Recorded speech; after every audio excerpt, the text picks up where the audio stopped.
Charlotte Mecklenburg.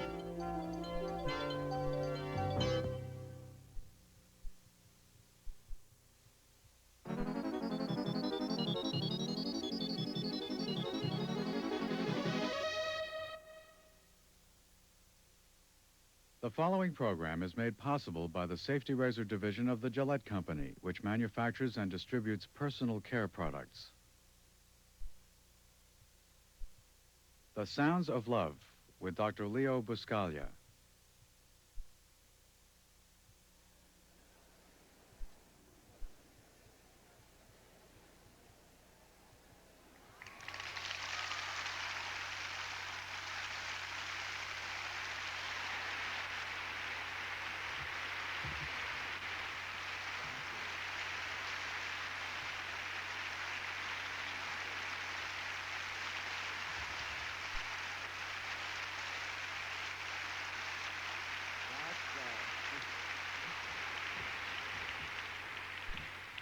It's so nice to be in Boston.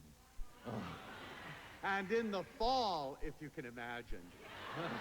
Knowing the way I feel about leaves, all I've been doing the last 2 days is saying, look at that, look at that, look at that. You know, everyone has thought I've been mad, but it's been wonderful. And you know, it just reminds me that the fall is such a special time for me because it tells me that there is a time for going out in blazing glory, you know, in all the colors in the world. And then there's a time for softness and quiet. And every living thing seems to know that except we human beings. You know that Papa always made it mandatory for Felice never to go to bed at night without learning something new. And so when I thought I was coming to Boston, I made a study of your city, and I learned absolutely fantastic things. I bet I know more about it than most of you. But it's wonderful, and I learned all about the history and the dignity and the tradition and the freedom and the wonder of it all. But I also learned that you as a city had more things named after it than any single city in the United States. Did you know that? Well, I'm going to teach you something so you can sleep tonight. You have the Boston bag, you have the Boston bull, you have the Boston fern, you have the Boston ivy, you have the Boston lettuce, which I love, a Boston rocker, a Boston terrier, and Boston cream pie. Now that's outrageous. No city in the world can match it. And you know what I'm going to do tonight is I'm going to add another thing. I've added a new thing to that list, and that's the Boston lover. And you know, here you all are, and it's a real joy to be with you, and I thank you for inviting me. And tonight I'm going to share something that I've called The Sounds of Love. I love that title, even if I made it up myself.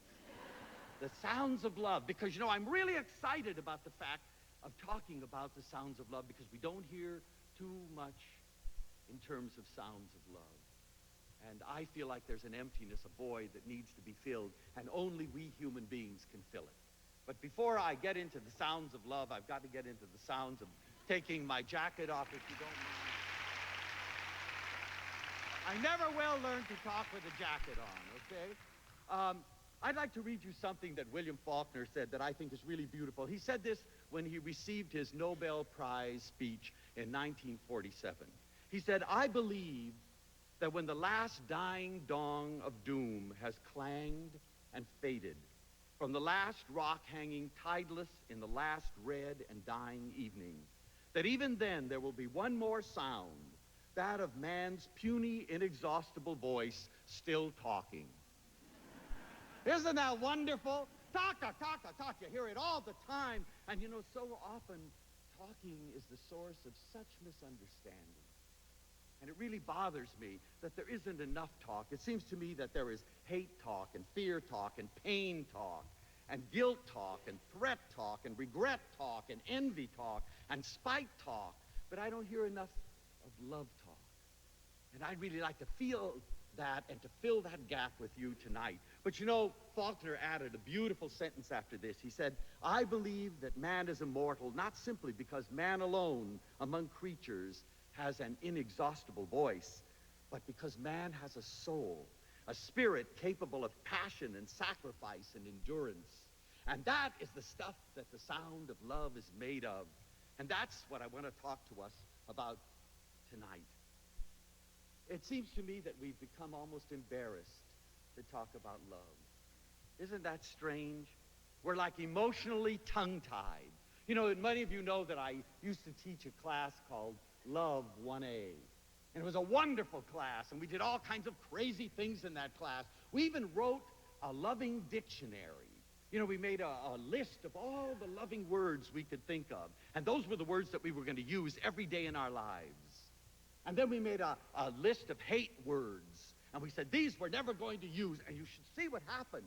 The difference in people's responses to us and the difference in our own responses to life. It was incredible. But you know, I said tonight we're going to try an experiment. I want everybody in the class to go home, and then when the Spirit moves you to walk up to Mama or to Papa or to both and throw your arms around them and say, Mama, I love you. Or better still, Papa, I love you. Or better still, I love you both, and hug them both at the same time. Well, everyone thought that was a pretty weird assignment, you know. But a lot of them went home and did it. And then we came back again in love class and we shared what happened. Well, about 50% couldn't. Isn't that amazing? They couldn't go home and hug Mama. They couldn't go home and hug Papa. Or some of them could hug Mama, but they couldn't hug Papa. That was just impossible for them to do. And we talked about maybe reasons why this was so. And there were some that hugged Papa, and Papa said, what's the matter? What'd you do wrong? You need some money. You know, is it not possible that I just want to hug you because you're a great person? And all of a sudden I'm beginning to realize it. But not so. And there was one boy who went home, and he was a really big football player at SC, and he felt really silly because years ago he was asked to get off his dad's lap. You know, we're in that culture that says when you reach a certain age, you don't hug another man, and you're going to be a sissy. So he's pushed off, and here he is, this big guy, you know, and he wants to tell his dad that he loves him. So he finally gets all the courage, and he goes up and puts his arms around his dad, and he says, Dad, and he's shaking, his heart's beating. Dad, I really love you. You're a great man. And you know that dad that had put him off his lap when he was 3 or 4 started to tear and said, thank you, son. And the next thing they knew, these big macho guys were crying in each other's arms. It was a beautiful story to relate. And that's the kind of love talk we're talking about.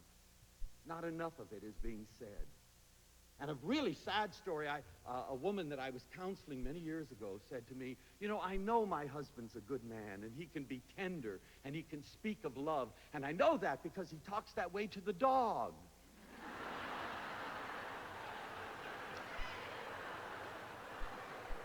Isn't that amazing?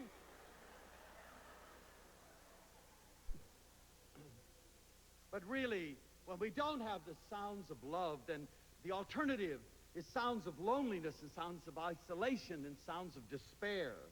And really, I think that the cause of most of our unhappiness is unexpressed love. The things that we want to say and we can't say it. And we always wait to honor people and tell people how much we love them after they're dead. Well, you know, they may be able to hear you, but it would be nice on earth. Try it now. You know, bring home the flowers now and the celebration now. Dance around them now. Surprise them with love words right now. Honey, stop everything. What's the matter? I love you. Oh my God, he's gone crazy. You know, wake up the kids when you get home. I want to look at you. I love you. You know, what's the matter, Mama? Oh, but it makes a difference. It makes a tremendous difference. All of us know we never tire of hearing people say, I love you.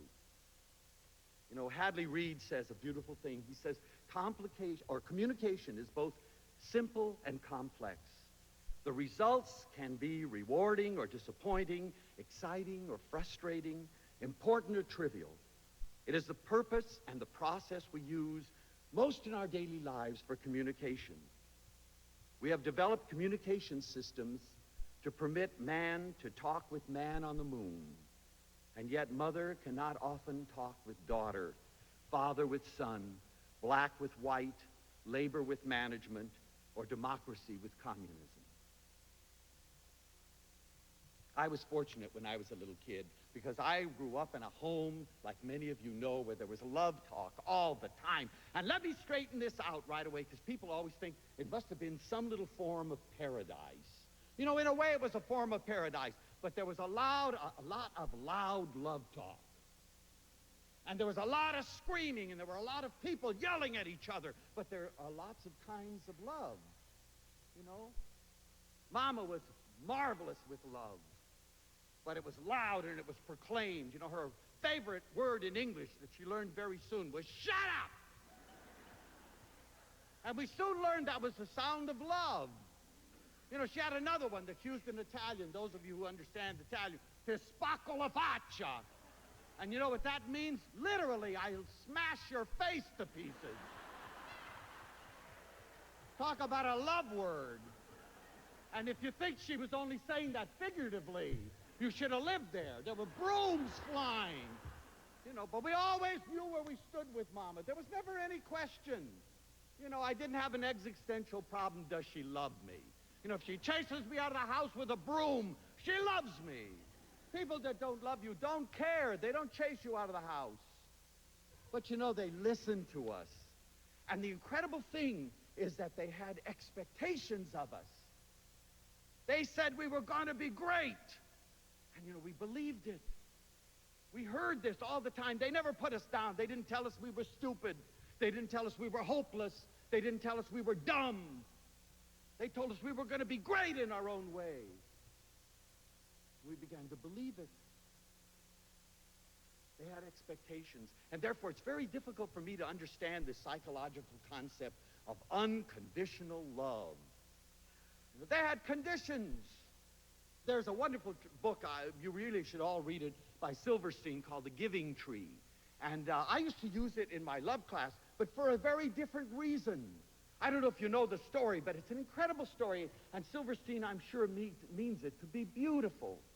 And it's about a boy and a tree that love each other. And when the little boy goes to the tree is so happy that the boy is there. And pretty soon the boy begins to get unhappy, and he says, I need money. And the tree says, well, I don't have any money, but I have apples. And if you want to, you can pick all my apples, and you can bring them to the market and sell them, and you can make money. And the boy picked all of the apples off the tree, and then the book says, and the tree was happy. Doesn't say anything about the boy. And the boy comes back, and he hasn't grown at all. He's now spent all of his money, and he said, I want to have a house, I have a wife, I need to build a house, and I don't have enough to get wood. And the tree says, cut off my branches. Take my branches, make a house. And the boy cuts all the branches off the tree. And then it says, and the tree was happy. Doesn't say anything about the boy, except that he comes back in a few years and he's more miserable than ever. And he says, you know, I'm tired of my wife, I'm tired of my home, I want to go away, but I have no way of transporting myself. And the tree says, well, cut me down, hollow me out and sail away in me. And the boy cuts the tree down. And it goes on, and it says, and the tree was happy, and the tree was happy, and the tree was happy. You know, is that unconditional love? Seems to me that's sick. There comes a time when you've got to say, split, jerko.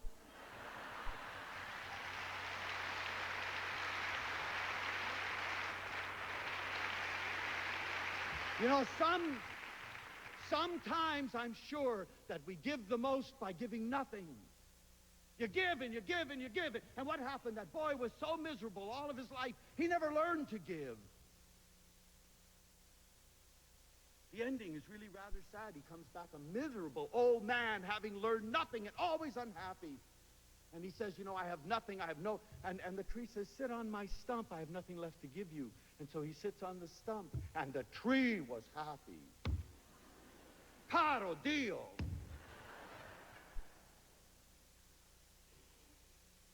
You know, I just recently read a study that said among teenagers that the number one complaint was not that they didn't have. They didn't even want. but that they couldn't communicate with their parents. They couldn't talk with their parents. They couldn't sit down and share with their own mother and their own father. And then if you interview parents of teenagers, their complaint is, I can't talk to my kids. Well, you know, somebody's got to create a bridge. Somebody's got to start talking, coming together, squaring and sharing. Eric Byrne, many of you know with transpersonal psychology, said some very nice things years ago. He said that he was concerned with four things. How do you say hello? And then, how do you say hello back? And then, what do you say after you've said hello? And finally, and most of all, he says, what is everybody doing instead of saying hello? You know, that's a good question. And I, too, he was concerned about intimacy.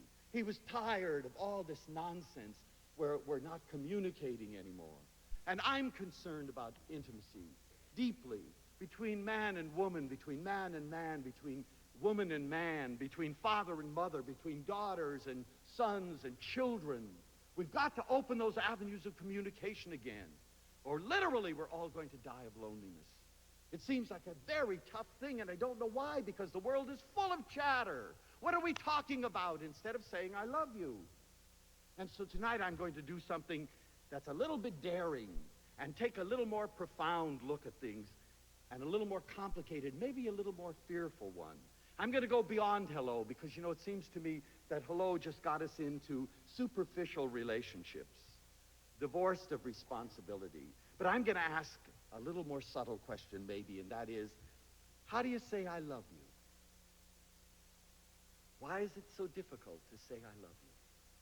You know, does your tongue fall out? And then I'm going to consider, how do you say I love you back? Oh, that's so difficult for so many of us. You know, so many of us can give and give and give and give, and we find that easy. But we don't know how to take. To take is a part of love. It's a sharing. It's a mutual give and taking, and that's what it's all about. And then I'm going to say, and most of all again, what is everybody doing instead of saying, I love you? Maybe changing from monologue to loving dialogue. And so those are the things that we're going to talk about tonight. And I'm excited about it, as you could possibly tell. You know, I could go into orbit because it's something I really feel strongly about. And I know that so many of us feel the same way. How do we break down those barriers? How do we start talking to each other again? How do we say the things that are really essential? Where have they gone? Because most of us have come from families where there was communication. Where is it gone? Why are we in this stratified society where nobody's talking to anybody anymore? The kids are talking together. The young marrieds are talking together. The elderly are talking together. But nobody's talking this way. How are we going to learn what it means to have that beautiful transition from one stage to another? We have to go buy a book. You didn't have to go buy a book when Grandma was in the house. Because when Grandma died, you went in and you saw Grandma there. And Mama said, don't be upset. That's not Grandma. It's Grandma's body. Grandma never dies. Grandma lives in all those wonderful experiences. She lives in the pasta she made for you, remember? And remember the time that she took you to the wedding and she danced with you when you were a little kid. And remember the joys and the laughter that Grandma shared. Grandma doesn't die. Grandma lives forever. And, you know, we understood that and it didn't bother us. And we knew that someday we hoped somebody would say that about us. Felice isn't dead. Felice is going to live because he's given joy and life and beauty to people. And that's what's essential, not this vehicle. But don't you feel that sometimes you're so alone? Nobody's listening to you. Nobody's looking at you. Nobody's touching you anymore. You feel isolated. You need that community. You need people to be around you. You need to believe what Robert Frost said, and that is that home is a place that when you have to go there, they have to take you in. And then you're safe. That's the beautiful thing. But nobody listens anymore. I was on campus just a few weeks ago, and I had left my watch at home. And I saw a young lady sitting there, and I saw that she had a watch, and I said, "Excuse me, do you have the time?" And she said, "Yes, I do." You know, and she sat there. And I waited a while, and I said, "Well, are you going to tell me?" She says, "Well, don't you have a watch?" I thought, what am I asking you what time it is for if I have a watch? You know, I haven't learned to tell it by the sun. And literally, you know, we pay for people to do the talking and the love talk for us. There's a beautiful book that I recommend very highly by Lois Weiss called Love Talk. And she talks about television marriages. And it's a wonderful thing because she says that we're playing out our lives against the background of the tube. Instead of two lives filling a room, there are their two lives and the 11 o'clock news with constant commercial interruptions. Instead of what you say and I say anymore, it's what Dick and Johnny and their guests say. And you don't laugh with me anymore, and I don't laugh with you. All the wit comes pouring out of the TV set, and we laugh together. But the more we avoid talking, she says, the more passive the relationship becomes. Television permits us to walk through lives with minor speaking parts. Isn't that interesting? Did you ever think about what did we do before TV? Maybe we talked. You know, maybe. Can you think about what you were doing before TV? Maybe we shared with each other. Maybe we did what Mama and Papa used to do. We talked about the good old days, wherever they were. But at least we talked about something. What did you do today? How do you feel? She says, and the more we fail to speak, the more difficult speaking becomes. And that's true. And that's why so many of us find it hard to say, "I love you." It's really a tragedy. And we feel alienated. We feel alone. We feel embarrassed by opening the doors of intimacy. And yet that's our only salvation. We've got to do it. So how do you say, "I love you"? Well, first of all, you say it often and you say it loud. You scream it at people. Because they're going to have it screamed at for a while before they're going to really be able to hear. All of us have language to some degree or another. You know, wonderful Helen Keller, that didn't have the advantage of learning language in a natural way, told us how important it was and how we should be celebrating because we can learn it in a natural way. She said, "Before my teacher came to me and brought me language in her hands." Get this, I was a no thing living in a no world, and I did not know that I was. Language tells you that you are in the world. You think with language, you feel with language, you grow with language, and language is terribly important. And yet this miraculous thing happens without any teacher. You know, all of you who have had children know the miracle of watching that occur. You really sometimes almost ignore it as if it is such a natural thing you don't have to think about it. But you know, the wonder of it is that between 0 and 6 months, every infant is babbling. And if you listen to what they babble, they're babbling every single sound in the universal phonemic alphabet. That means that they could conceivably grow up and speak any language in the world if that doesn't tell you about the family of person kind. And of course, the sounds that they don't hear in their environment, they're not likely to repeat, because about 6 months they go through a stage that's called babbling and then echolalia. And echolalia means you hear what you're saying and you repeat it. And you remember what it was like, how wonderful to feed the kid and take good care of him, change the diapers, put him in the back room, and then listen to him. You go, "Ba, ba, ba," you know. And then there's the silence, and then it's "ba, ba, ba" again. And then he'd roar with laughter. And he was having a good time listening to himself. You know, and that means that he is aware of language when he is 6 months of age. If that doesn't tell you how important it is what you say around that child at that age. And you know, we know this is true because, for instance, as they grow, if there are certain sounds in the language that don't appear in that particular child's language, he's not going to make them. I remember I was in Thailand several years ago, and there was a friend of ours that took us over to see a garden that was all manicured, and they had cut these little bushes into animals. And he said to me, "This is a gloop of green labbits." And stupid Buscaglia says, "Labbits? Green labbits?" And then I realized what I was doing, you know. Of course he's not going to be able to say green rabbits. What do you expect? And then, you know, there are never enough vowels in English, never enough vowels in English for an Italian. Never. Every other letter in the word is a vowel.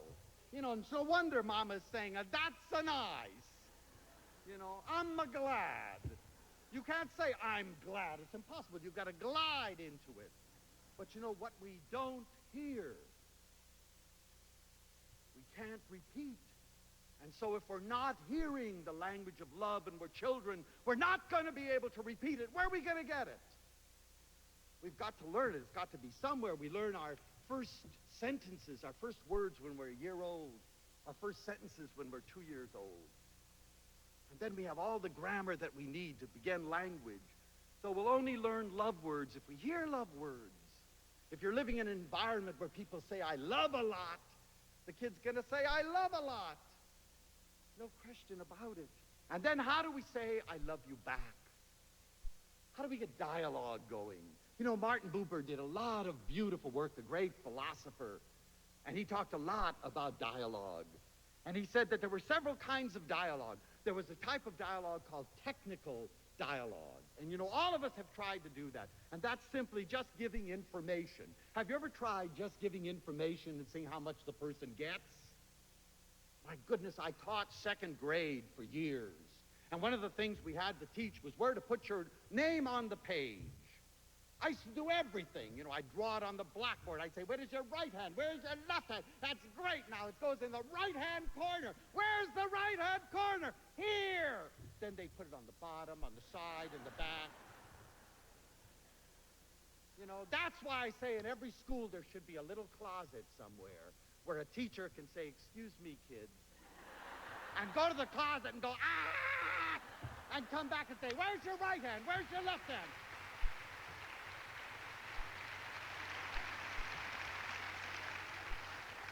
But you know, how often have you said things that you thought were clear and people have not even heard it, they haven't listened?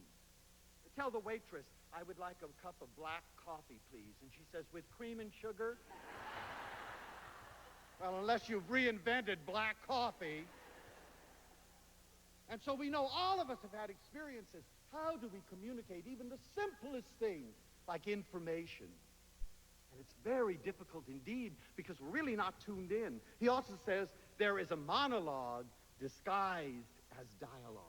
And he talks about lovers' talk. And he says that total indifference to what the other person is saying.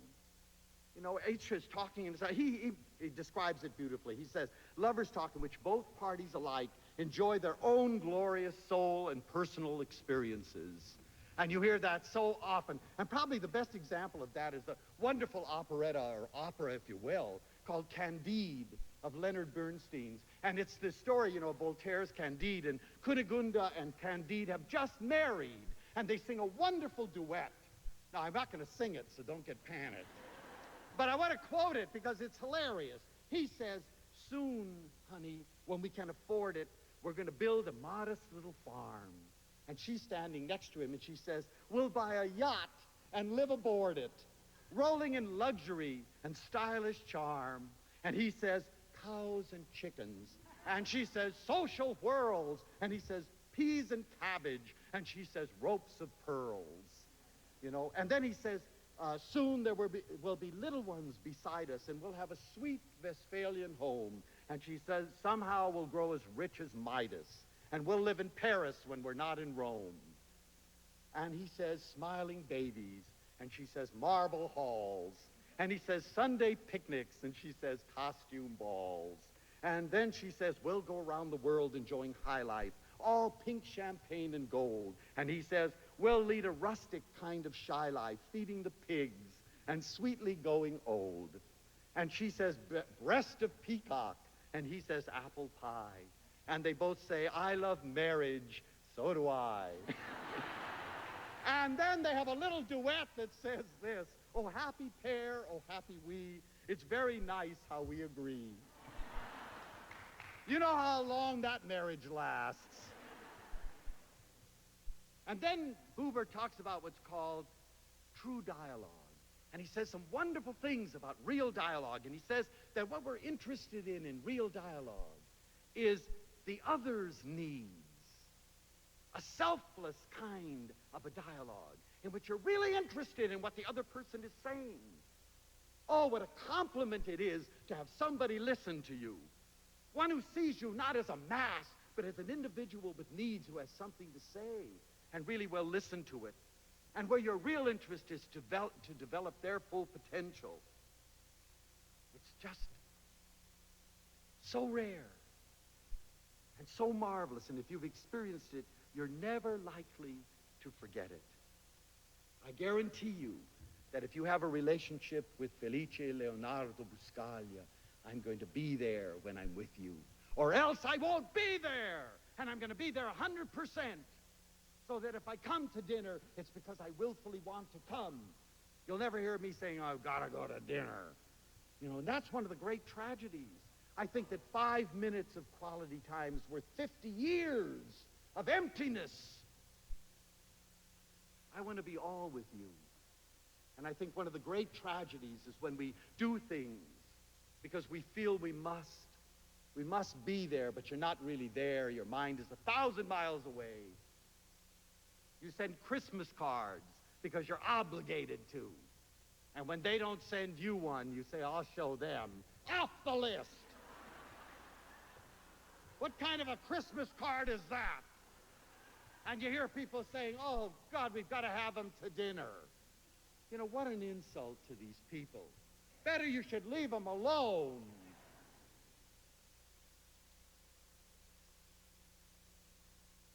People have dignity. If you're not going to be with them, be with whomever you want to, but don't be there. It's so wonderful when you're really having dialogue that makes a difference. Montague and Matson, in a book called Human Condition, say, human communication is a clash of symbols. It covers a multitude of signs, but it is more than media and message, information and persuasion. It also meets a deeper need and serves a higher purpose. Whether clear or garbled, tumultuous or silent, deliberate or fatally inadvertent, communication is the ground of meeting and the foundation of community. In short, it is the essential human connection. It's the thing that brings us together and keeps us together. So now that we're together, how do we stay together? How do we continue to say, I love you, and keep communication growing? But you know, we need to understand about communication. Communication is just words. And you know, we really worship words. But words are nothing. Have you ever thought of what a word is? It's a bunch of phonemic symbols put together side by side. Doesn't mean a thing until you attach meaning to it. But one of the frightening things is that people that teach you these words as you grow up not only teach you a cognitive meaning that you could look up in the dictionary, but they also teach you to feel something about this word, an affective meaning. And it's the affective meaning that has the big effect upon you. It's how you feel about something that matters, the emotional content.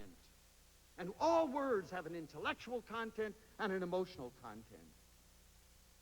When we hear the word love, depending upon our experience, it makes me happy. It makes some people depressed. I saw a little girl in therapy that used to have a little doll that she'd beat on the table and say, I love you, I love you, I love you. Because for her, love hurt. And we had people also, I remember another young girl, when you mentioned the word mother, you know, to me it brings a smile on my lips and a wonderful warmth in my heart, because I had an incredible lady called Mother. But this girl had a drunkard for a mother who used to pick people up and bring them in at night and lock her in the closet. And when somebody said, oh, honey, you should love your mother, She said, why the hell should I? And that was a good question. So there's always a cognitive and an affective meaning. And then there are wordless messages of love, and I love wordless messages of love. Wonderful ways of speaking love without ever saying the word, showing it in your action, touching people, hugging them. That's a good one. You know, it always makes me very sad when after a talk and I come out to share with the audience and I get aging people who come to me and cuddle in my arms and whisper in my ear, you know, Felice, you're the only one who's hugged me in 7 years since my husband died. You know, what's the matter with us that we allow a beautiful lady like that to go unloved? Are your arms going to fall off if you hug somebody? You know, I always go to people this way. It's nice. Sometimes people move away. That's nice too. At least they have the opportunity, if they want to. I have no axe to grind. Smiling. You know, people walk down the street like they've just been beaten. You know, I say good morning. Good morning. You say, how are you? Fine. And I say, why the hell don't you tell your face?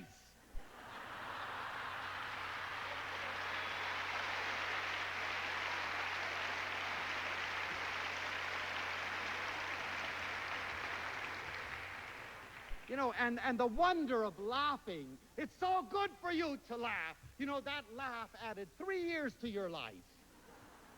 It does wonderful things to your pancreas, whatever the hell that is. But you know, I was recently in the hospital, and some of you know, and I found out very early that a hospital is no place to get well. Get the hell out of there as soon as you can. It's good. You know, it's essential for catastrophic illnesses, and I'm glad that there are hospitals and doctors and nurses, and bless their hearts. But get out of there. And you know, I found that very early, the difference in a real healer in a hospital and just a person that was putting in time. And you could tell, we had one nurse who used to come in with a big smile, and she was laughing all the time, and she joked about everything. And when she came in and left, you felt better right away. You had others that came in and said, open your mouth, please, give me your hand. And so, 1, 2, 3, 4, 5, 6, 7, you know. And you thought you were that dummy in the anatomy class. There were people that referred to me as the cardiac case in room 14. Can you believe it? How dare them? Cardiac case in room 14.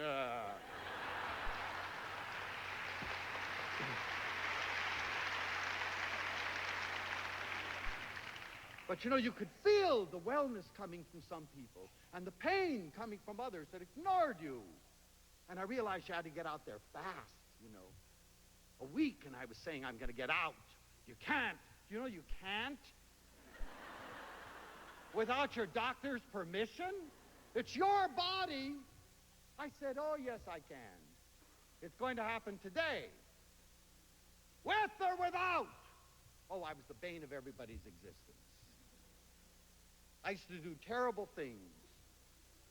Like another way of loving is through action.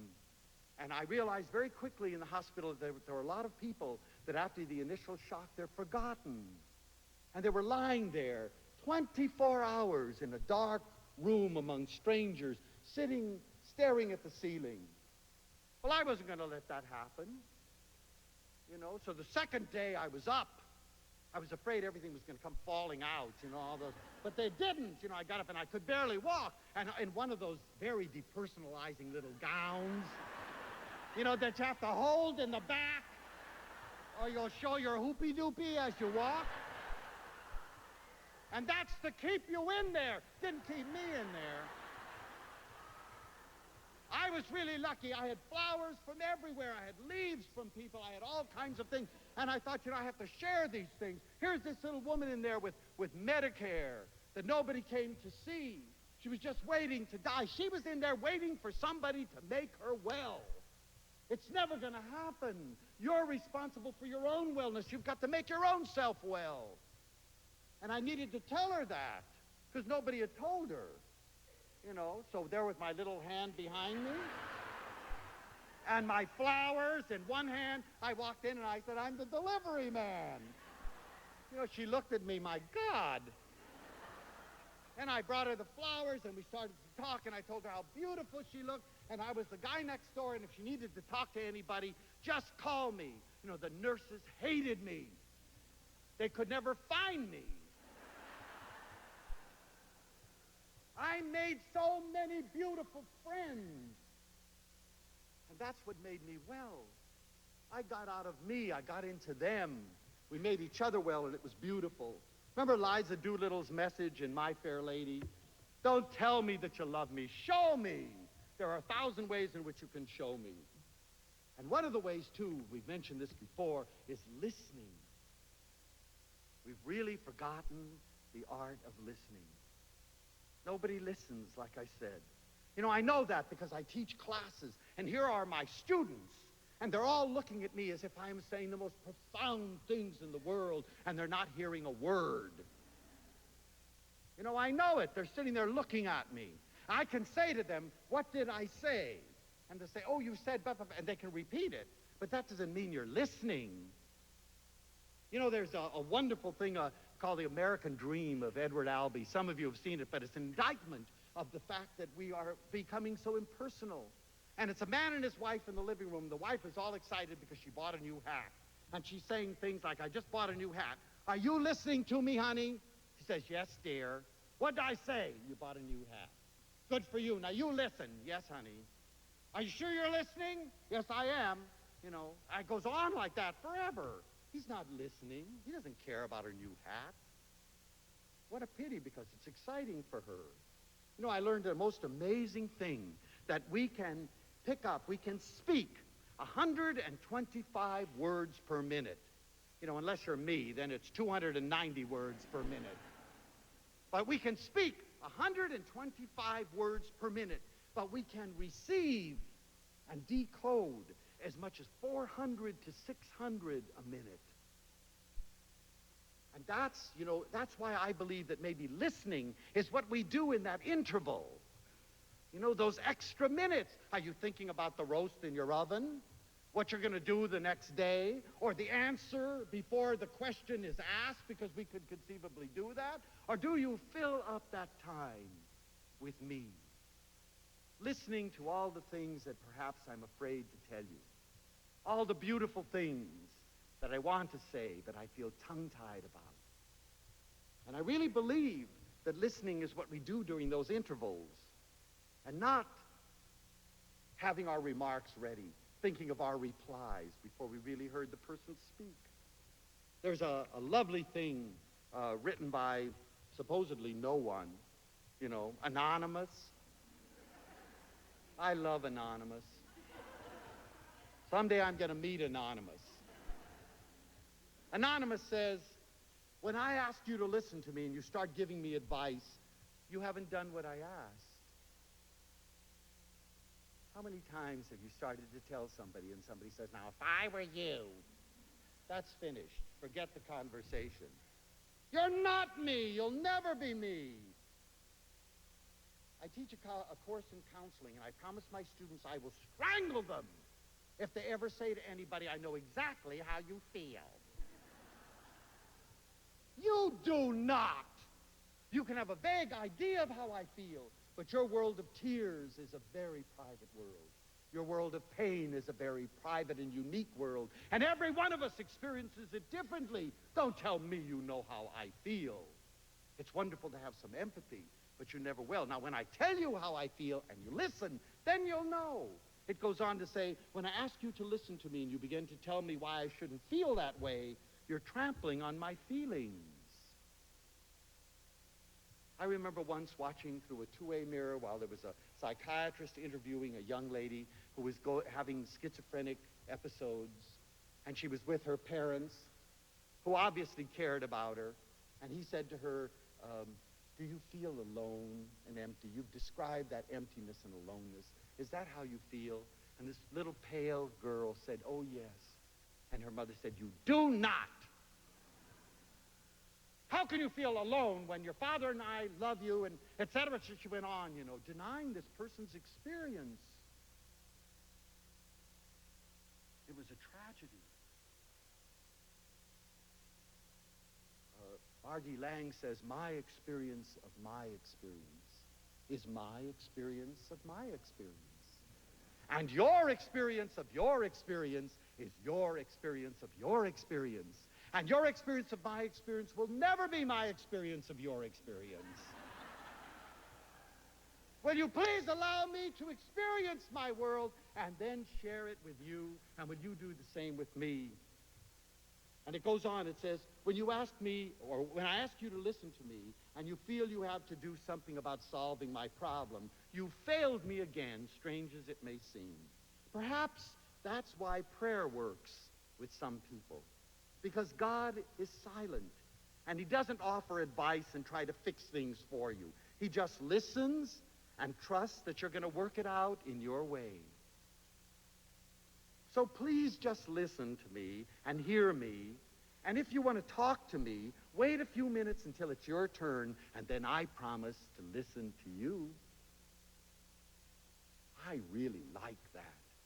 And I promise in our interaction that I'll do that with you, if you'll do that with me. And finally, what is everybody doing instead of saying, I love you? Haven't you wondered that? I mean, so many people feel enthusiastic about love. And all I keep hearing about is hate. You hear it on the media, you go to the movies, you read it in books. Where are all the lovers? Why aren't we more vocal? Why aren't we screaming it in the streets the way the haters are? We have equal opportunity. It's a very interesting phenomenon. Why are the lovers always quiet? And why are the haters so vocal? And why do we stand for it? You know that they're a small minority. Most of the people are like you and like me. We're a little crazy. We aren't perfect. But we're really nice. And if somebody needs us, we're ready to give. If somebody's hungry, we want to feed them. All we have to do is hear of a misfortune. A little kid, for instance, that needs a wheelchair. We knock ourselves out. We go without eating to give that kid the wheelchair. You're pretty wonderful. But you need to tell people. You need to show them. You need to act it out. Because if you don't say I love you, then we're distancing from each other. We're destroying, we're intimidating, we're degrading. Montague says in a book called Human Connection, I really like this. He says, we keep calling, but the line is busy. We advance, but we're not recognized. And so we retreat more and more into the fantasy of companionship and conviviality, the facsimile of communication, but not communication. This is provided to us by the magic theater of electronic enlightenment, surrounded by the mass media, thoroughly penetrated by their cosmic rays, and saturated with information and entirely persuaded. And still we feel ourselves unaddressed and unknown. Identity seems reduced to that of occupant. Most conversations are just alternating monologues. We're trapped in our linguistic environments, and we don't know how to get out. Well, the way to get out is to make the decision, to write your own dictionary, to start finding loving words to express the way you feel, to remake your world, because with the proper language, you can remake your world. Why is it there are some people that can walk anywhere and they see beauty, and there are some people that walk anywhere and they see ugliness? And there are other people that walk anywhere and they see nothing. They go from point A to point B. Because it's here. Don't be afraid of the language of love. It never hurts anybody. It can't hurt anybody. Hug the boss. Freak him out. Tell him he's great. Tell your coworkers he's great. They're great. Go on over and tell your neighbors that you can't live without them. Kiss your wife. Kiss your children. Kiss your mother, your father, everybody. Let it hang out. Note how many times a day you say, I love you, as opposed to how many times you hear yourself saying, I hate. You know, I hate this, and I hate that, I hate that. Wouldn't it be nice to hear, I love that, I love this, I love that? That would be wonderful. You don't have to be phony either. There's always something good about everybody. Look for it, accentuate it, celebrate it. You know, I always told teachers, never say to children, you got 99 wrong. How do you handle 99 wrong?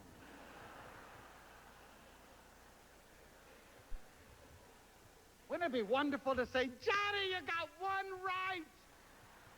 Yikes.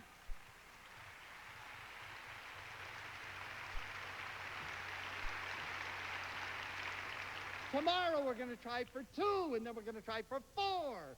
And you'll see the miracle happen before your eyes. You know, Lois Weiss, the person I told you about earlier in her love talk, has a beautiful thing about talking about love. She says, love talk is what I say to you and what you say to me that warms me, even when I don't have the right to feel warm. Remember that to love the unlovable is the real virtue. It's easy to love the lovable.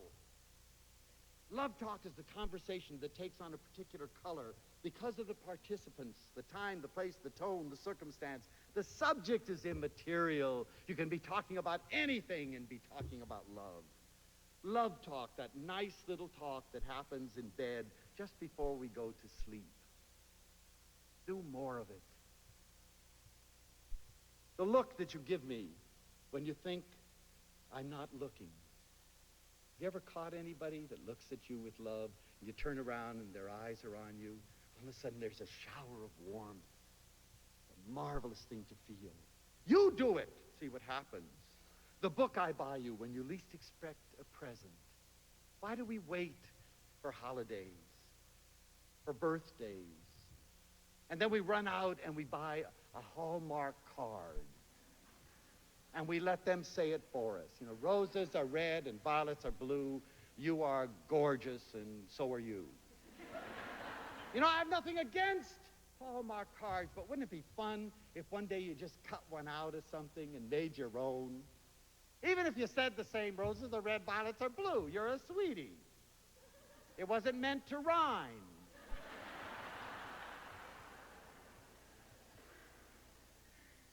To get presents when you're not expecting them. What a wonderful thing.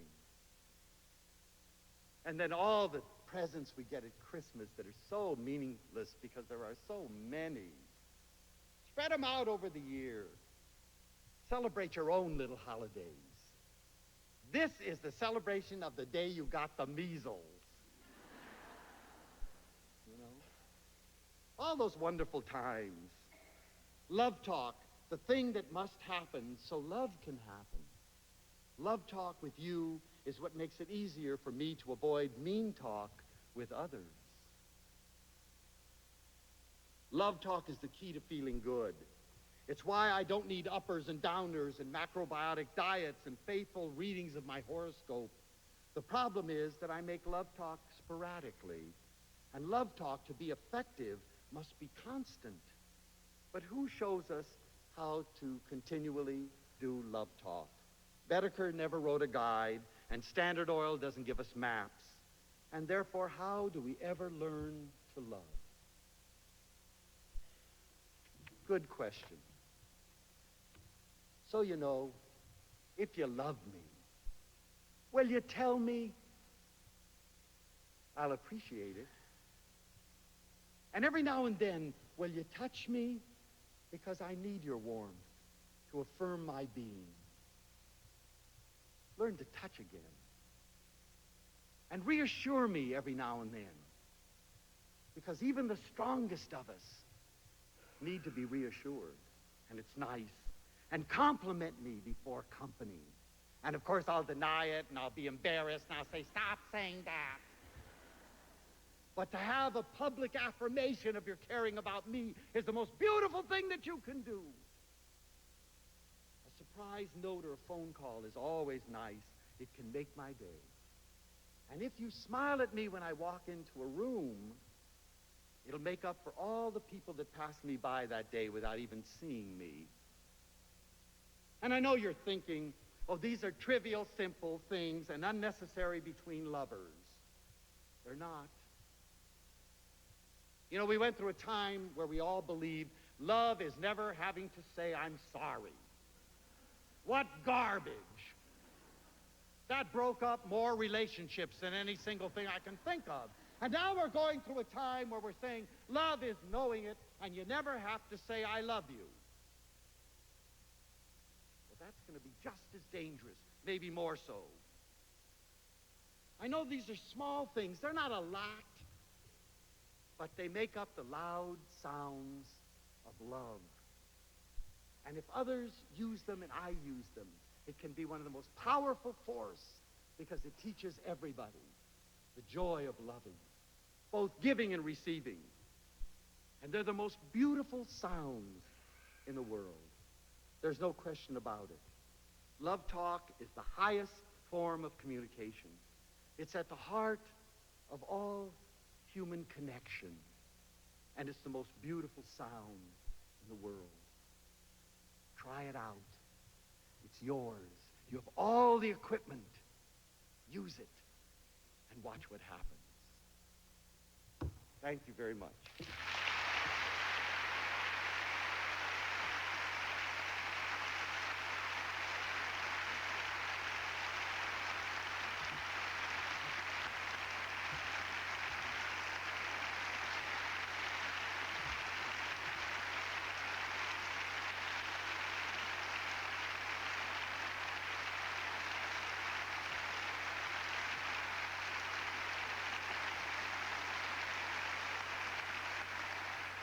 Dr. Leo Buscaglia's The Sounds of Love was recorded at Sanders Theater, Harvard University.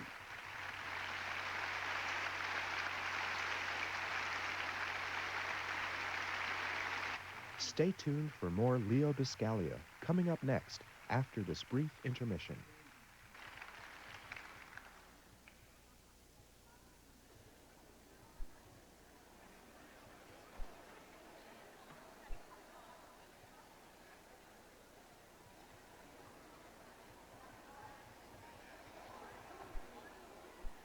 The Sounds of Love is a production of WGBH Boston and was made possible by the Safety Razor division of the Gillette Company, which manufactures and distributes personal care products.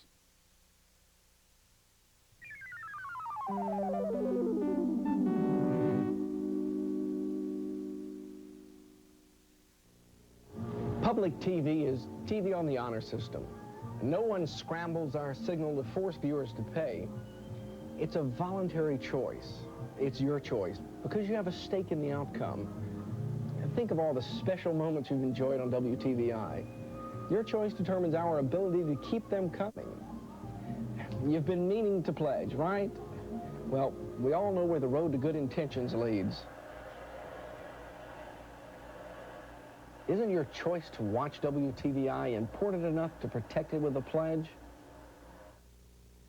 Invest in TV worth watching, TV worth paying for. WTVI, 42 Coliseum Drive, Charlotte, 28205. Whether you pledge now or not, you are making a choice. We just hope your choice reflects the way you really feel. You're on your honor.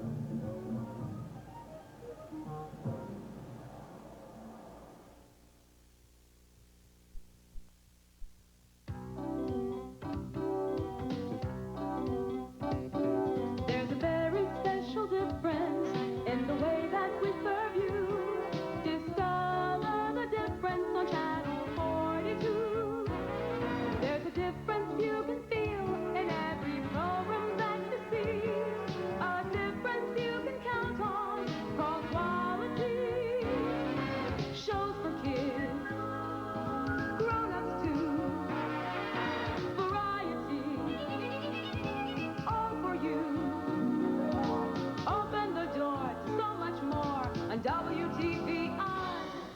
a public TV difference. It's a local point of view.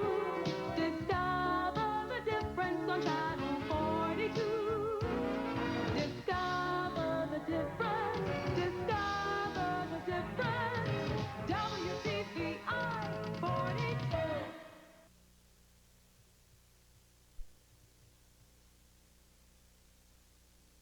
Funding for this program has been provided by this station and other public television stations.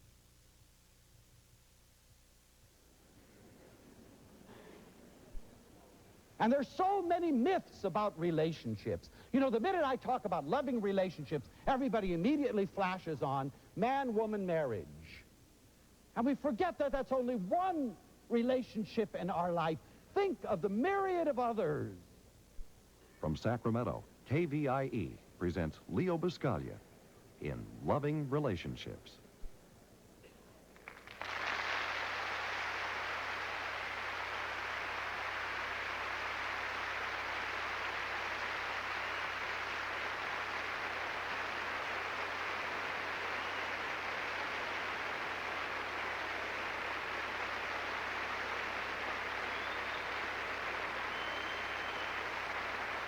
Thank you.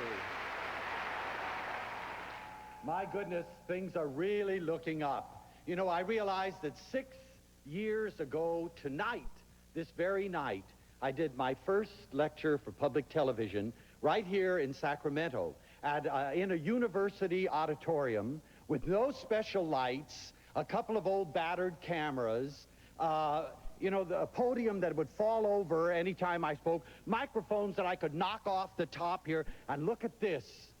But the topper of them all is, you know, that Buscaglia can't speak with a coat on. And generally, I have to take it off, and there's nothing here. I have to drop it on the floor. For the first time anywhere. Watch what happens tonight.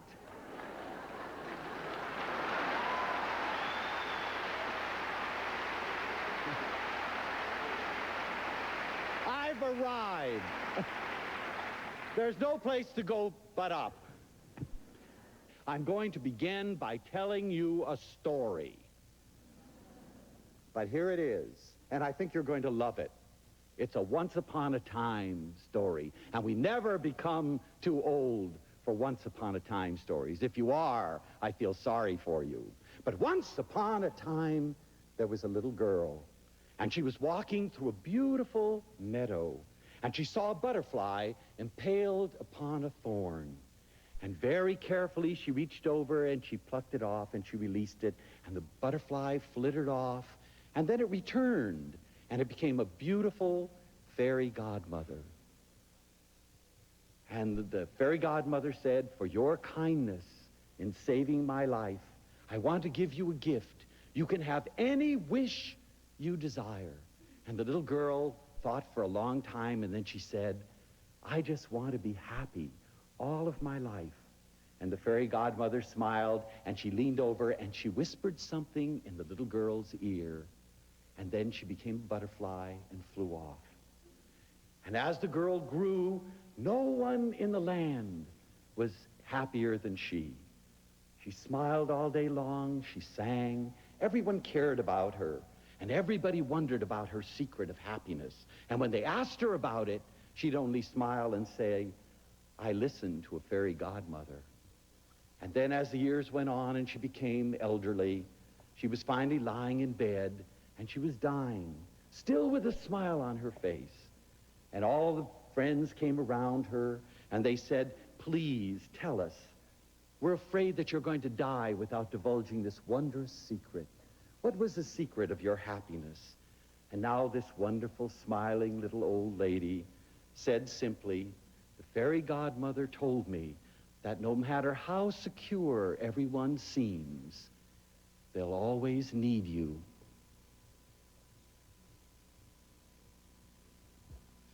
We need each other. And one of the great tragedies is that there are so many people behaving as if they are the Great Wall of China. You know, try to get over me. And what a shame, because the only thing that's happening is that you're sitting there on that side wondering why people aren't coming. It's hard to get over that wall.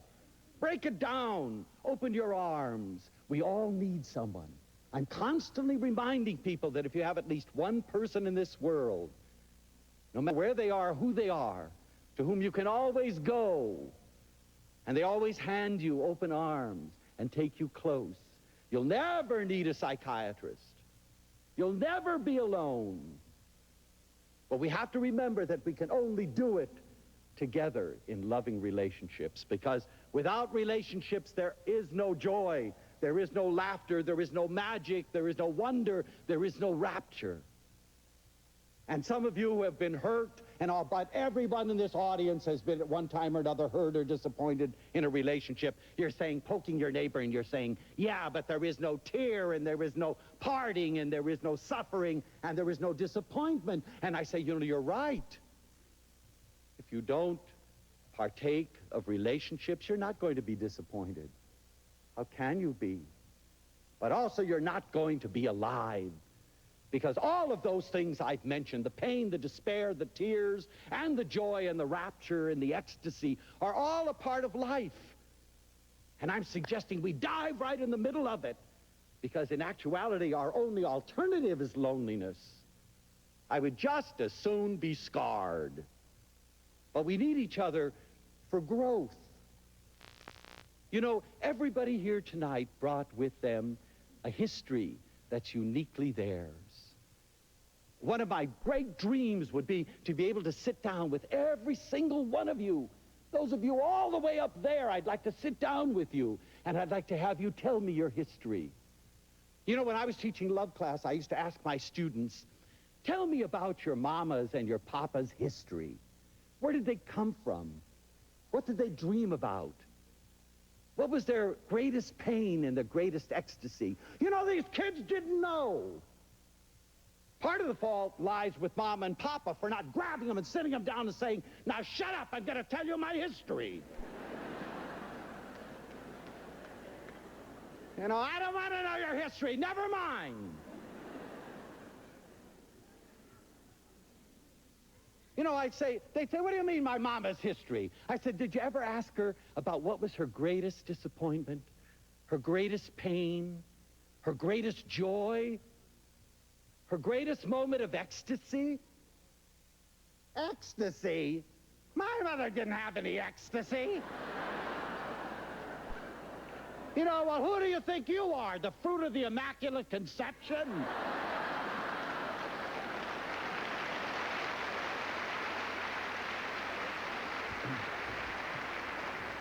But how are we going to grow without each other?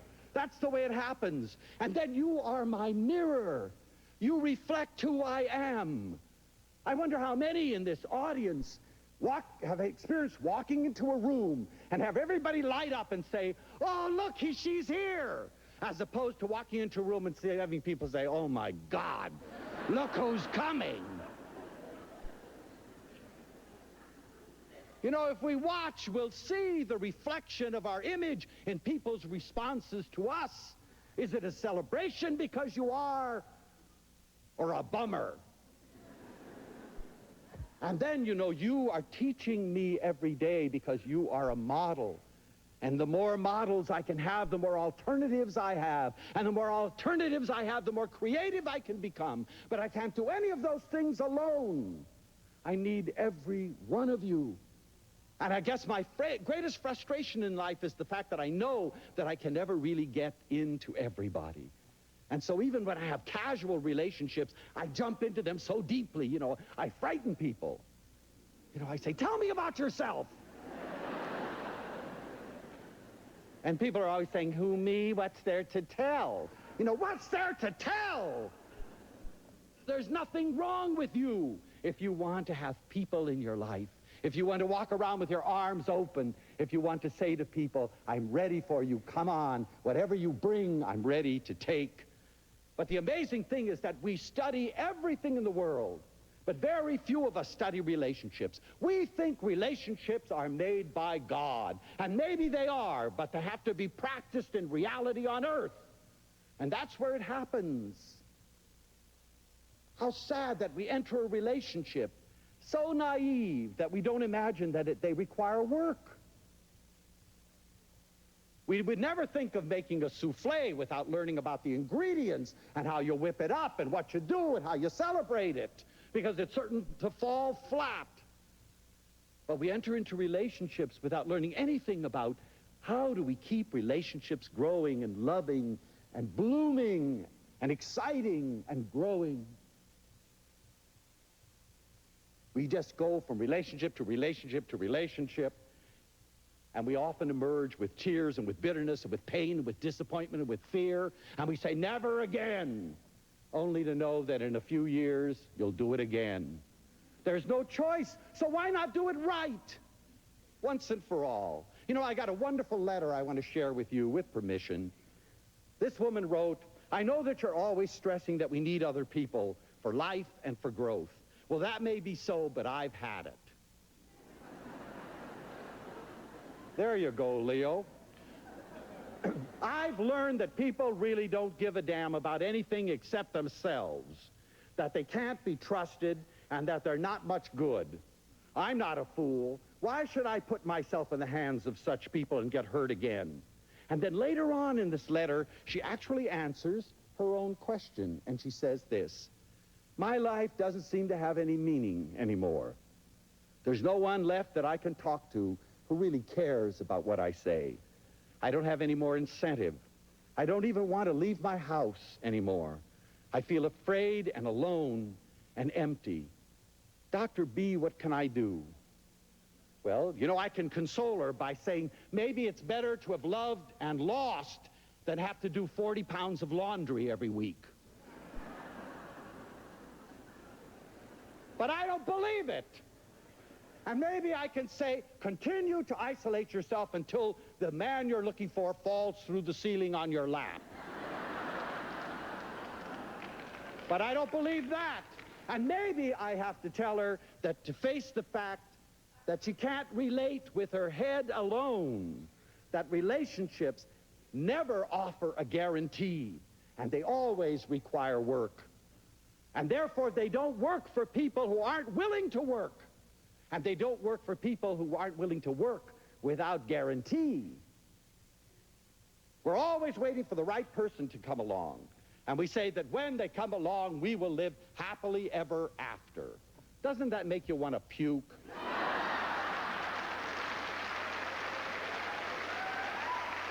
I mean,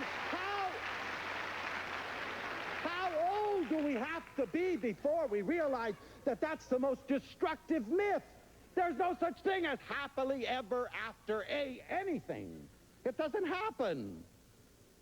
And you're waiting for the right person. I guarantee you'll wait forever. Where's this right person?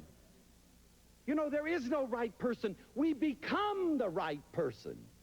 That's the thing.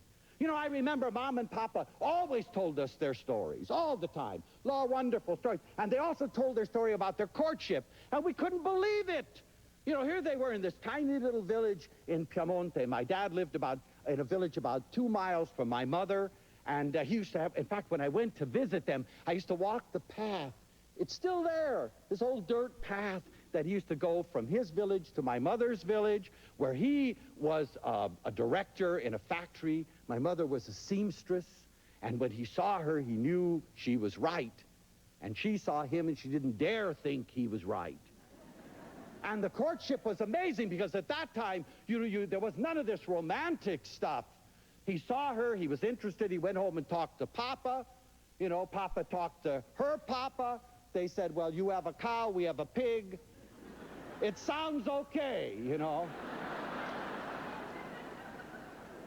And then Papa was allowed to come to Mama's house every Sunday for polenta, you know. And Mama was there stirring and working and so on. Papa was sitting there with all the men enjoying.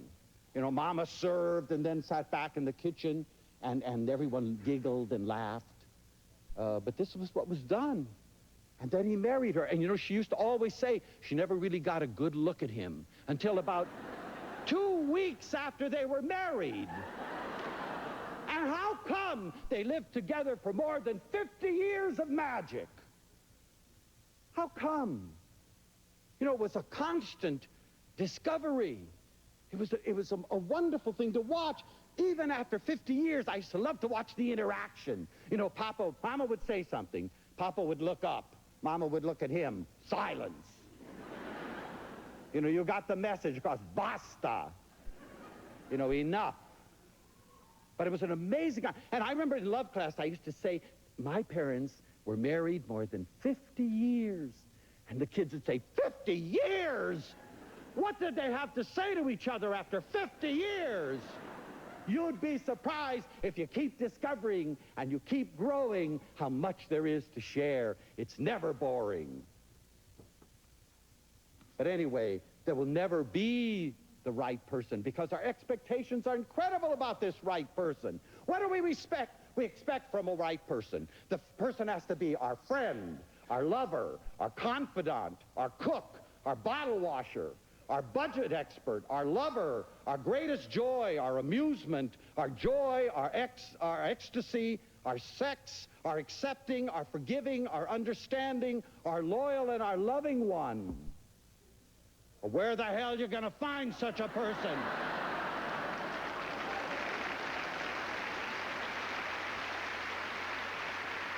You know, maybe they exist in heaven. They certainly exist in romantic fiction, if you believe it, and in fantasy. But in reality, they're not there. You marry the best thing you can find. And then you hope and pray. That's what it's all about. And you work, and you work, and you work. And you'll be surprised at how much you can discover. And there's so many myths about relationships. You know, the minute I talk about loving relationships, everybody immediately flashes on man-woman marriage. And we forget that that's only one relationship in our life. Think of the myriad of others. Think of mamas, of papas, of sisters, of brothers, of neighbors, of friends, of in-laws, of co-workers, and we can go on and on and on. And life is a celebration of all those relationships, not just the limitation of a man and a woman in a marriage. If that's all you do, you're going to be lost. You've got to go out and bring in these others because they feed you, they nourish you, they make you healthy. And we have to understand also that we're capable of loving many people with great intensity. I like to think that in a marriage you say, of all the people I'm capable of loving, I select you to live my life with. And that is indeed the greatest compliment, but that doesn't mean I'm going to exclude everybody else. Our marriage will die, our relationship will die if I don't include everybody else. And we are capable of loving everyone else, and the reason we think, many of us think we aren't, is because we see a limitation to love. And there is no limitation to love, any more than there is a limitation to you. And a concept like loving all of person kind seems bizarre to people. They say, that's insane. And when I say that, they say, God, you're naive. Well, you know, my question is, whom am I going to exclude and for what reason? The minute I exclude someone, I realize what a mistake I've made. They had something to give me, and I let them go. I sent out 1,000 questionnaires at random across the United States to people who had had relationships that had been successful and long-lasting. And I asked them, which qualities do you think are the most essential for a loving, lasting, growing relationship? And you know what I really enjoyed? I got 600 responses out of 1,000. Statistically, that's outrageous. And people wrote little notes on the margin. We had so much fun doing this. A few of them said, we almost came to blows. You almost caused a divorce. But nevertheless, I got them talking. I asked them to identify their primary relationships. And primary relationships almost straight along the line were in a marriage, husband and wife. But then I asked them to define their most important secondary relationships. And that varied from a girlfriend that they've had for years to a boyfriend that they've known ever since high school, to neighbors, to co-workers. Some people said their greatest relationship was with God. How lucky. You know, but here's what they said. In primary relationships, the top one was the ability to communicate to each other, the ability to talk to each other. Isn't that amazing? Now, that seems like the simplest thing in the world, but it really is a tremendously difficult thing because it has two facets, not only talking, and we're great at that, but also listening. But let me read the list to you. Communication was number one. Affection was number two. Touch me. Reach over and hug me. Is it too much to ask that occasionally you give me a little cuddle? Forgiveness, number three. Honesty, number four. Vulnerability, number five. Dependability, number six. A sense of humor, for goodness sakes, number seven. And listen to this, with all the books that are written out, all the sex manuals, you know, the G spots and the W spots and the P spots and all this baloney you're supposed to know, number 8 on the list was romance and sex. You know, if you looked at the literature, you'd think it was number 1. Without that, there was nothing. Number 8. And then patience. Oh, yes. And freedom. Isn't that nice? And then, isn't it interesting? I asked the same question about secondary relationships. You want to hear the same list in a slightly different order? Communication is still number 1. Honesty, acceptance, forgiveness, concern, vulnerability, understanding, affection, respect, sharing, and a sense of humor. What does that tell you? Relationships are relationships with whomever. And the same qualities that make one relationship grow make another relationship grow. And so developing all of these qualities keeps all of your relationships exciting and alive. But let's look at vulnerability. You know how I like to talk about vulnerability as the art of letting it happen. But that isn't the way it's defined. If you looked it up in a dictionary, you'd find it this way. And you'd never want to be vulnerable. You think you have to be crazy to be vulnerable.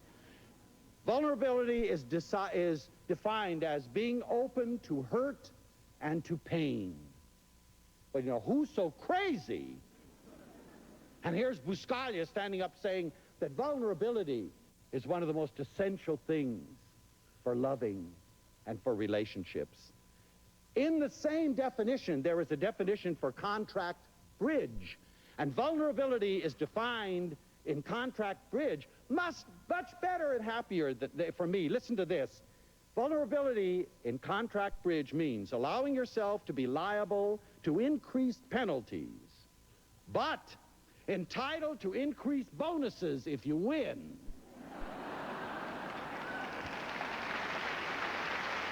And that's where it's at. Sure, you may lose and you may cry, but you may win too, and if you win, look what you've got. But you know, to be lovable, we've got to be open and vulnerable. But we fear our softness, especially the men in our society. Thank goodness that the women are teaching us that it's all right for us to be soft. And you're not weak by being soft. Probably the most beautiful thing in the world is a gentle, soft man. Everybody wants him. But we see it as a weakness.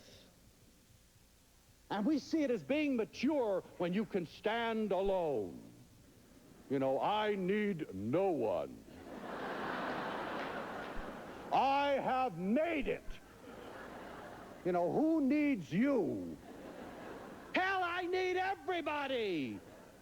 It's so wonderful to walk down the street and let everybody know I need them. And it's amazing because there's a fallacy that goes along with that when people see that you're vulnerable, they take advantage of you. It's not true. You know, very few of us take advantage of a little dog wagging its tail or a pussycat that comes to us. We don't do that. And kids, isn't it amazing? The abuse the children get, and they still come back and sit in your lap. You take the cat and you fling him out the window, and he comes in through the other window and sits on your lap. Boy, that's what it means. But we've got to be willing to reveal ourselves and to be able to say, what a wonderful moment that would be. Honey, I need you. I need you. Not, I need you. That scares the hell out of the strongest of us. But I need you. I'm really glad you're here.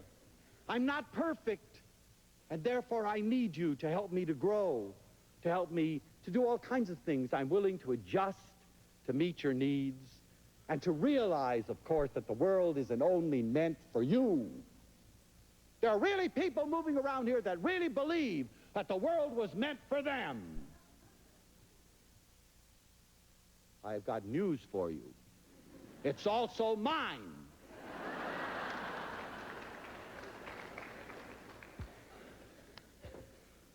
But being exposed like this and letting people know that you aren't the Rock of Gibraltar isn't easy. But those are the things that we love about you, those soft, vulnerable spots. And then affection. Isn't it funny how something as beautiful as affection should frighten people to death? And we are a culture that is indeed afraid of sharing our affection.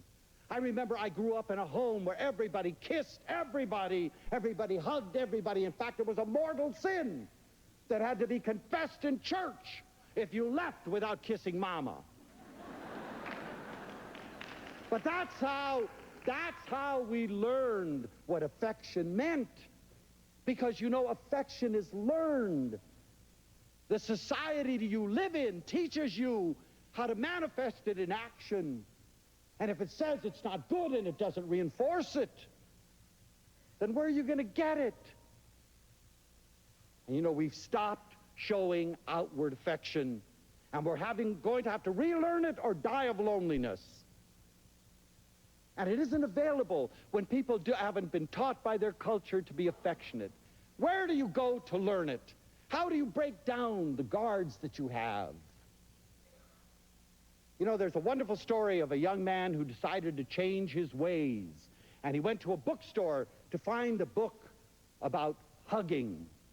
And indeed, he found one there, and he was so delighted. It was called How to Hug. And he went home and found out that he had bought the 9th volume of the encyclopedia.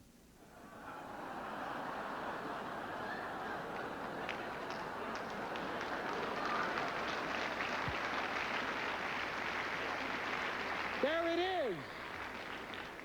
Very few people are comfortable showing affection. I had the most interesting experience. The month before last, my book, Living, Loving, and Learning, was published in London, in England. And I was asked to go over there on a promotional tour. And here is Buscaglia with his arms open, this passionate Italian, going into studios and hugging people and having them go, ah! We don't do this in England. And they said they didn't. It was a very weird sensation for me to see that they were really afraid of me.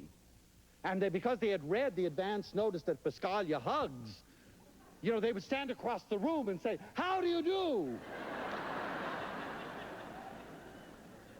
And on talk shows and television, they would say, you're not really advocating that we Britishers run around hugging each other.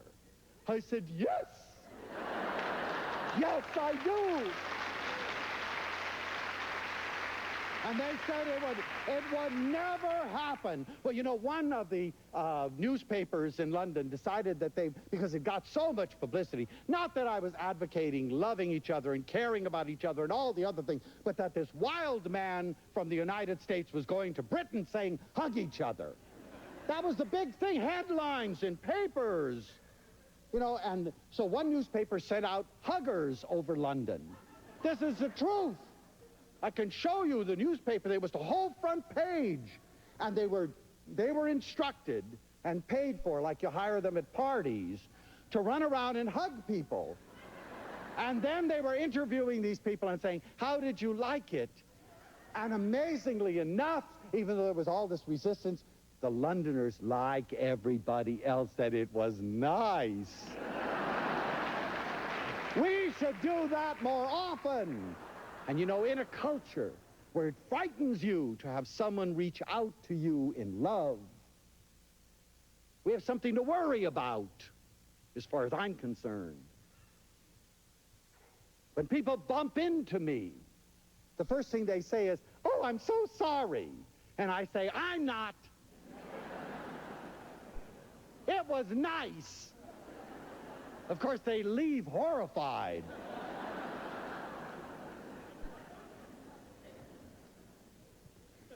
But you know, we are hug-starved. Sometimes when and maybe this is why it's so nice to stay here, even if it means staying till 1 o'clock and showing you that it's nice. Hugging and hugging. And so often you get, especially among the aging, people that will whisper in your ear that, you know, you're the first man that has hugged me in 17 years since my husband died. You know, what the hell kind of a culture are we living in when a beautiful woman like this, who's lived her life sharing and giving and loving, should be love-starved? I have a woman friend who is constantly in a turmoil because she says she wants so much to reach out to others, but it's always misinterpreted. And it is for some reason. We always attach a sexual connotation to affection. If a husband and a wife are affectionate, then we call them exhibitionists. You know, look at those two. What are they trying to prove? They're trying to prove they like each other. So shut up.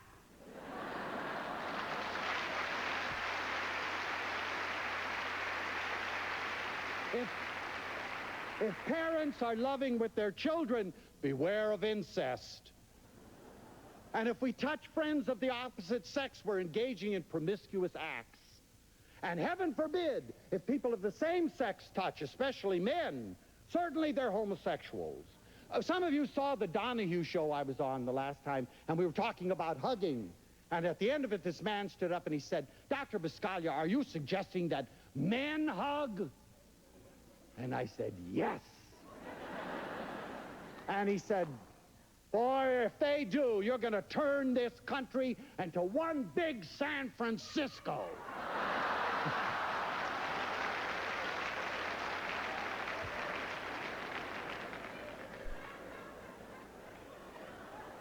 You know, I think we laugh at that to keep from crying.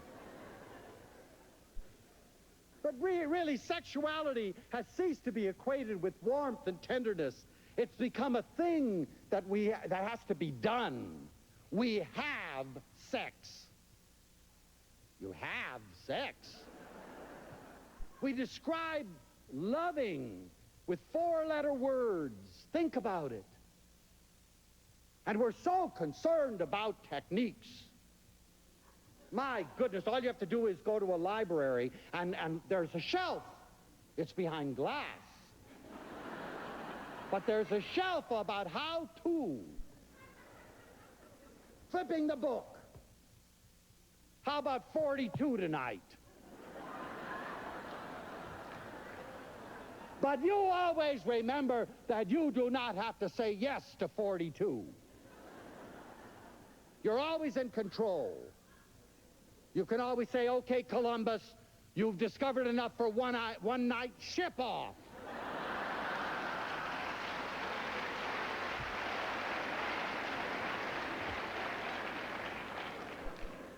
You know, it was wonderful that Lerner and Lowe in My Fair Lady had Liza say to this man who was all words, "Don't talk of love, show me." We need to reach out. We need to risk. We need to touch again in tenderness, in warmth, in affection, in bringing us together. You know, lab experiments have shown that lack of demonstrated affection can lead to loss of appetite, can lead to slowed growth, can lead to decline in intelligence and emotional problems. Even rats, for goodness sakes, who are fondled and loved in experiments, run mazes faster. Affection also, we found, can eliminate cholesterol. You know, don't put him on a diet, cuddle him. about him all the time. Love him. And see what happens. You know, they fed in an experiment high-fat diets to rabbits. And then half the rabbits were loved by the experimenters and half were just left to eat. But you know, when they finally tested the cholesterol level, they found out that there was far less fat content built up in the blood vessels of those rabbits that had been loved. Isn't that nice? You know, just reach over to her and go, nice old thing. You know, Helen Colton describes a study that was observed in Europe about touching behavior. And they compared touching behavior of Parisians with touching behaviors of people in the United States. And it was an amazing finding because they found that the average Parisian in a normal conversation at a sidewalk cafe will make human contact with the person they're talking to at least 100 times an hour. And in America, 4. You know, Helen didn't go into Italy. Her numbers would have gone berserk. Goodness, every time I go there, I'm felt and kissed and loved. I find parts of me I never knew existed.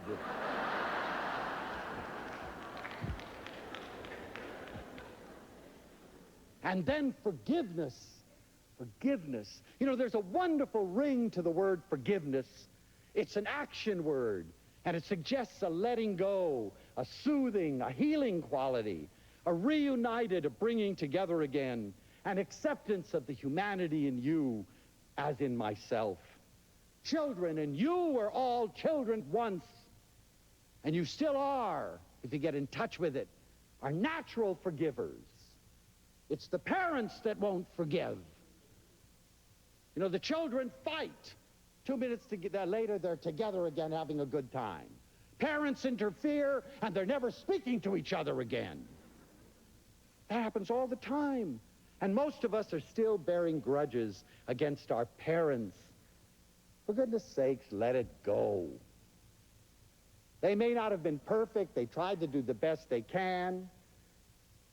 Why are you still bearing grudges against ex-husbands and wives, you know? Boy, I hope his new wife kills him. Between lovers, you know, I'm convinced that if you've ever loved someone, you will always love them. And that if you can turn around and say, I hate someone that you love, you never really love them. You wish them well, even if it means they're going without you, because you love them. Grudges against society, grudges against our children. I know people who even bear grudges against God. I'll never forgive God for what he did to me. What an ego.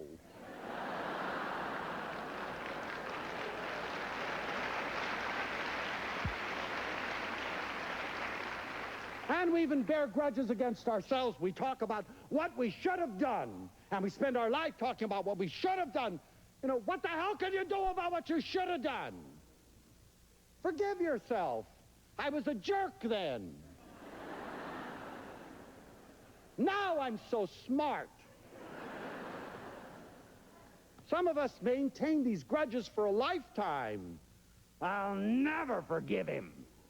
They say, drooling. Yeah, I'll forgive him when I get even. You know, to be wronged is nothing unless you continue to remember it. Why not relax and leave vengeance to heaven? Bearing grudges only hurts you. Forgiveness forgives you, releases you. Gerald Jomplowski says, hate, bitterness, vindictiveness are overwhelming, overpowering, self-defeating, and intellectually as well as emotionally depleting. You know, life is just as simply a group of lessons. We learn and we learn and we learn and we learn. Learn, but don't vindicate. It only punishes you. And forgiveness is a choice. You know, you can choose to forgive, or you can choose forever to avoid the person, to attack the person, to abuse the person, to hate the person. We're so quick to condemn. Isn't it amazing how many relationships have broken up simply because of a word that was or was not spoken? A thoughtless action, a mistaken judgment, an unfeeling criticism. It's enough to devalue years of relationship, of sharing, of warmth, of togetherness. And what have you accomplished? And we engage in scenarios of blame and of hurt. Forgiveness begins with honesty and with empathy. We have to have what I call sympathetic identification, remembering that nothing that you have ever done, I have not done too. And we'll always make mistakes. But how wonderful to be able to live being forgiven and to forgive. Gandhi, the wonderful man, said, "Go ahead, hate the sin, but love the sinner." Therein lies the challenge. That doesn't mean that you don't have a right to scream and to yell and to beat the wall and even to moan. Oh, it's wonderful to moan. How sad that we say that you are mature when you are stoic. You know, he left you. He's a rat. And it hurts. You walk around saying, "I don't care." What do you mean you don't care? Lock yourself in a closet. Draw his picture on a wall. Pow, smack. You know, a wonderful thing happens to you. It goes away. Don't deny it, accept it. But don't hold on to it, for goodness sakes. You know, I know a man who objected to the fact that his daughter was marrying this young boy at the university and disowned her, said, "I never want to see her again." He wouldn't go to the wedding. He wouldn't see her. For 14 years he didn't see his daughter until he had a heart attack. And then she came to his bedside with her husband, and amazingly enough, he was a nice guy. And he had given up his daughter in the wonder of 14 magical years together because he would not forgive her for leading her own life. Remember that you're forgiving as much for yourself as you are for others, because without forgiveness you can't move forward. You're chained. Actually, the other person is punishing you because you can't be fully you. There's no acceptance of human behavior unless you are a forgiver. And when you free yourself from these chains of grudges, you become able to look for other alternatives, so let it go. But you know, Gore Vidal said that all truth has become platitude, and that's our major problem. And that's the truth. You know, all the wonderful truisms about life, about beauty, about joy, about morality have been said, and therefore we say, oh, that's a cliche. If we could only get back to those things, we'd find marvelous ways and alternatives for life. And so I'm going to remind you of some old platitudes that may sound a little bit different under these circumstances. And this, number one, even when you seem to be on the right track when it comes to relating, you'll get run over if you just sit there. It's what you learn in relating after you think you know it all that really matters. And many a self-made man stopped too damn soon.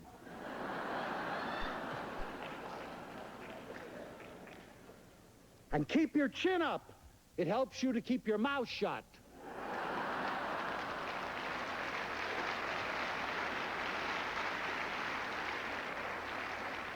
And never kick a man who's down. He may get up.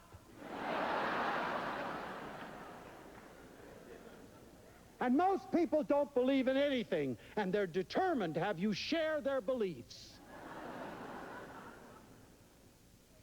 And the only people who profit from running people down are elevator operators. You know, I have ceased defining a beautiful day as a day where everything goes my way. Good grief, do you realize that's the way we respond? And we come home and say, this was a perfect day because everything went my way. You know, it's made a big difference in my life to begin to define a perfect day as a day in which, through some power of mine, I was able to make a day better for you.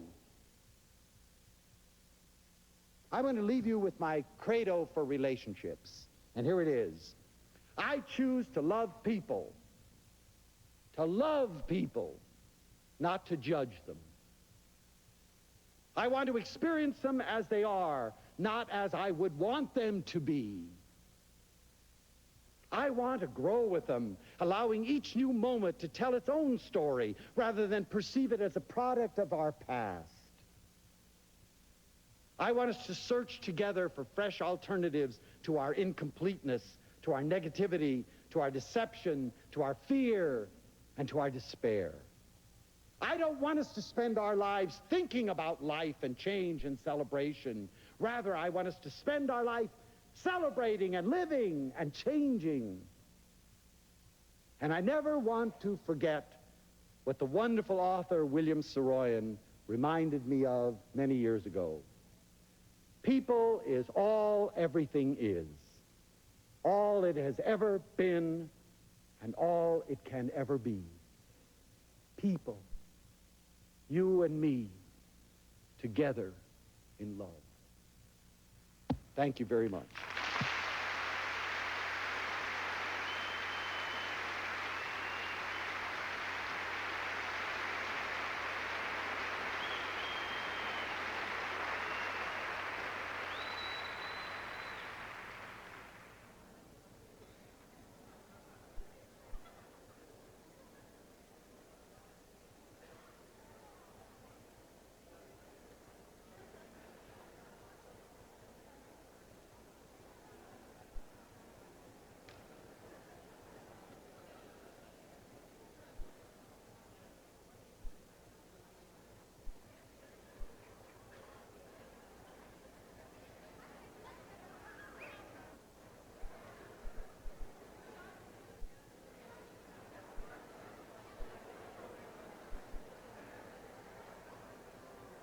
Stay tuned for more Leo Buscaglia coming up next after this brief intermission.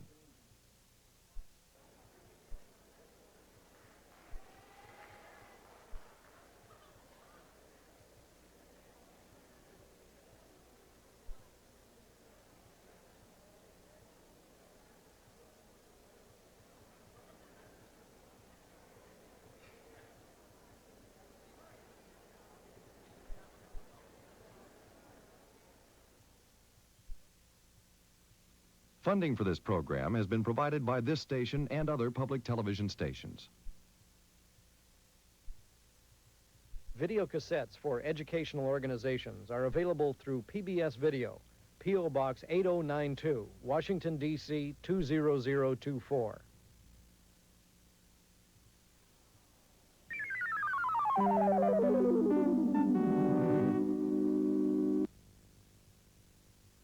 Here and now, we would like to offer you the opportunity to purchase a boaster's license. How many times have you been in a room full of people and the conversation turns to television and someone blurts out, I never watch TV. Pap. Whereupon someone else, agreeing, says, we do watch McNeil Lehrer, of course. Or, did you see Baryshnikov the other night?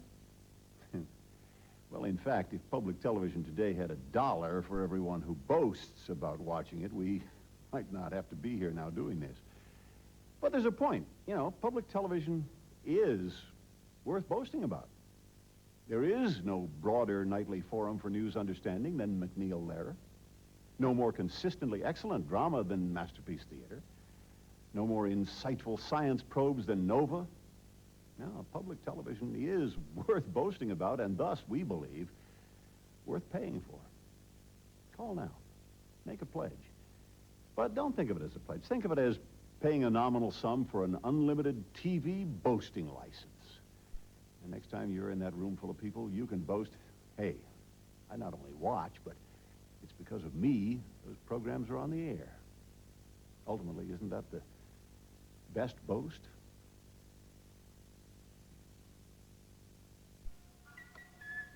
Good morning, Vietnam! Robin Williams' success in Good Morning Vietnam could not have come at a better time for this actor and comedian. His stand-up routines continued to pack in the crowds from the Met to command performances in London, but his film career featured interesting performances in box office failures. Nonetheless, he won plaudits for his dramatic work on PBS and Saul Bellows' Seize the Day. I met with Robin in San Francisco and noted that Good Morning Vietnam let him show these disparate sides of his talent. We got to see the zany side. We got to see the serious side. It's nice to combine them finally. Yeah, it is. Because people have been wondering because of, I mean, they've seen, obviously, the stand-up on HBO. Sorry, another network, it's okay. And they've seen, obviously, things like Seize the Day. You've seen the two extremes. Now it's kind of necessary to do the yin and the yang and say, time to put them together. And I think for me, it was nice to have that freedom. But also to allow myself to be there, to not hide behind a character and really say, okay, I'll put it out there. A lot of it was improvisation. Mm-hmm. Threw yourself in front of a mic. Yeah. And just went from Sometimes nothing. with like outline premises, just okay, we go with one character, we'll try a character, you know, with either a vague character idea, and went with that, or you know, with the news, just like a, you know, format, just like one sentence news highlights and play off of those. Of course, you do that with live audiences all the time. You like to do that, what, to keep in touch, to keep yourself up? How does it work? Yeah, to find. It takes away. It does two things. It has the effect of peeling away any like cockiness, especially when it doesn't work, and get you. It's like prize fighting. Stand-up comedy is a lot like prize fighting. If you stay away from it for a while, you get really kind of flabby with it, and you start to lose the edge.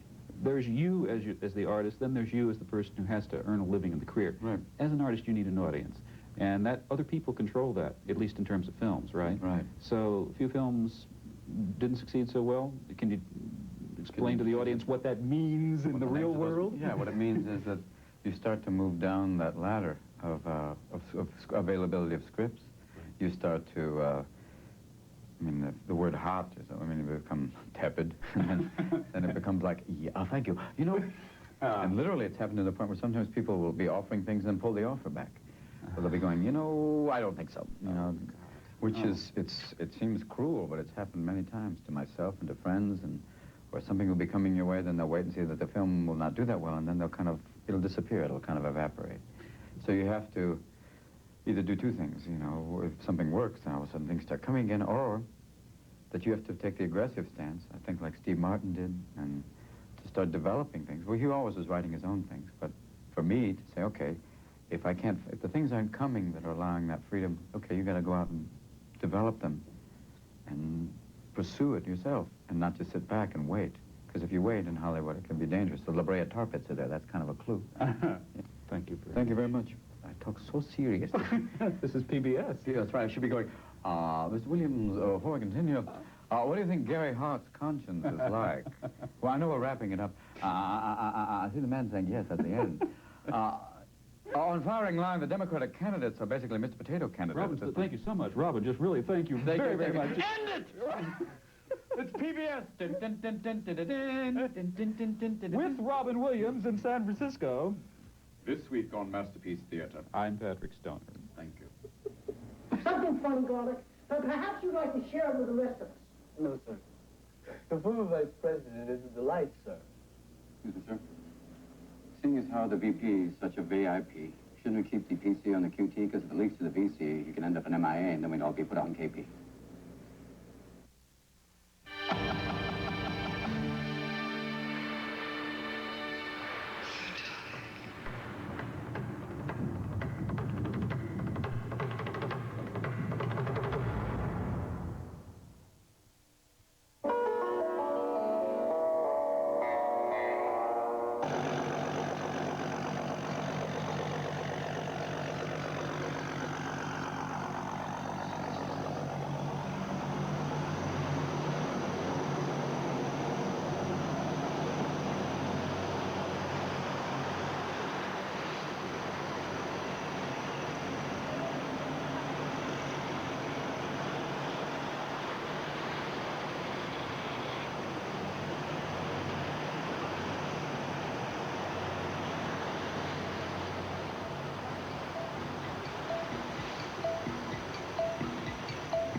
You're watching WTVI, Channel 42, the Carolinas' only community-owned public television station, serving Charlotte, Mecklenburg.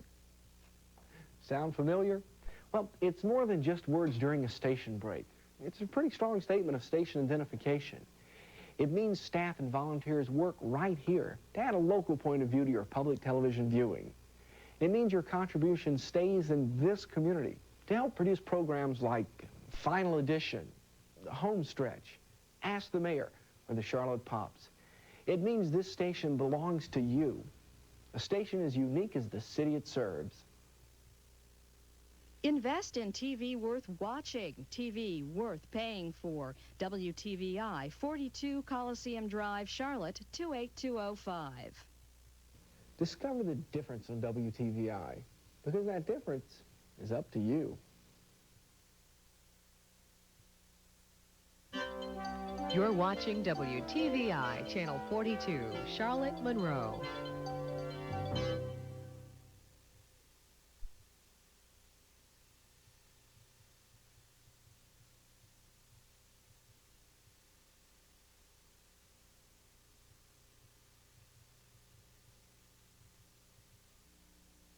Funding for this program has been provided by this station and other public television stations.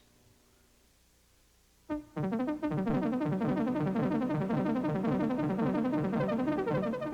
want you to know that somehow I too am human. I cry too, I'm lonely too, I need too, and that I need you just as desperately as you need me. And on that level we can start communicating, and on that level we can start to learn from each other, which is what a learning situation always is if it's a truly learning situation. Dr. Leo Buscaglia, Professor of Education at the University of Southern California. In an address before an audience at the University of California at Davis, Dr. Buscaglia takes us on a journey into the world of human potential in The Art of Being Fully Human.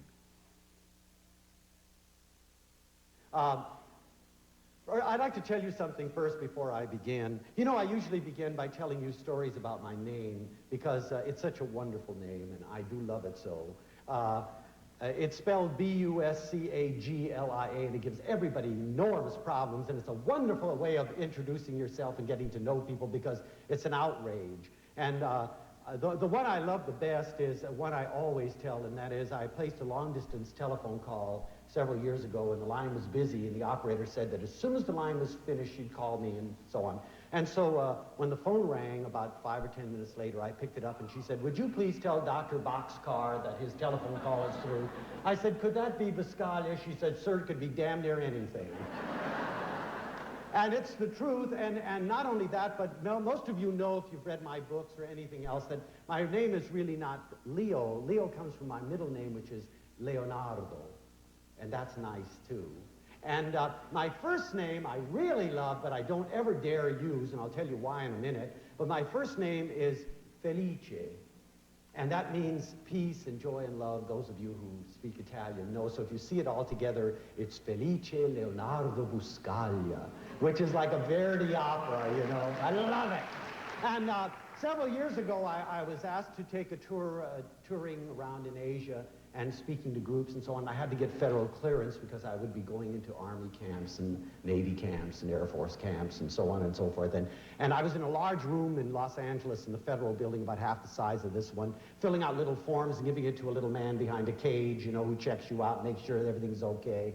And then when he's ready for you, he calls your name over a microphone. And I knew this was going to present a problem, because if you think of Felice Leonardo Buscaglia, it may be good for Verdi, but it's not so good for Mr. Smith, you know. And so I knew that he had reached mine. He had had no trouble with Sally Jones and James Brown and everything else. But I knew he reached mine when he sort of picked it up and looked at it and did a double take, like, what freak could have a name like this?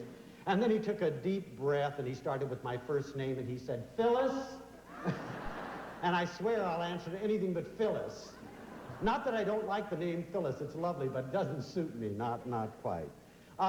Last night I was talking to my nephew, who's only 5 and a half, and he's really curious, and he's in that stage that most of you know, that magical stage where kids are running around brailing the world, you know. And they're curious about everything. It's so sad that we stop them, you know. They want to braille, and we say, don't touch that, and don't put... You know, the world is not set up for children.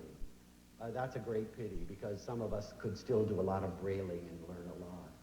Perhaps one of the most beautiful moments in my life was when I spoke to a group of blind people, and after it was over, it was a very large group, it was a national conference, one of these beautiful blind men came up and said, Dr. Buscaglia, may I braille you? Have you ever been brailled? I know you've been felt, but not braille. That's a different thing. It was like having a cool breeze or an electrical current running over your skin. And first of all, I'd like to start by getting us in a common frame of reference. Now, some of you, I always am a little bit confused as to where to begin, because I know that some of you have read my books because you've written me, and wonderful letters, and or you've seen tapes of mine, or you've owned them, and you know pretty much where my head is. And others of you, and it's right that it should be that way, have no idea who I am. And that's good, too, because then we can get acquainted tonight and sort of verbally braille each other. And if you want to do more, I'll stand down here and we can do more later on.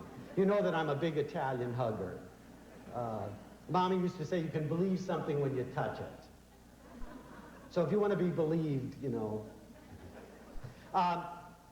Anyway, I'd like to get us in a common frame of reference so that we know pretty much where we stand and what I'm going to be talking to you about tonight, which is a subject that is really keen to my heart, and that is the art, literally the art, of being fully human.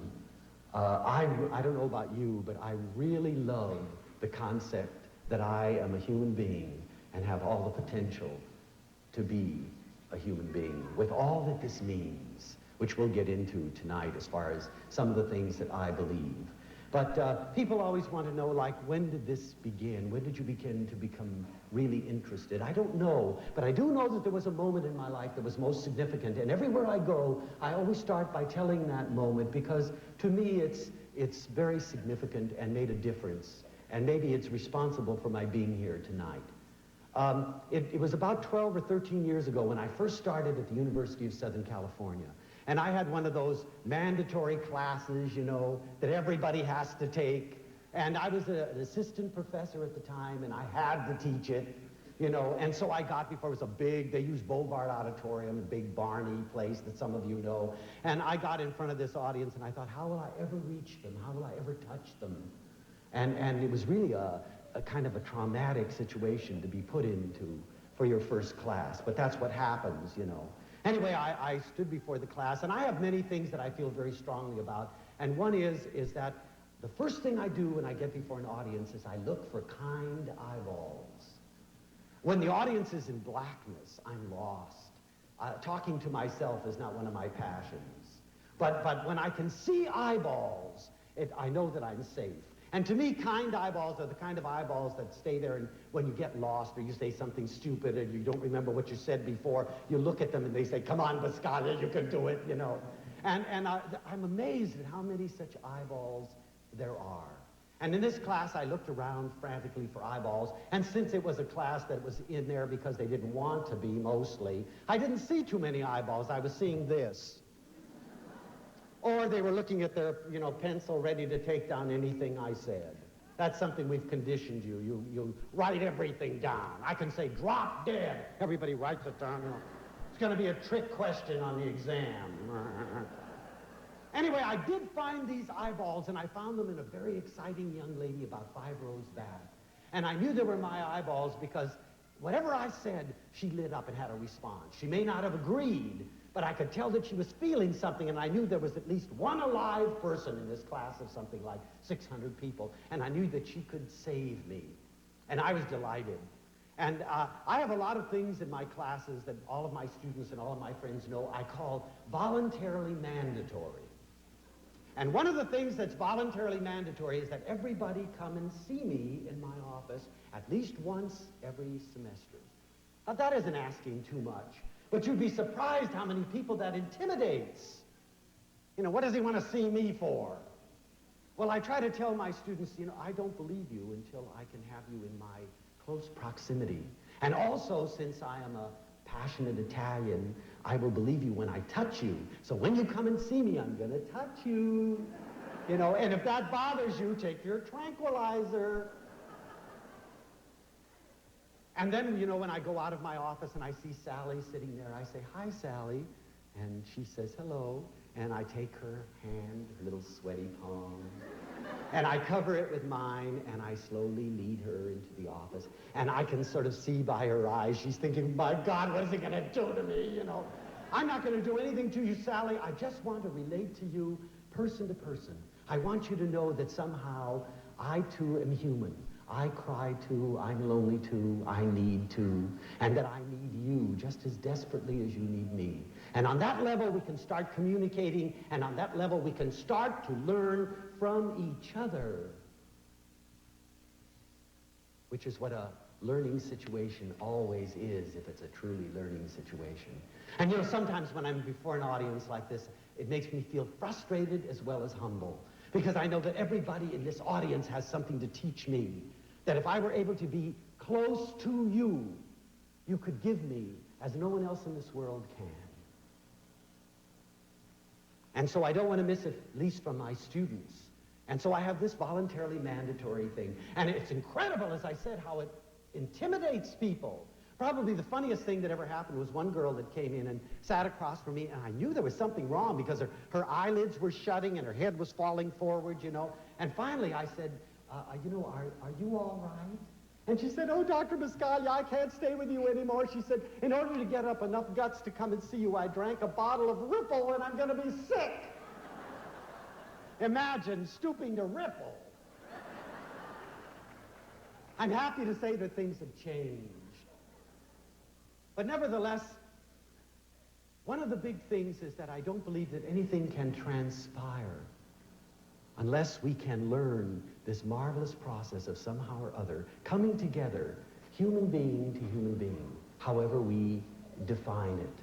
And I was eagerly waiting for this girl to come and see me, because I am ego involved with my friends and my lovers and my students, and I wanted them desperately.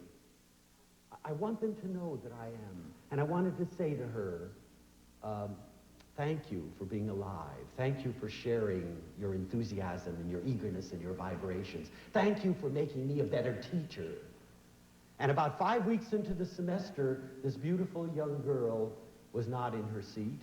And when Monday, Wednesday, Friday came, I became curious, and I went down to where she sat and asked the people around her what had happened to her. And do you know, in something like 6 weeks of school, they didn't even know her name.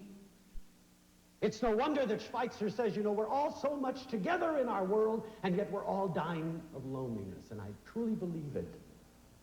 We need to know how to express it, or even if we feel it, we're intimidated by it. We don't know how to reach out and say, "Look, lonely person, take my lonely hand." We can be stronger this way. And so I went to the Dean of Women and I asked about her. And Joan is a very lovely girl and said, "Oh, Leo, I'm sorry. Haven't I told you? This girl went to Pacific Palisades, which is an area in Los Angeles that many of you know, where sheer cliffs fall into the sea. And there were people there having a picnic on the grass, and they saw her drive her car up. She left the ignition running, and zombie-like, she walked across the grass, and without a moment's hesitation, threw herself off onto the rocks below. She was 22. It was a good thing that happened to me in a tragedy, because all of a sudden I asked myself, what does it matter that we've taught this girl to read and to write and to spell and to do all the things that we think are essential if no one along the line taught her the sacredness of being alive and taught her the dignity and the wonder of her own personal self so that she could easily take it? And I remember being terribly moved by something that I read in a book of Chaim Ganat's, probably his last book, and it read like this, and some of you I've shared this with, but bear with me because it will lead us down the path that I hope we can take together tonight. It's a very poignant thing, and it's written by a school principal who gave this to Gnat. She said, "I am a survivor of a concentration camp. My eyes saw what no person should witness. Gas chambers built by learned engineers. Children poisoned by educated physicians. Infants killed by trained nurses. Women and babies shot and killed by high school and college graduates. So I'm suspicious of education. My request is, help your students to be human. Your efforts must never produce learned monsters, skilled psychopaths, or educated Eichmanns. Reading and writing and spelling and history and arithmetic are only important if they serve to make our students human." And you know what occurred to me? We teach everything in the world to people, except the most essential thing, and that is life. Nobody teaches you about life. You're supposed to know about it. Nobody teaches you how to be a human being and what it means to be a human being and the dignity that it means when you say, "I am a human being." Everyone assumes this is something you have or you should have gotten by osmosis. And you know, it's not working by osmosis. I did a rap show this morning on the radio, and I always love to do those things because you encounter so many beautiful people. And everybody wants a definition. Isn't that interesting? "Dr. Buscaglia, will you define love?" And I say, "No." "If you follow me around, I'll try to live it." It's very difficult to define because it's such an enormously broad concept. And the more I live in joy and beauty, the greater lover I become. And so every day I'm becoming a greater and greater and greater lover. And to define it would be to somehow delimit it. But at least along the way, I kind of have an idea where I am. But I also know that if I put my hand out, you could give me new definitions, new strokes, new ideas. And together we could grow to the extent to which we can all of a sudden realize that we're not individual lonely lovers. We're all one, you and me. You know, there's one thing I'm sure of. There are maybe 2,000 people here tonight. There isn't one person who hasn't known loneliness.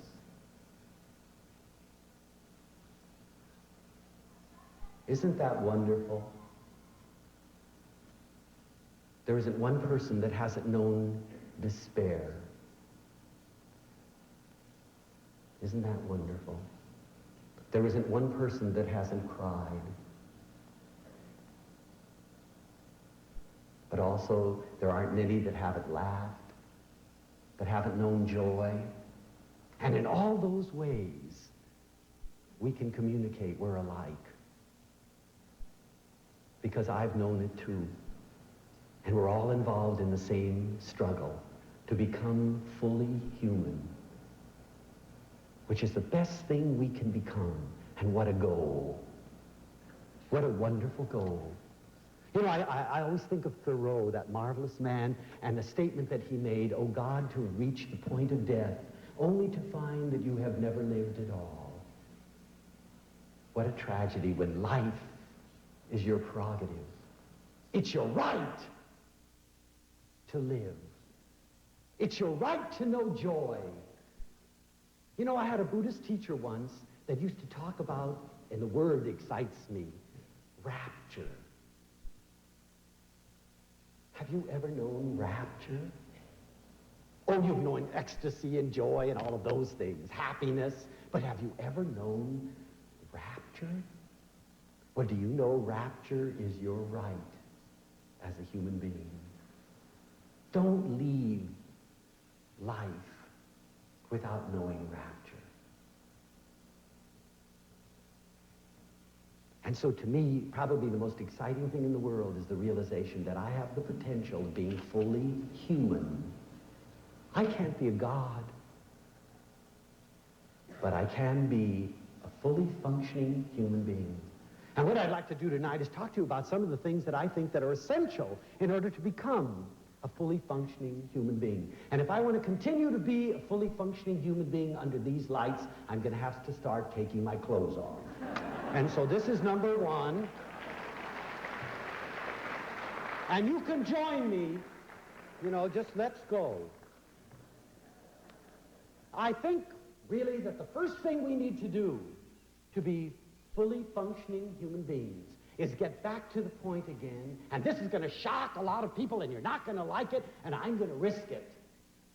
I'm going to risk not being liked in the first thing that I say, but I feel this probably more strongly than anything I'll say tonight. We've got to risk again by saying that I like me. We've forgotten that you cannot give to anybody in this world what you do not have. And therefore you must concentrate on getting. You must become the most beautiful, sensitive, wondrous, magical, unique, fantastic person in the world. Not to stand in front of a mirror and say, mirror, mirror on the wall, who's the fairest one of all? You sweet old thing. That runs thin. But to be able to say that I have all of these things so that I can give them away and share them with you. Think about it. If I don't have wisdom, I can only teach you my ignorance. If I don't have joy, I can only teach you despair. If I don't have freedom, I can only put you in cages. But everything that I have, I can give away. That's the only reason for having it, but I've got to have it first.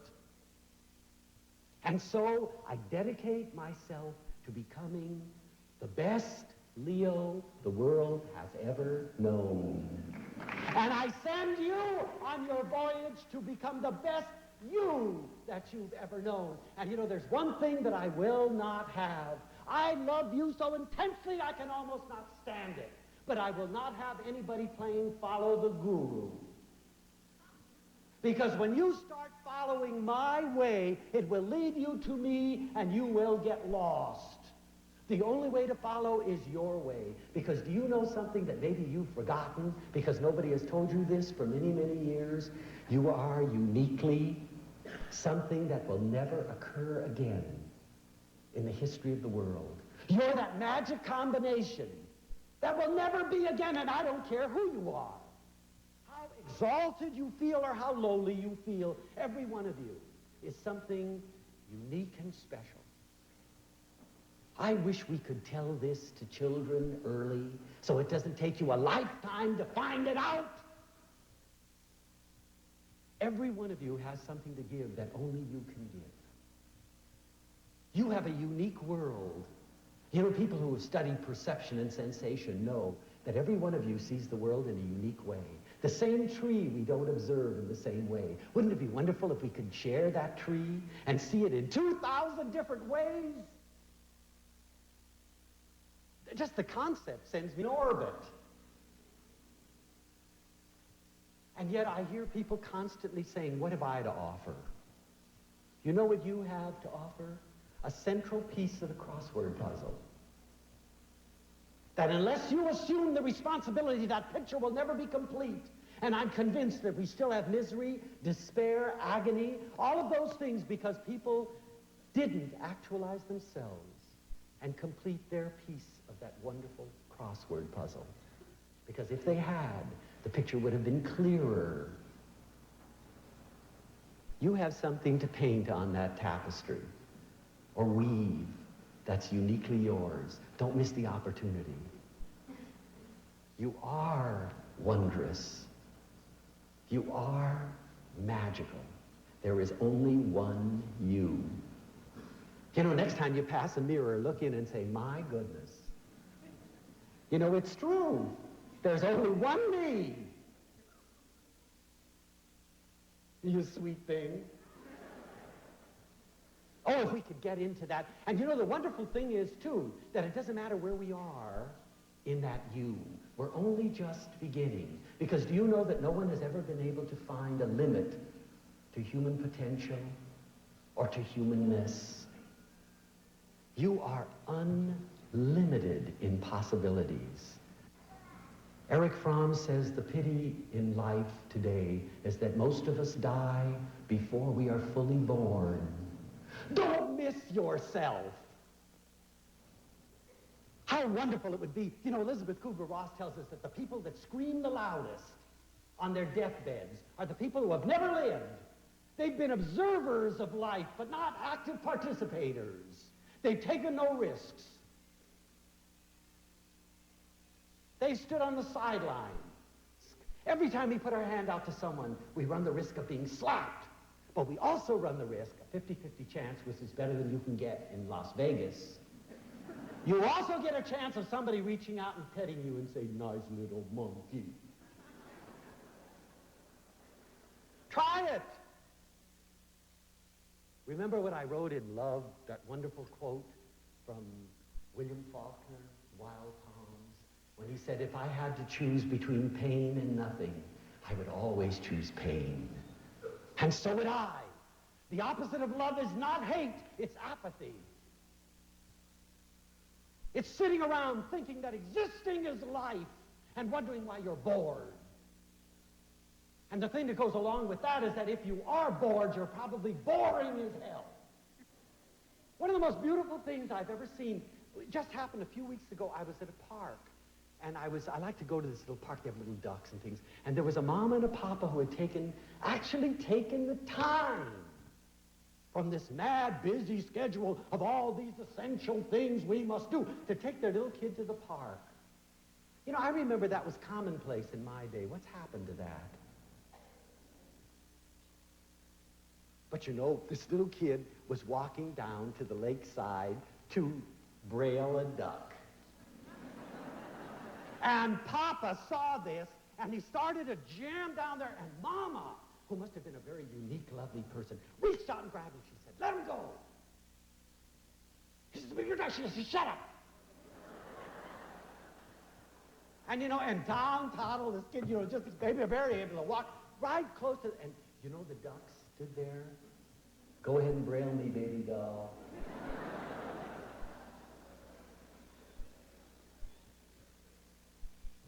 This tale has a happy ending. The baby didn't drown. I'm sure Mama's heart was pounding hard. But all growth involves risk. I'm one of those crazy people who loves to go down and let everybody know that I see them. Heaven knows so many of us are blind because nobody sees us. We're sure we don't exist. And so I walk down the campus and I say, "Hey, good morning, hi, how are you?" The reaction is incredible. You know, some people say, "Hi."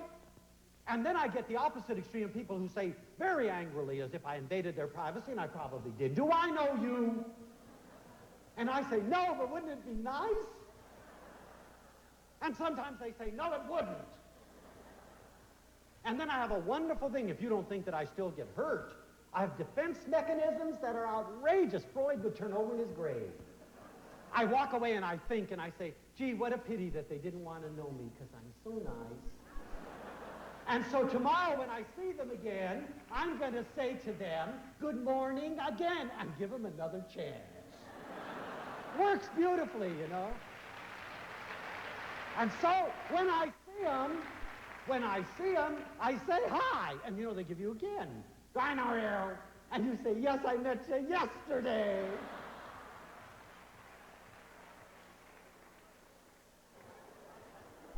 Oh, learn to risk again. Go back to that point in childhood where the whole world was a gigantic, wondrous mystery that you had to understand.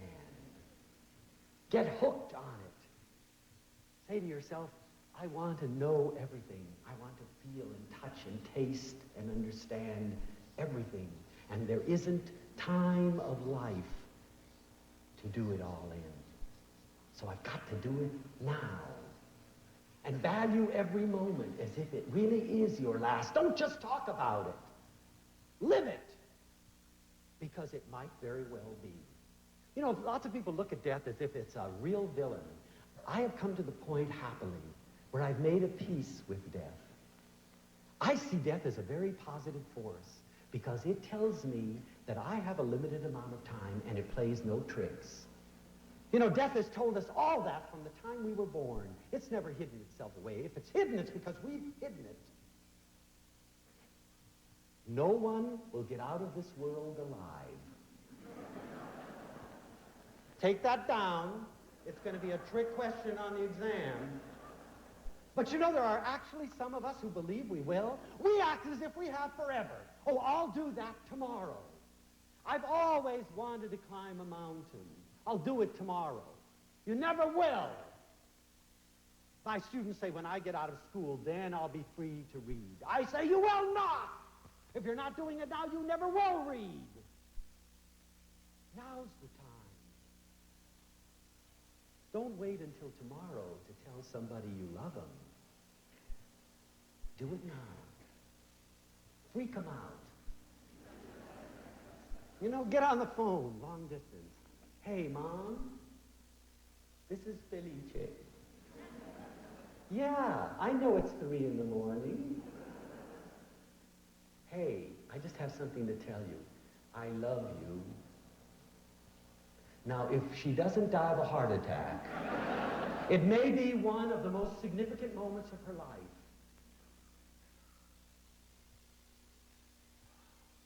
I'm always getting people to say, well, she knows that. Maybe she does, but do you ever get tired of hearing it? Say it now. There are lots of ways of saying it. Reach over and touch her. Squeeze. Tell him. Go home and wake up the kids. Hey! I love you, I love you, I love you. My God, Mom, I'm going crazy.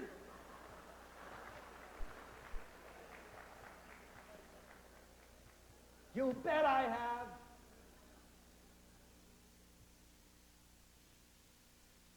So remember that it all starts with you. And you can't celebrate anybody else in this world until you celebrate yourself. With all your kookiness, your forgetfulness, even your ability to hurt. One of the greatest attributes we have is this marvelous attribute of forgiveness. I forgive you for being less than perfect. And I will demand that everybody else be perfect the day that I become perfect, so you're all safe. And so you celebrate yourself and your humanness with joy and with wonder and with magic. And then along with that, and perhaps if we have to number them, 2, you celebrate others. Oh, the joy of my celebrating you. You know, most of you who know my work know that I'm a leaf freak. I love leaves, and fall is my favorite time of the year. Fall to me is complete magic. And I like and worship leaves. They say so much to me. And so when fall comes, and I am surrounded by sycamore trees that are deciduous and the leaves fall, I like to leave them there. In fact, I like to collect them up and bring them in and put them one on each desk of each of my students. You know, there's that crazy Buscaglia again. You know, I say, isn't it incredible? Isn't a leaf a miracle? You know? And then I start talking about sensation and perception, using a leaf as an example. Then all the people that knocked it off lean over and pick it up, you know. They didn't know it was part of a lesson. Now it's significant. But that old leaf wasn't significant just in its own. I remember a wonderful blind girl in the class, when we were sharing our feelings about leaves, somebody said, oh, doesn't it sound good, and doesn't it look pretty, and look at the little veins, and we were sharing all these things about what we saw. And she said something none of us had thought of. She said, doesn't a dry leaf smell good? And I like leaves. And so if you ever see my house in the fall, I have very clean, neat neighbors. And it's clean, clean, clean, clean, clean, clean. Buscaglia's house, their perception, dirty, dirty, dirty, dirty, dirty. And then clean, clean, clean, clean, clean. You see? In fact, one of them has one of those machines that actually vacuums them up. And you see the leaves going, ah! I can't watch. My leaves are safe. And once I was having a seminar. I always bring my students to my classes, from my classes to my home, because I want them to walk into another. I want them to see me in a more human place. And so I like to share my house, because my house is me. And so we were there having a seminar when my neighbors came, and they are beautiful, wonderful people. They're just clean. And there's nothing wrong with being clean. And so they knocked at the door, and I left the seminar for a minute. I went there, and they said, you know, Leo, we know that you travel on weekends, and you work at the university all hours, and so on and so forth, and you haven't got time to do that. Now, we have this marvelous machine. We'll do it for you. Now, you know, they really are loving neighbors if they do that for me. And so I said, no, that's okay. I really didn't know that my leaves bothered you, and I'll go out and clean them up. And so we talked a few minutes, and then they left. And then I walked in the room, and of course, my students were incensed. Cop out! You should have said, this is my house, and I'll do it. I said, shut up! I'm a real non-directive counselor. Mama taught me that. There was never any confusion with that woman. She said what she felt, and she said it loud. I said, get out there and pick up those leaves. And, you know, and then I said, clean them all up, put them in barrels, and bring them in and dump them on my living room floor. They didn't believe that. You mean it seriously? Yes, I mean it seriously. Nobody can tell me yet what I can have on my living room floor. And so we dumped those wonderful things on my living room floor, and we sat on the leaves and continued our seminar. And listen, sometimes, you know, I really need my neighbors. I'm glad they're there. Sometimes by giving up something of a lower order, we achieve something of a much higher order. I had my neighbors, and they were happy, and I had my leaves, and I was happy. And it was a very simple thing. And do you know that most divorces and most breakups in relationships that could be beautiful happen over stupid, insignificant, crazy things? I want a divorce. She squeezes a toothpaste tube in the middle, and it drives me crazy. My God, buy two. One, she can squeeze in the middle, and the other, you can be neatsy-poo, curl, curl, curl, curl, curl, and you can both be happy. He drops his clothes all over the house, and I'm his maid. You're not his maid unless you want to be his maid. Leave it on the floor. Walk around it. But what will the neighbors think? Well, the neighbors are just, it'll be their little problem. They come in and they say, what's this? 6 coats on, oh, they're my husband, isn't he cute? He loves his coats on the floor. And I just leave him there. He has such a nice time sorting them out in the morning.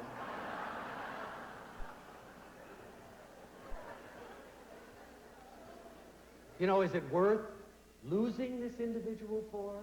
And next time you get really annoyed and angry, examine it. Usually it's crazy. Usually if you sit and examine it, you get the giggles. And you say, isn't it neat being a human being? But I have a few things that I want to share. And one is, you know what frightens me possibly more than anything else in our culture, which is also our right of being human, is our lack of humor. We take everything so damn seriously. We've forgotten how to laugh. Think back, those of you who are my age and beyond, how much laughter there used to be in homes. I don't hear much laughter anymore. You know, I remember my mother, who was really a remarkable lady. She was magnificently rotund. She was a big lady. You know, she just loved oinking out. And that's a quality she passed on to me. Oh, the joy and wonder of food. But you know, Madison Avenue tells us, and it's only Madison Avenue, that we must be terribly slim to be attractive. It depends on where you are. Go to Italy and see who gets the most pinches. The more, the merrier. But you know, I remember she used to get to laughing sometimes so hard that she would get down on the floor and she would rock all 180 pounds of her, you know, and we'd be laughing, wondering, what is she laughing at? But I don't hear much laughter anymore. You know, we don't laugh. Things are not funny. We've forgotten how to be joyous. And worse than that, we've forgotten, and we won't accept our own madness. You know, let's face it, each of us is a little cuckoo. Oh, and the joy of getting in touch with that cuckoo-ness again. But you know, Buscaglia, a wonderful psychoanalyst who wrote a marvelous book and set up a philosophy called psychosynthesis, said that one of the reasons that we're always so sad is that we're all in routines. Our whole lives are based upon timed routines. And you know, it's true. He says, follow yourself through a day. You usually get up on the same side of the bed. You put on the same slippers and the same robe, or if you're not into slippers and robe, you wander into the john. You then get the toothpaste, and you look yourself in the mirror and say, oh, God. And then you do 40 strokes this way and 40 strokes this way, and then you go to the john. Then you go into the kitchen, and you make your toast, and you butter it, and you pour your coffee, and you talk about this, and then you get up and you go out the same door. One day, do it all backwards, just for the hell of it. Crawl over her. You know? She says, what are you doing? I'm getting out of bed. You know, instead of walking into the john, throw up the window in the bedroom and jump out and jog around the house 7 times. Rush into the front door and say, buongiorno, mia cara. Say, guess what? I'm taking you to breakfast this morning. She says, my God, it isn't Sunday. I know, but let's do it anyway. And find out how exciting that becomes. Some of your most exciting evenings, you know, can be when you have almost nothing, but you eat almost nothing by candlelight and soft music. You've had filet mignons that didn't taste as good.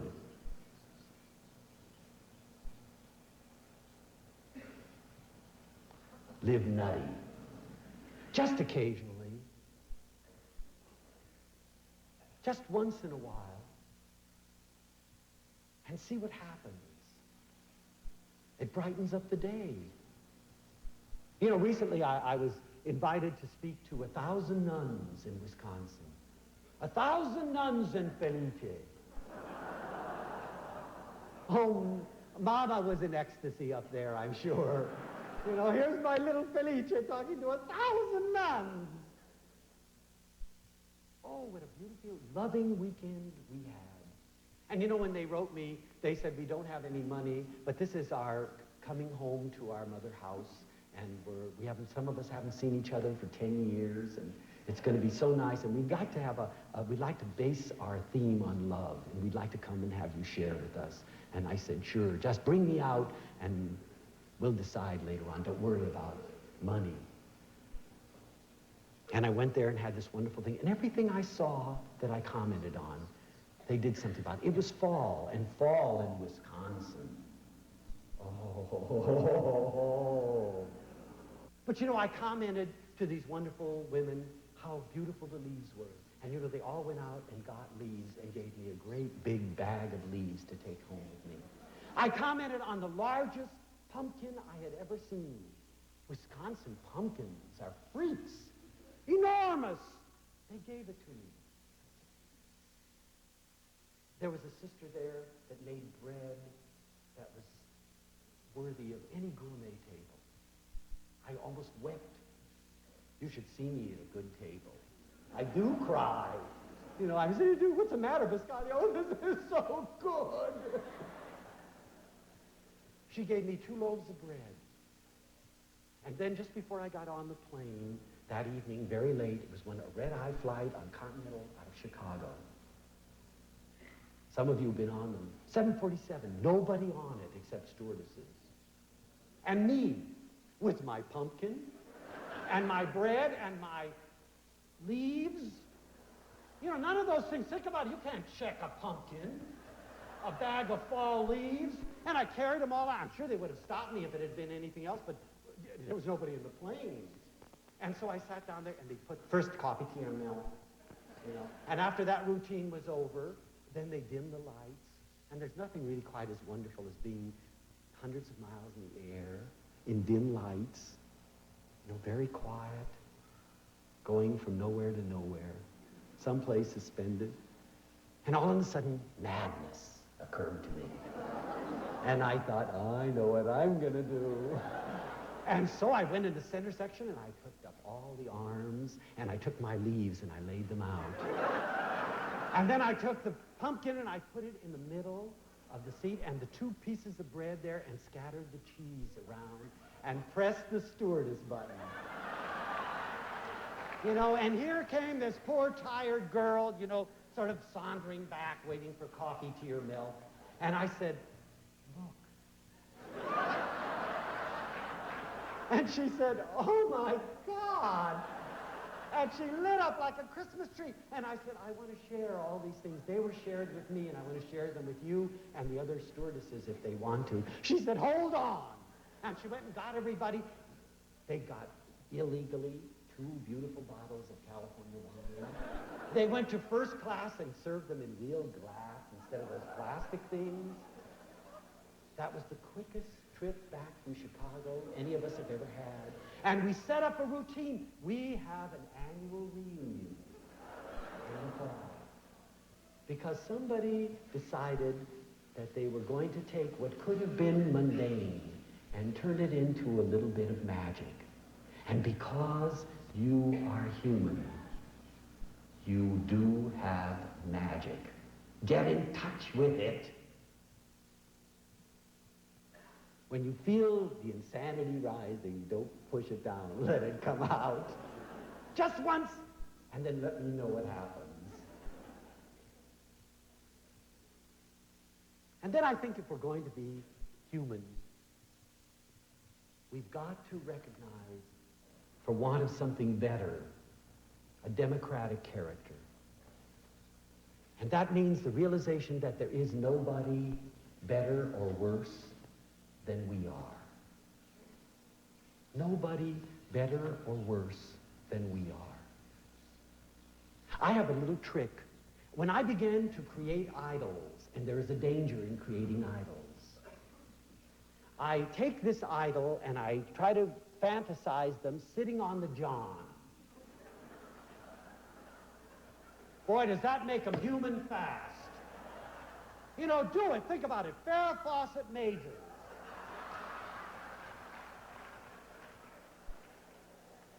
How about it? Henry Kissinger. You know, we never think about it, but they do it too.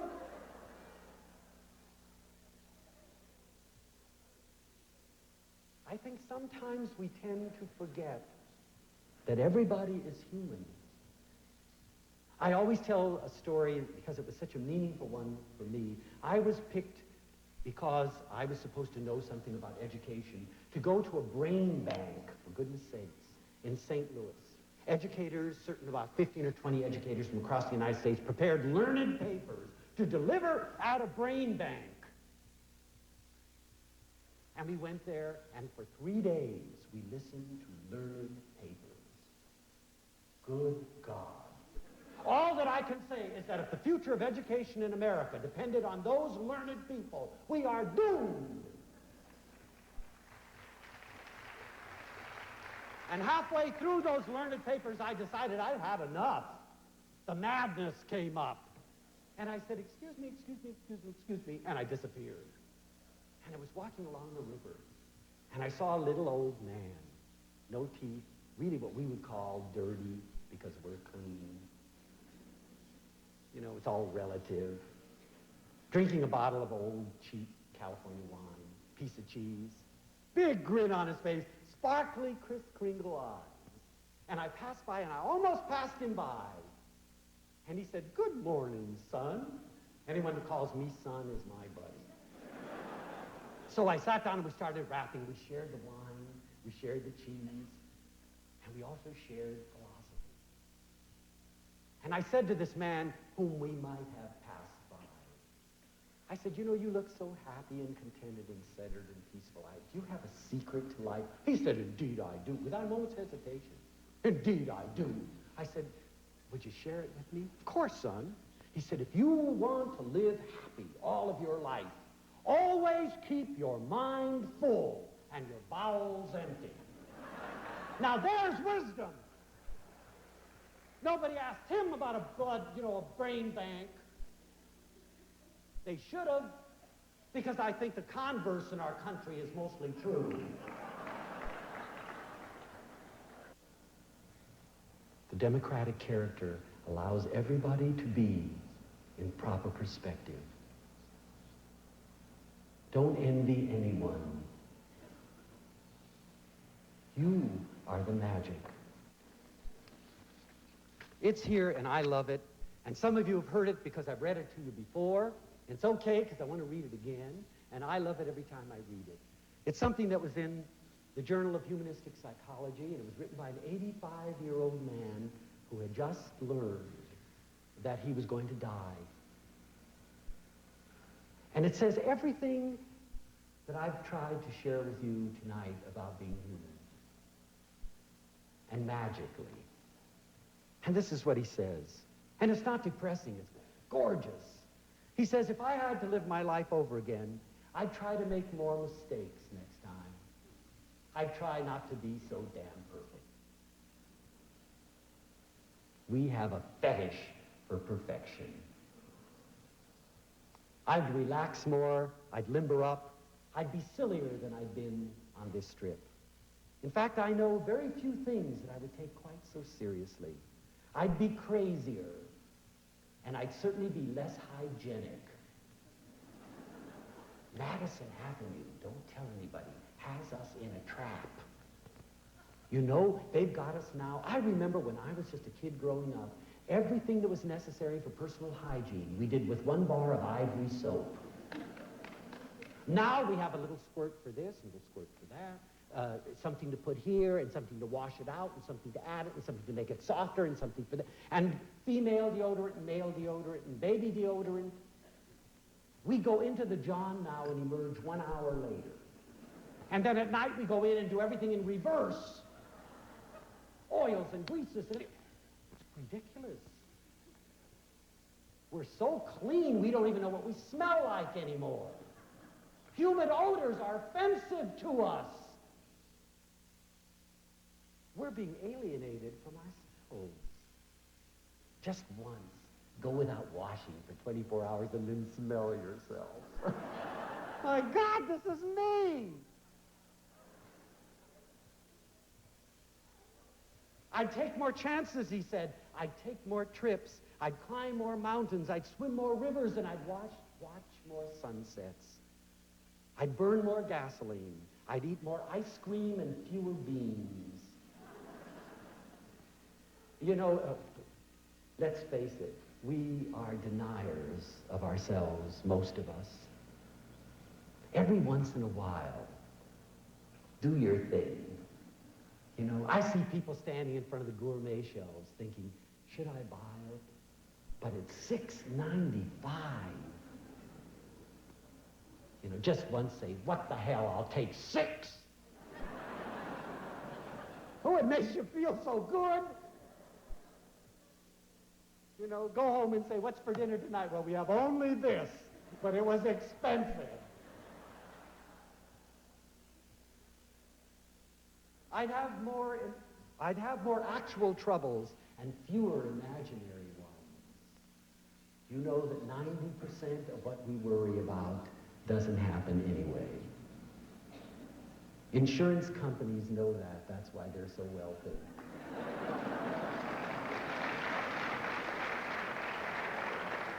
We're insured for falling arches and rising arches, open eyelids and shut eyelids, growling stomachs and silent stomachs.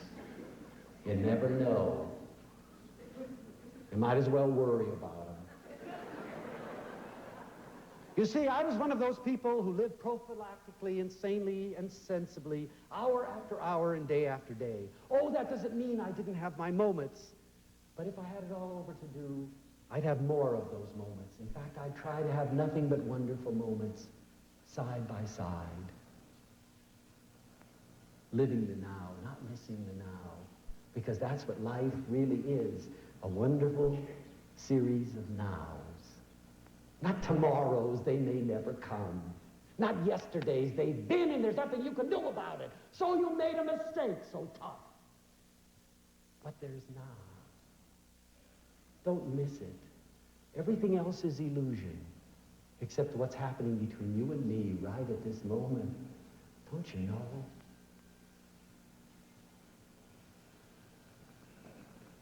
I've been one of those people who never went anywhere without a thermometer, a hot water bottle, a gargle, a raincoat, and a parachute. If I had it to do all over again, I'd travel lighter next time. You know, Buddha once said something that really moved me when I first heard it, and it's made a difference in my life. He says, when you have nothing, you have nothing to worry about. Oh, we think, isn't that marvelous wisdom? And then we collect and we collect and we collect. And we build bigger burglar alarms, and we worry more about leaving the house, and we buy bigger cars and we're afraid to have them dented. If you have an old junk, you say, run into me, sister. Brother, try bashing me in the back, see if I care. You know, my God, someone put a scratch in the fender. If you have nothing, you have nothing to worry about. I'm not advocating having nothing, but I'm also not advocating being professional collectors. You know, some of us have never thrown away anything in our lifetime. Our closets are full of things we'll never use. We have beautiful china, but we never use it. Well, they're going to chip it.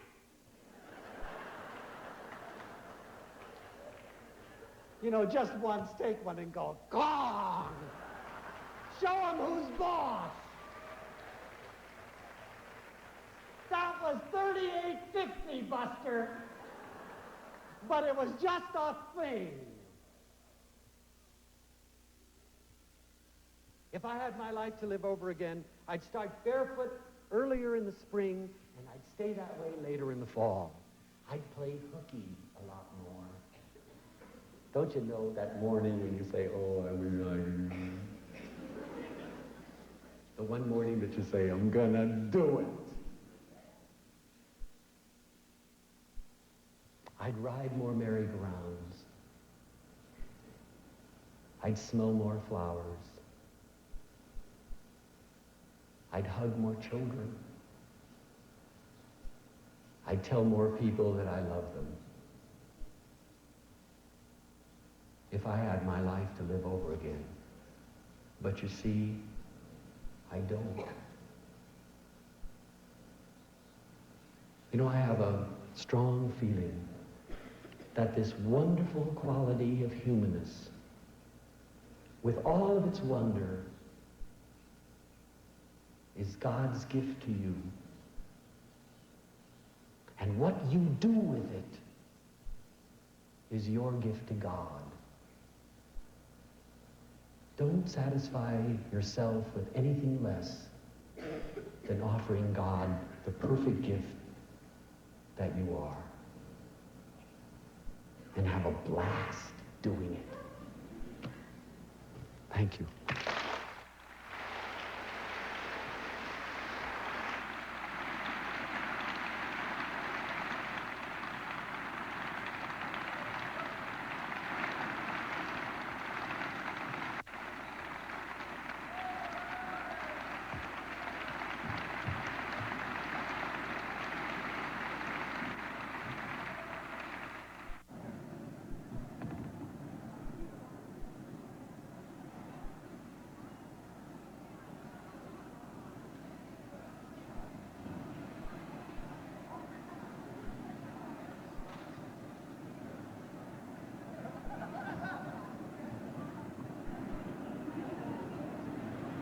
Stay tuned for more Leo Buscaglia coming up next after this brief intermission.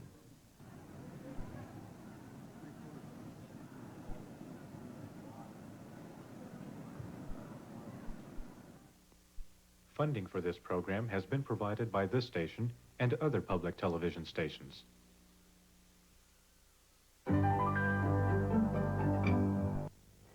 One of the many joys Vincent and I share is making beautiful things grow. And did you know that you can also make beautiful things grow by supporting this public television station? Well, think of all the exciting artistic programs PBS brings you. Powerful dramas and grand opera. And those wonderful nature series and deliciously chilling mystery, of course. But just like a beautiful garden, public television needs nurturing. It needs the kind of care that only you can provide. Now, please remember, this station cannot survive on admiration alone. So make your pledge right now, won't you? Well, if those of us who care won't do it, who will? Yes, who will? WTVI Channel 42 in Charlotte, Mecklenburg.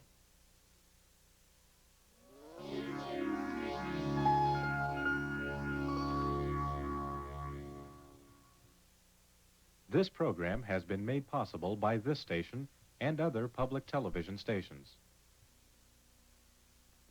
You can learn to touch like you've never touched before, look like you've never looked before, hear like you've never heard before, feel like you've never felt before, do like you've never done before.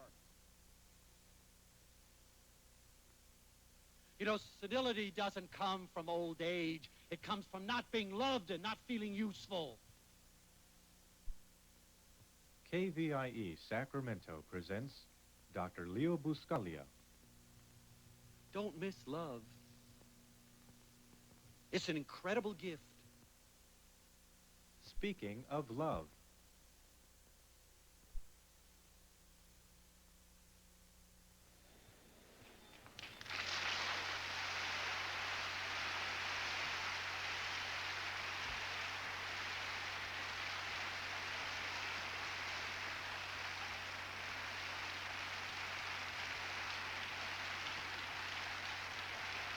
Thank you. We only have an hour, so let's get going. Isn't it incredible we're going to go up in satellites? You and me. I think we can make it happen. And the first thing before we go into satellite, now you've seen my new jacket, and I'm going to take it off, okay?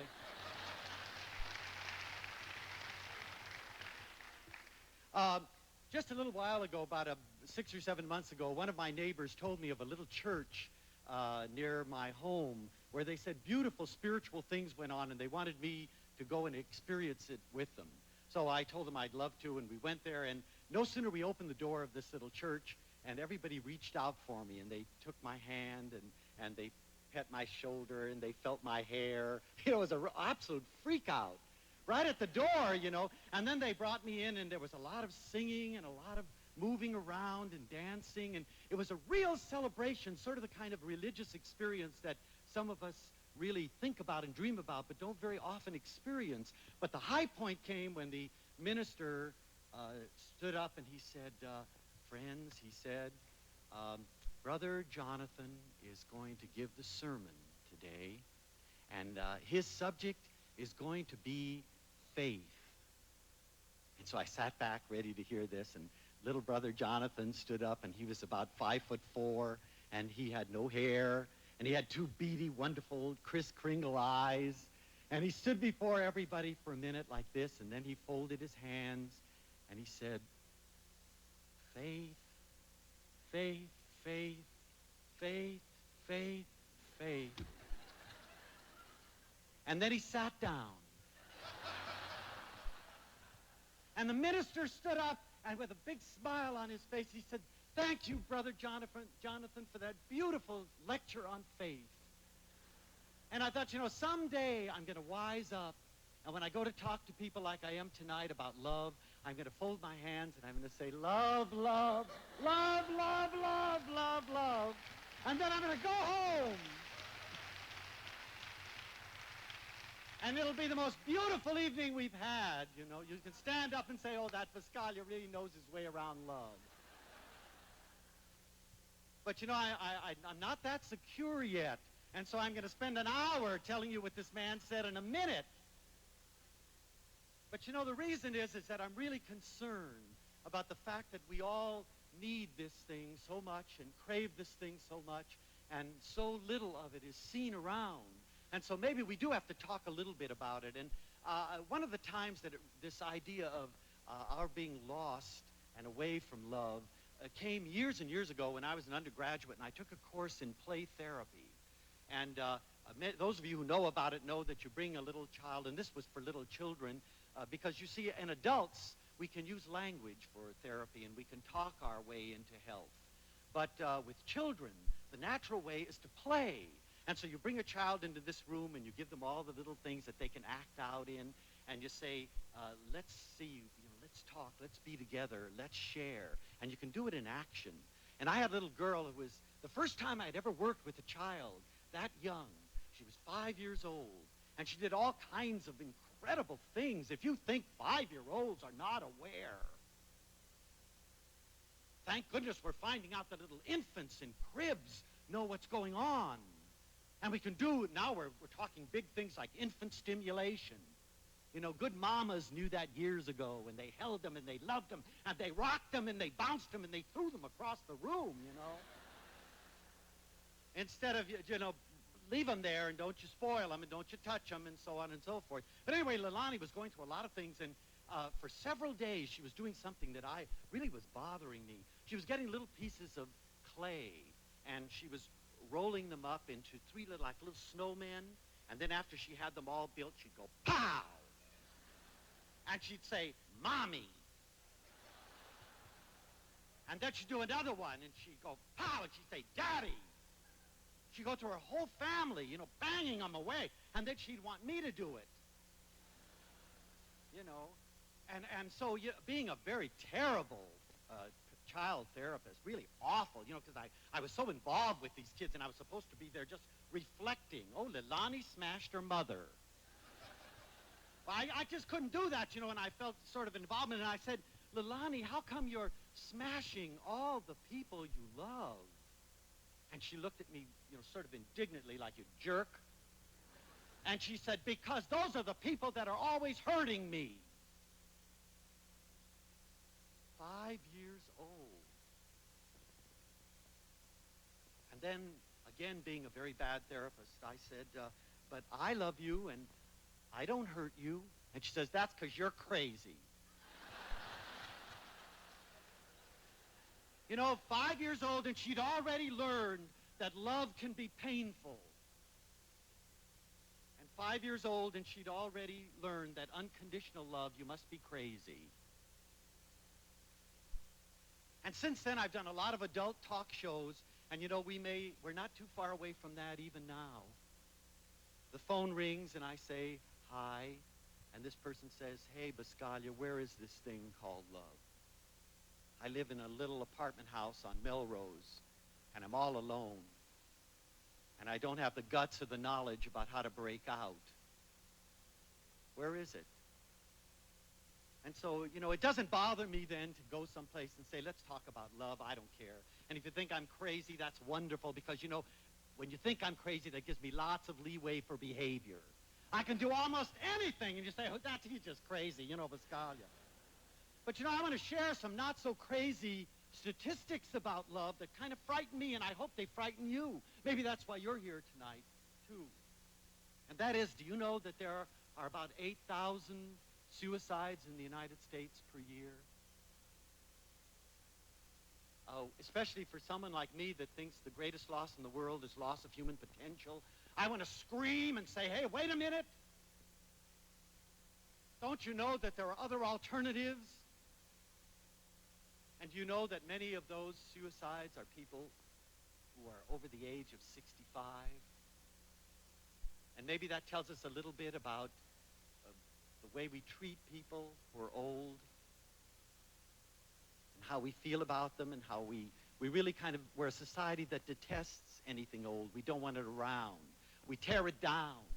We send it away so we don't have to look at it, instead of bringing it in and realizing that those people who have lost a sense of history are going to have to relive it themselves.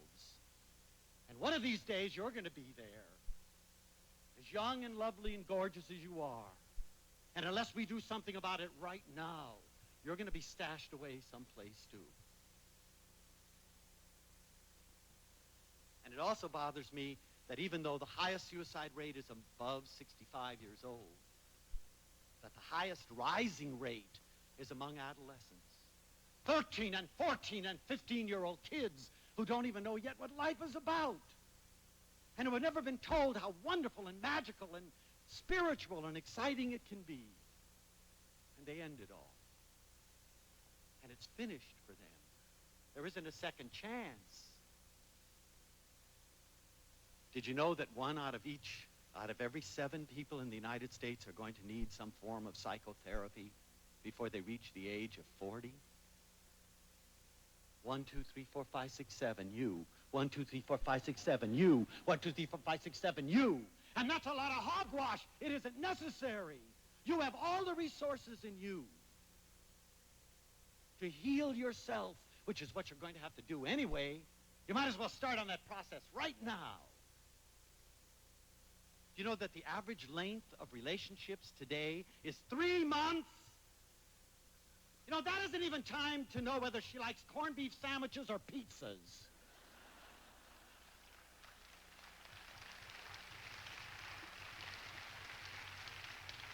You know, it's obvious to me that when human love was invented, they didn't give us an instruction manual. Don't miss love. It's an incredible gift.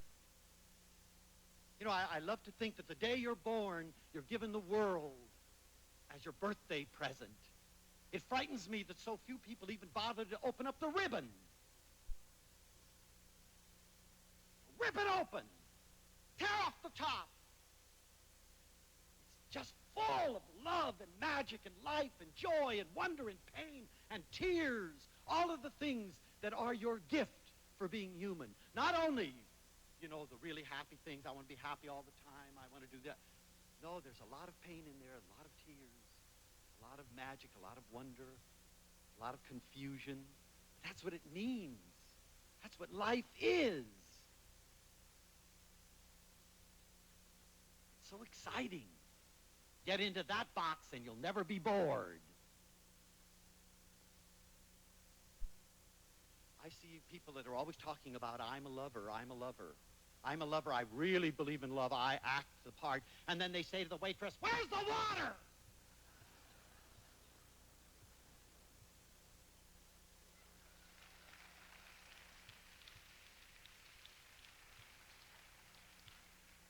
I will believe your love when you show it to me in action, when you can understand that everybody is teaching everybody to love at every moment.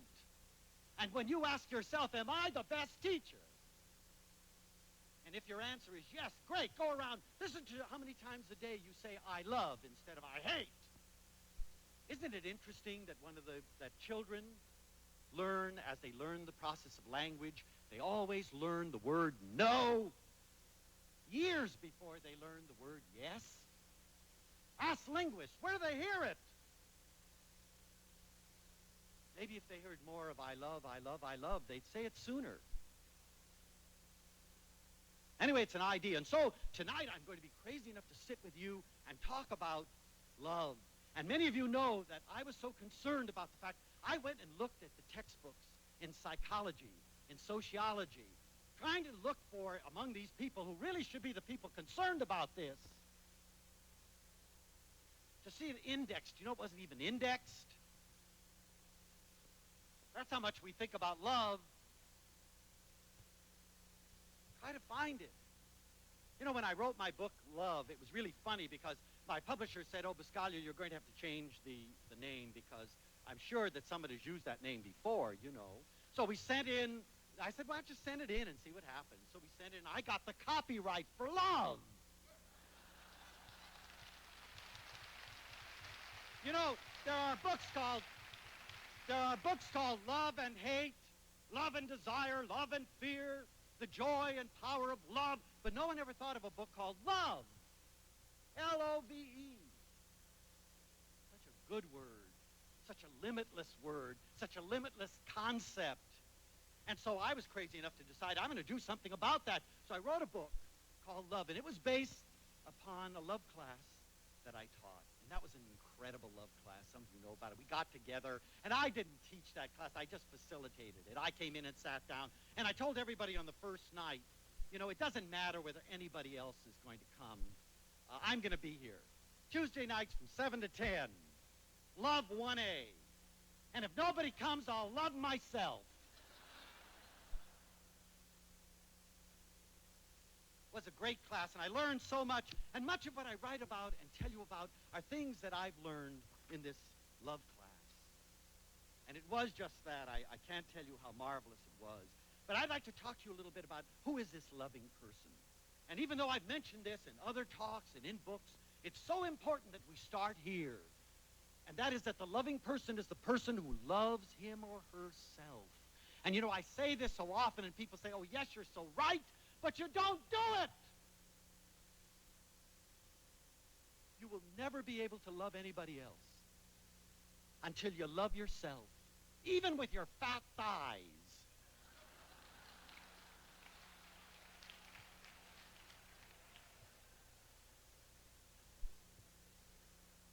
You know, I may not be perfect, but look at me. I'm crazy, wondrous potential.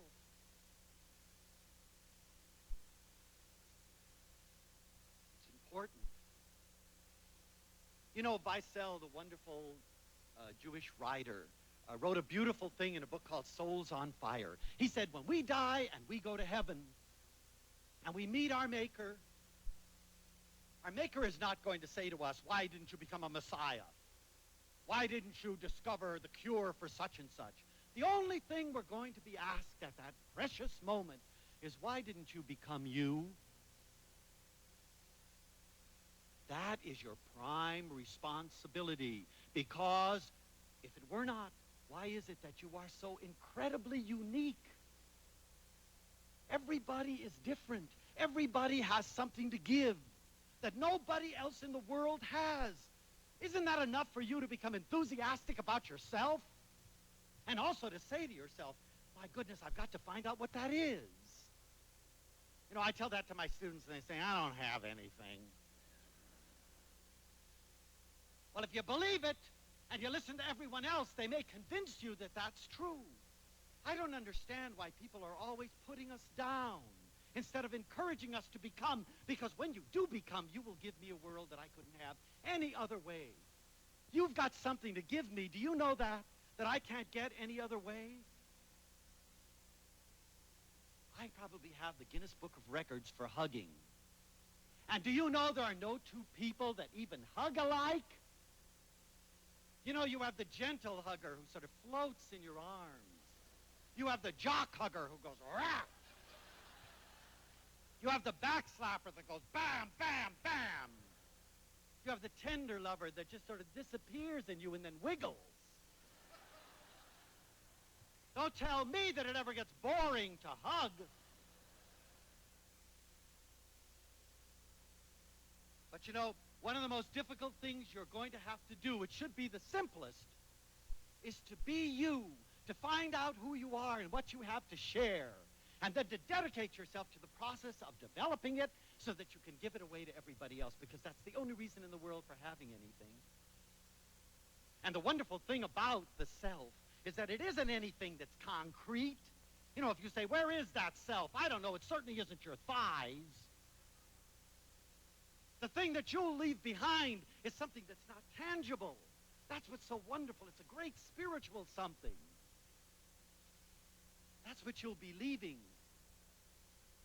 And if you develop that, everyone you touch, you'll leave that too.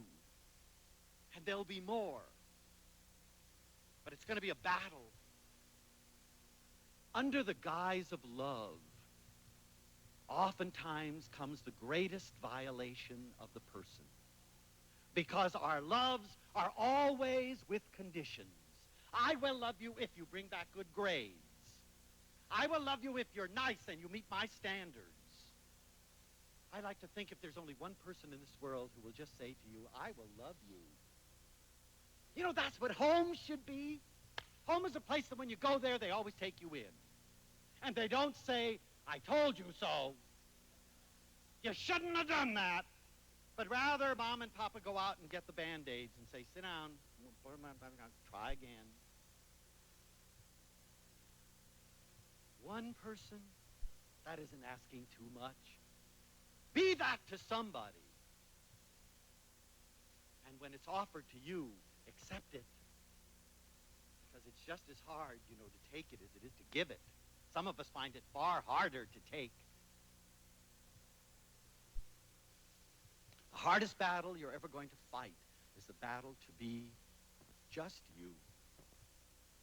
And you're going to have to fight it for the rest of your life in a world where people feel more comfortable if you can be there for their convenience. But you know, if you give it up, there's nothing left. In love class, one evening, we always went through insightful things, and one girl said, insight! Well, when that happens, everything stops. You know, everything stops for insight. We said, what is it? She said, now I know why I'm so miserable all the time. It's because I expect to be loved by everybody, and that's not possible. I can make myself the most wondrous, the most delectable, the most magical, the most juicy plum in the world. And there may be people that are allergic to plums. Now, there's real insight. And then you know what she said? And then I can make myself over, if they want a banana, into a banana. But I'll always be the second best banana. Where I could have concentrated on becoming the very best plum and being patient enough to wait until a plum lover came by. Because, you know, if you've stopped being a plum and you've dedicated yourself to being a banana, and that person decides that banana should split, you're going to be in great trouble because you're not going to know who you are.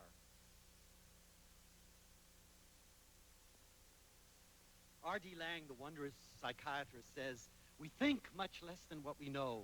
We know much less than what we love. We love much less than what there is. And to this precise extent, we are much less than what we are. But if we can get this stuff together, we can become all that we are. And only then can you say, I am becoming. I am a lover because I give you all that I am with no smoke screens. I'm a genuine plum. And I give myself free. What a nice time to be able to say that. Don't miss it.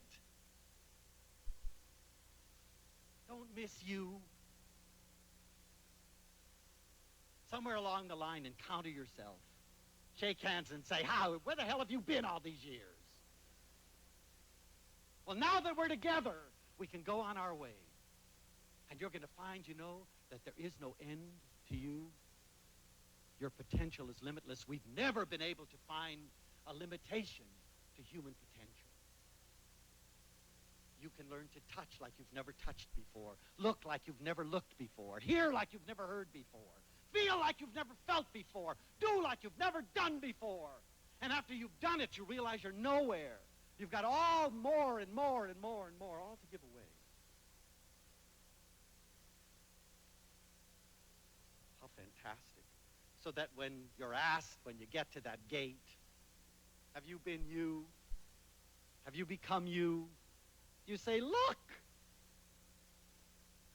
fat thighs and all.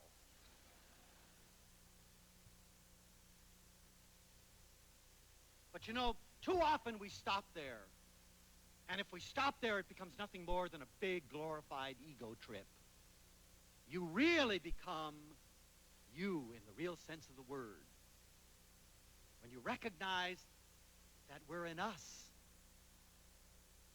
You know, I was on an airplane recently. You know, I travel a lot. And I really love airports. Some people hate them. I hate getting to airports. But I love airports because I learn more about human behavior in airports than any place in the world. Watch people. Don't be bored. Don't keep looking at what flight's leaving, you know. Watch all the stuff that's going on in that place, the dynamics of things happening. When I got on a plane, I sat next to a kid that looked like he just had about everything, you know. He was a beautiful-looking kid. He was going to a university in Colorado. And we started to talk. And every other word was I and me. I don't like this, and I don't like this, and schools are for the birds, and professors stink, and the world is awful. And, you know, finally, being a good non-directed counselor, I said, shut up!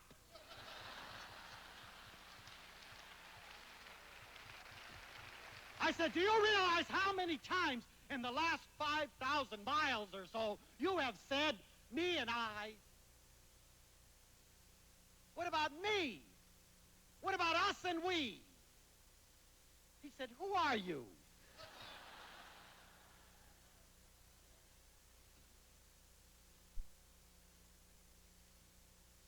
Contrasted with that was I was one of those people, you probably heard last year about the O'Hare Airport being completely snowed in, and I mean completely snowed in for 2 full days and nights.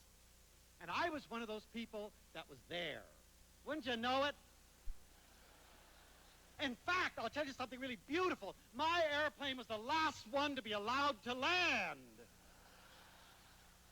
And then it was announced that not only were we stuck in the, you know, no flights going out, but we couldn't leave the airport because there was such a blizzard and it was continuous that they couldn't clear the roads fast enough, and so we were stuck at the airport. But you know what they told us, which was so nice? All you can eat, free. That's all you have to tell Buscaglia, and you've got it made. And the bars are open. Well, you know, that's heaven. And there were still people that went around screaming at stewardesses, get me out of this airport! I've got to be in Cincinnati! And I could see in her face, boy, would I love to get you back to Cincinnati. On the first flight out, man, right through the blizzard. Contrasted with these people that went screaming and demanding to get out of there right now was a wondrous woman. And she went around, you know, mamas that were traveling. That's the fastest way to go. And you go that way, and you have one in your arms, you have one on a leash. And there you are stranded in the airport, you know, for Buscaglia, who hasn't got one here and one here. It's a joy. For you, it can be pretty tough. She went around saying to them, hey, let me have your kids. I've always wanted to be a kindergarten teacher, and I'm going to start a kindergarten. And while I do this, I tell a wicked story. And while I do this, you go and have a drink and go to the John and get something to eat. And you should have seen this woman in that little place there with all these kids around there and telling them stories, and all the kids, you know, and mamas were freed. That was the same situation, the same blizzard, the same, you know, what was the difference between this guy that was screaming and this woman who set up a kindergarten? A choice. That's what it was. An incredible, wondrous, magical choice. I recognize you, and I want to help you because my joy comes in that too. Not only that, giving, giving, giving, giving. You know, there could be a lot of harm in giving, giving, giving, giving. Some of you know that. Sometimes the greatest gift you can give is by holding it back. But in this case, how beautiful. To give, to share. Because you have it. And you made the decision that as of now, I'm going to give all that I have to give and make life easier for you. You know, I was one of those lucky people that was able to see the Dalai Lama of Tibet when he came through, and I wish you all could have experienced this man. Talk about faith, faith, faith. You know, he came on the stage, and he looked at the Shrine Auditorium full of people, and we just all sort of melted in his warmth. And if there's a man who has a right to be bitter, if there is such a thing as having a right to be bitter, he has. You know what he said? He said, our greatest duty and our main duty is to help others. And then he smiled a little bit and he said, and please, if you can't help them, would you please not hurt them?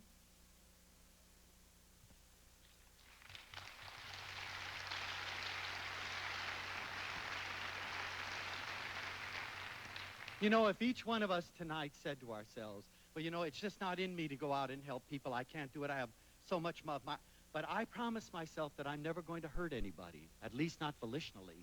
My goodness, what a wondrous place this would be. Every time you see evil conjuring up in your mouth, stick your fist in it. Say, now, I know something about... In a little while, it'll become second nature to shove your fist in. And then you won't have to anymore. And the response you get by being positive, because positiveness begets positiveness. Everybody, you know, that we hear that and we laugh about it, but everybody loves a lover. We think they're a little bit crazy, but we like them around. So it's wonderful to be able to reach out, because when you reach out and you take in, you get a really positive mirror. It's the only real way we have of seeing ourselves. But the minute we become 2 and then 3 and then 4, do you realize how much more we get? When I take you in my life, I now have 4 arms instead of 2. 2 heads, 4 legs. 2 possibilities of joy. Sure, 2 possibilities of tears. But I can be there while you cry, and you can be there while I cry, because nobody should ever cry alone. Nobody should ever die alone. And you know that in Los Angeles, I hope you haven't got it in Sacramento or San Francisco or New York or any other place, we have a service that you can hire someone to sit with you while you're dying for $7.50 an hour. That's repulsive. If you reach the point of death and you don't have one person who's going to hang on to your hand, review quickly your life.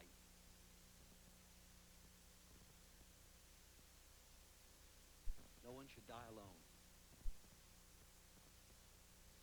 And if you want these people in, we're going to have to reach out for them, and we're going to have to risk, and we're going to have to learn again to trust. You know, I love that story of this guy going up this road. It's a very narrow road going up in the mountains, only 2 lanes, and he gets up to a place where there's a very, very precarious, curve in the road.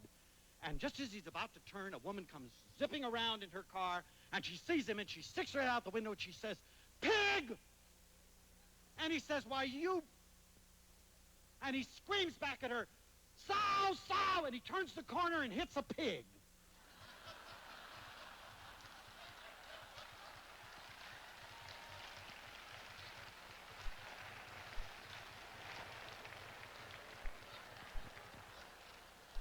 You know, we don't believe people want to do good anymore.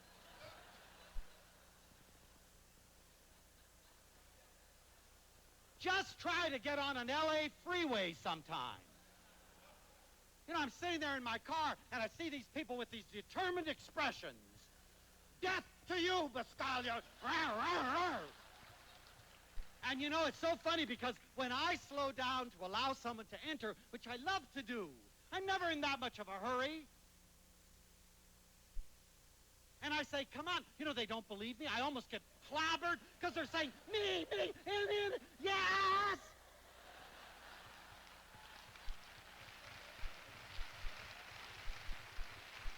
Makes our day. But you know, we really become human at the point of reaching out and risking and trusting to bring people in.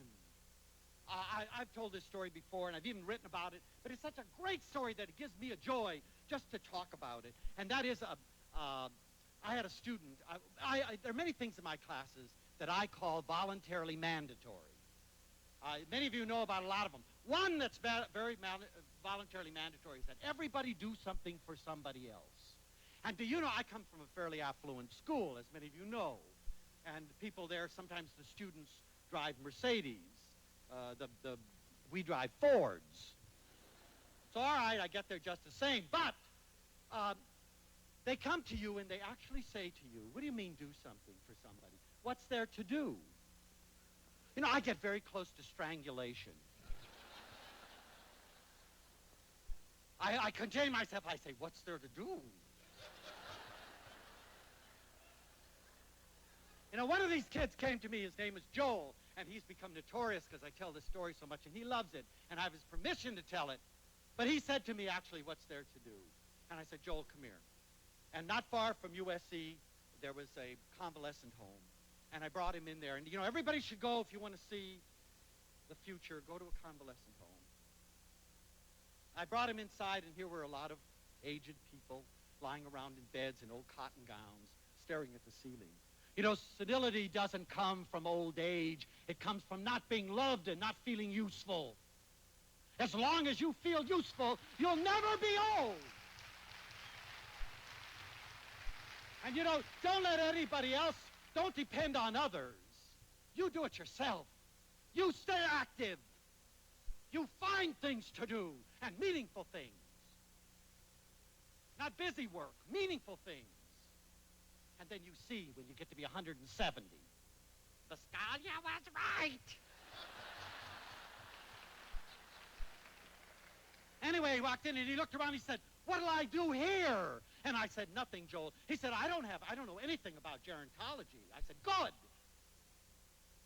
I said, "You see that lady over there? You go over and say hello. That's all, that's all." He went over to her and he said, she must have been sent by God. He went over and he said to her, "Hello." And she looked at him sort of suspiciously for a minute. She said, "Are you a relative?" And he said, "No, I'm not." And she said, "Good, I hate my relatives. Sit down, son." And he sat down and they started to rap. Oh, my goodness, the things she told him. Like I said, you know, when we ignore our sense of history, we're doomed to repeat everything over again. This woman had known so many wondrous things about life, about love, about pain, about suffering, even about approaching death, with which she had to make some kind of peace. And pretty soon that day began known as Joel's Day, and he would come and all the people would come there. And you know what she did, which was so wonderful? She asked her daughter, whom she hated, because she used to say, "My daughter comes reluctantly, I can tell." The old. She said, "Bring me a lovely dressing gown." And she was there propped up in her bed one day for Joel in a beautiful satin dressing gown with a very low décolleté. She was having her hair done again, which she hadn't done in ages. Why have your hair done if nobody sees you? The people in that home don't look at you. They do to you. I don't want to be done to. Don't do me any favors. Better you should look at me and say, "How are you, Buscaglia?" and mean it, than do for me.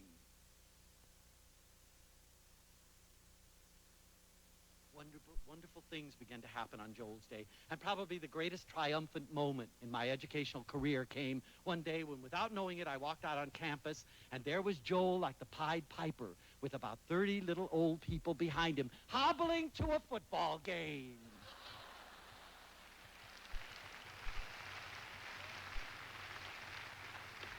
What's there to do? Look around you, what's there to do? There's a lonely person next to you to touch. There's a hassled sales lady that needs you to tell her that she's great. What's there to do? It isn't monumental. It's teeny little things that make the difference, side by side by side. I'm going to read you something that Elizabeth Kubler-Ross wrote in her last book called Death, the Final Stage of Growth. She says, what is important is to realize that whether we understand fully who we are or what will happen when we die, it's our purpose to grow as human beings, to look within ourselves to find and build upon that source of peace and understanding and strength that is our individual self. And then, and the accent is mine, to reach out to others with love and acceptance and patient guidance in the hope of what we may become together. I can't do it alone. It takes two to see one. Four see even clearer. And everybody in this audience sees even clearer. If we really put our love energies to work, we could make Sacramento levitate.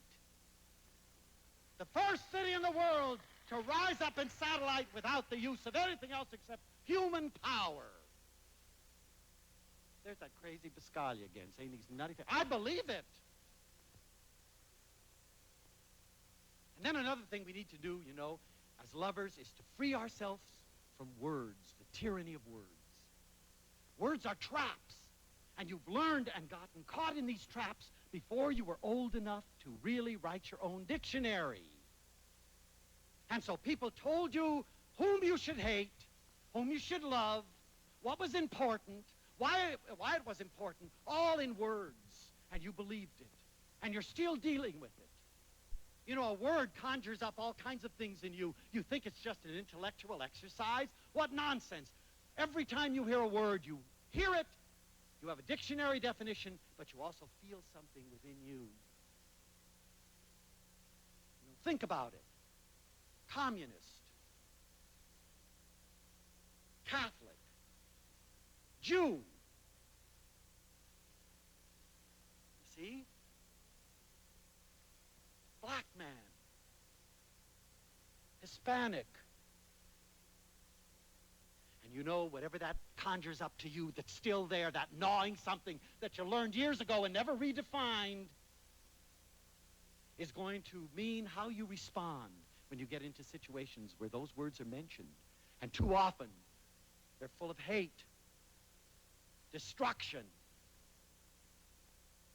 and you've never bothered to define it. You know, I learned that very early in life because my parents, as some of you know, were Italian immigrants. And they came to this country with nothing, absolutely nothing, like a lot of your parents did. And they settled in Los Angeles and raised their family.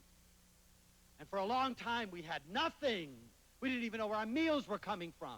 And they worked, both of them worked and worked and worked, night and day. It's wonderful to watch. They taught us about work. And they taught us about responsibility. And we didn't sit around. We had something to do. We were a real part of a family. But, you know, they didn't speak English. And we were the Dagos in the neighborhood, and we were going to make the property value go down because we were the only Dagos in the neighborhood. I remember going to school, hardly speaking English, but I spoke fluent Italian. I had learned 7 operas. I was the best Madame Butterfly that ever was. But I went to school, and kids called me Dago and Wop. And I remember going home and saying to my dad, Papa, what's a Wop? What's a Dago? Never mind Felice. Never mind. Doesn't mean anything. Names can't harm you. But you know, the names did. They hurt. Because people didn't want me around. And you know what else it did? I was tested by these learned people. And they had decided that because I couldn't speak English, I was mentally retarded. Another nice label. And they put me in a classroom with mentally retarded children. Best education I ever had. I remember very few teachers, but I remember that teacher. She was a great, enormous Brunhilde type. You know, 92, 36, 97. Oh, and talk about a lover. She didn't care that I was a Dago. She used to come and lean over me. I used to remember disappearing in her, you know. The warmth of it all, you know. She hugged me, she felt me, she saw me, and boy, did I produce for her. I wrote all kinds of things, and finally they decided they'd made a grave error. And they moved me out into boredom. And they called it education. But you know what was sad is that our neighbors never came to visit us. Here my mother and dad came from a beautiful little village, which I came to know all during my childhood. At the base of the Swiss-Italian Alps, where everybody loved everybody, and if Felice got sick, you made chicken soup, and you went to church, and you lit candles, and you prayed, and when Felice got well, there was a big festa for everybody, and you know, there was no existential problem about, do I exist?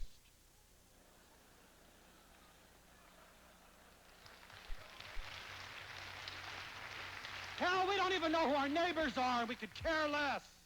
We go 30 miles across town to friends. We don't even say hello to the people next door to us. It's strange. But you know, these people missed a lot by labeling me and by labeling my family. They missed the fact that Mama was a beautiful witch doctor. She had a cure for everything. It was garlic. And you know what she used to do? She used to line us all up when we went to school in the morning. Some of you had the same experience, I know. And put garlic in a little pouch and tie it around our necks.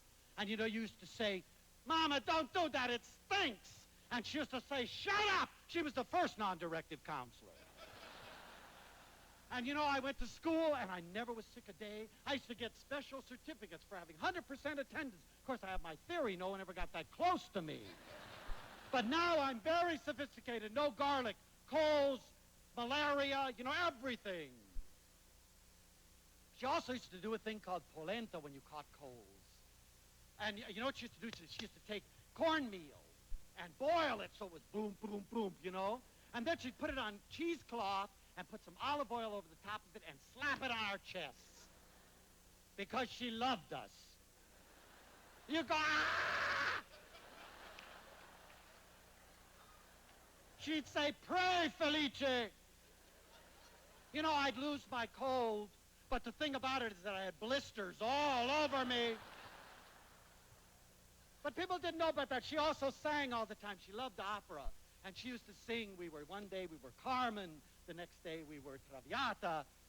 All this magical music, all this joy, all this laughter, all this food. That's why I learned to oink out. We were so many that we used to have to put those wooden horses and put boards on the top because there were so many people around the table.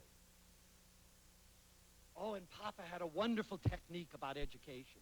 Just gorgeous. You know, he never let anyone leave the table until we had all told something new that we had learned that day. We thought that was horrible. And when my sisters and I were washing our hands in the bathroom, I'd say, what did you learn? My sister would say, nothing. And I'd say, we better learn something. And then we'd go sit down at the table, and you'd eat these marvelous meals where odors were enough to just have the gophers flip. You know? And then Papa would sit back, and he would pour his last little glass of wine. He'd curl his little mustache, had a beautiful little curl on the mustache. And he'd say, Felice, what did you learn today? And, you know, we had memorized something out of the encyclopedia. And you'd say, the population of Nepal is 3 million for... And he would say, huh. You know, and as a kid, I think, what a cuckoo man. And I say to my friends, do you have to tell your father something new? They say, I don't even see my father. And then he'd look down the table and he'd say to my mama, Rosa, did you know that? And she'd say, hell, I didn't even know what Nepal was. So we'd get the dictionary, we'd look it up in the encyclopedia. We'd find out where it was. It was so much fun. And all of us always had something to share. And even now, you know, when Felice works 100 hours a day, and he crawls in his sack, he lies back and he says to himself, Felice, what did you learn today? And if Felice can't find something, I hear Papa's voice saying, encyclopedia. And then I can sleep. Life is not a trip in itself. It's not a goal. It's a process. You get there step by step by step by step. And if every step is wondrous and every step is magical, that's what life will be. And you'll never be one of those people who reach the point of death without ever having lived, because you've never missed a thing. Don't look over other people's shoulders. Look in their eyes. Don't talk at your children. Take their faces in your hands and talk to them like this. Don't make love to a body, make love to a person. Touch her. Rail her.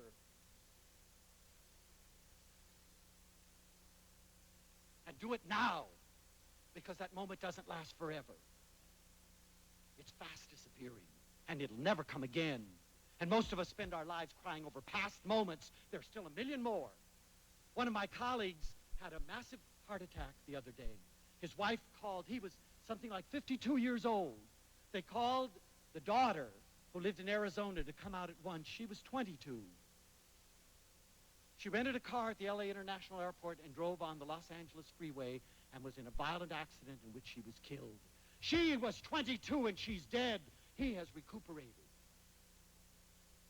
You never know It's a great, wondrous mystery. And the only thing we know that we have for sure is what is right here, right now. Don't miss it. To use it all up is love. I just like to end with something that I'm still working on, but it's kind of a thing I call a start. And maybe I can get through it in 3 minutes or something. And if not, they'll turn me off, and I'll continue.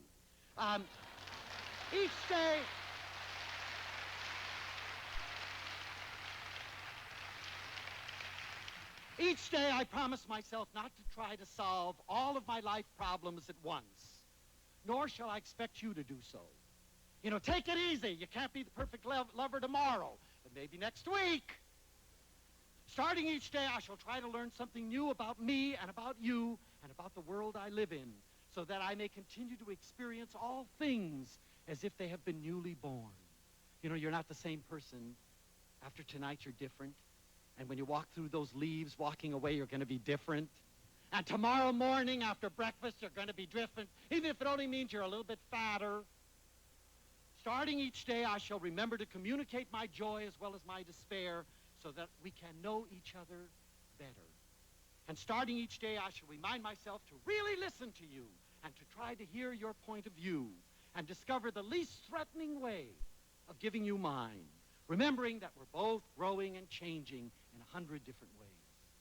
And starting each day, I shall remind myself that I'm a human being and not demand perfection of you until I am perfect, so you're safe.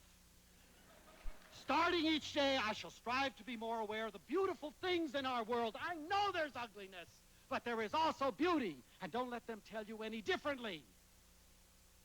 I'll look at the flowers, I'll look at the birds, I'll look at the children, I'll feel the cool breezes. I'll eat good food, oink out and love it. And I'll share these things with you. One of the greatest compliments is to say to somebody, look at that sunset. Starting each day, I shall remind myself to reach out and touch you gently with my words, with my eyes, and with my fingers, because I don't want to miss feeling you. And starting each day, I shall dedicate myself again to the process of being a lover, and then see what happens.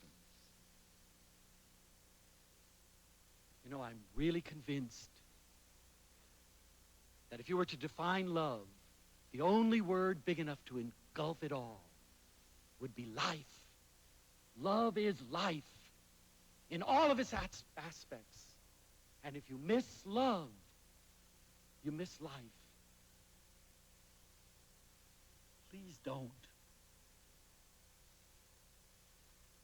Thank you.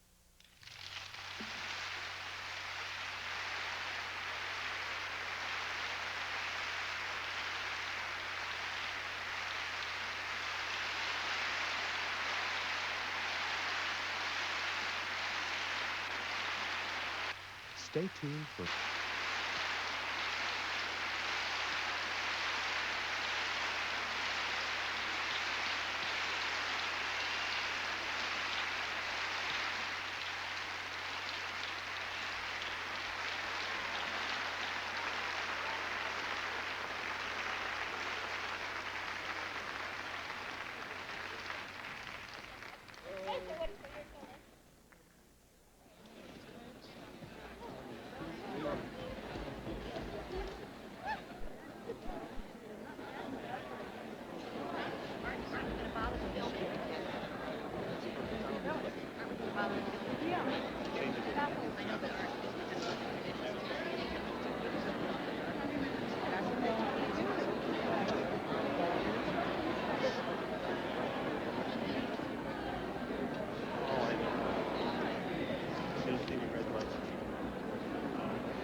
Stay tuned for more Leo Buscaglia, coming up next after this brief intermission.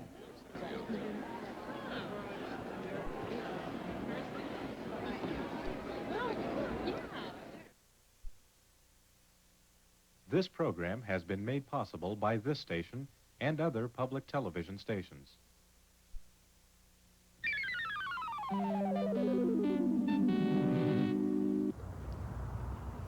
This little corner on Coliseum Drive is one of Charlotte's windows to the world of science and nature, great music, theater and dance, family programming, news and documentaries, programs that entertain and challenge, inspire and teach, programs as varied as the viewers who support them, viewers of all ages and from all walks of life, all who share your enthusiasm for the great diversity of public television.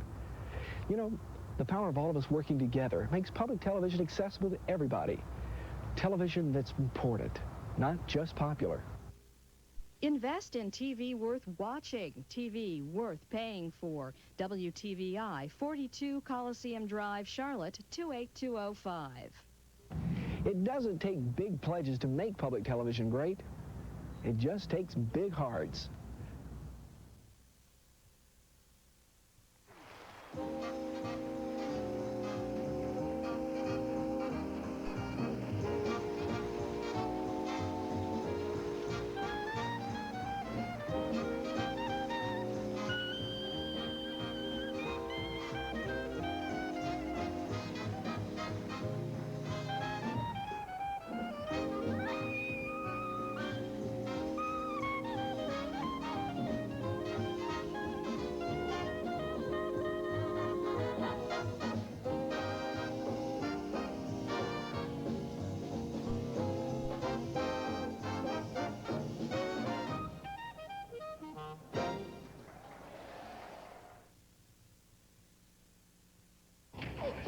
What's the matter? Oh, no, she doesn't seem to want to stop crying. It's not like her. Well, let's give it a try. Really?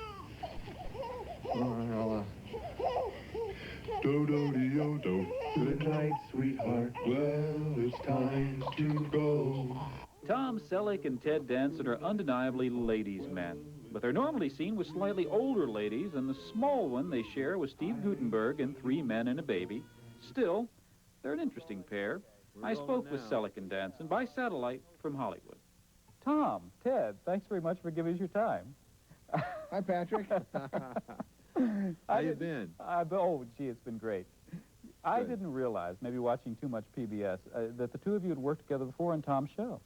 Yes, I was there. They told him that he would be on for eternity. Actually, I was. He was there the day we got picked up. We had a 13-show order, and we got the news when Ted and I were shooting a big fight scene that Magnum was going to get picked up for the rest of the year. That's nice. And now you're working together again. I'd like to talk about chemistry a moment, if I could, because that seems to make the difference in a lot of films.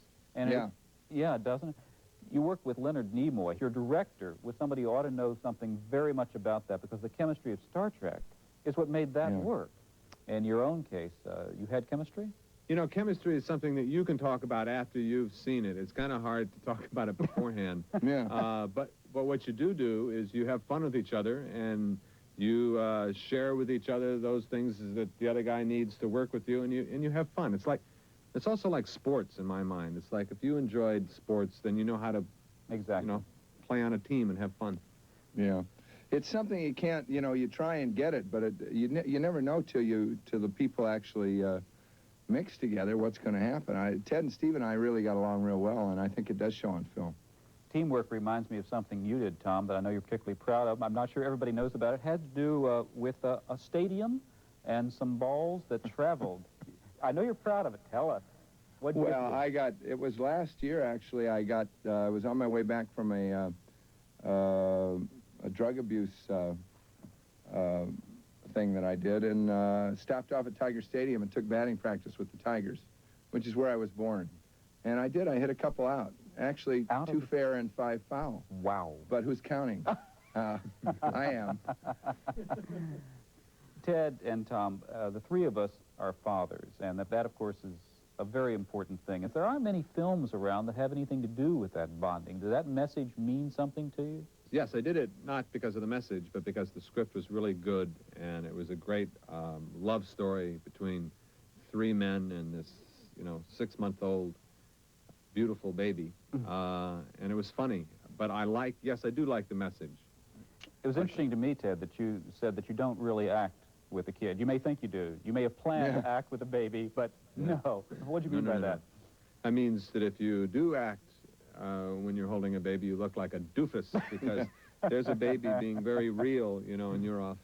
They are pretty magnetic, and they pull you into whatever you're doing, and they dominate whatever you're doing. So it's actually after the first couple of days, you feel a little threatened by it, or at least I did, and then when you get with it, you kind of welcome the spontaneity that brings, and you kind of forget about the work, and it makes the work much better. Tom, Ted, thank you very much. Please send in your pledges. Oh, I'm sorry.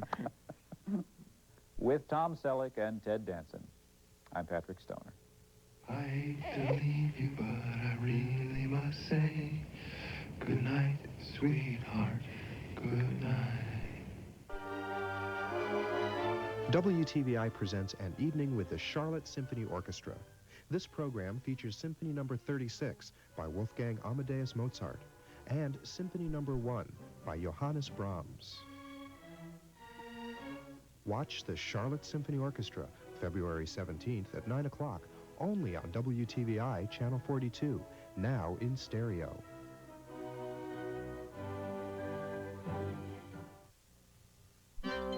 This is viewer-supported public television, WTVI, Channel 42, Charlotte, Concord. A presentation from KVIE, Sacramento. This program is made possible by this station and other public television stations.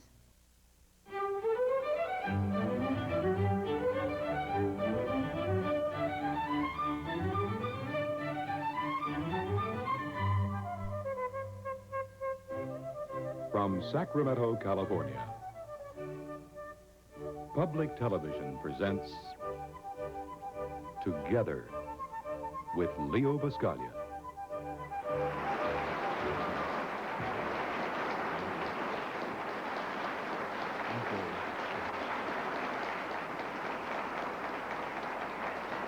You know, I haven't even begun yet, and I'm already perspiring. And I always think that one evening it's going to happen that I'm going to be able to get through the whole evening without taking my coat off. But that's impossible, so let's get rid of this right away. Will you take it? Good. Thank you for being together with me tonight. I hope it's going to be as exciting for you as it is for me. I can hardly wait to hear what I'm going to say. Tonight I'd like to talk to you about a concept that means a great deal to me, and that is the concept of togetherness. I really am concerned about how separated we all are. And everybody, it seems to me, is involved in what Schweitzer talked about so many years ago when he said, you know, we're all so much together in crowds, and yet all of us are dying of loneliness. It's as if we don't know how to reach out to each other anymore, to hold each other, to call each other in, to build bridges.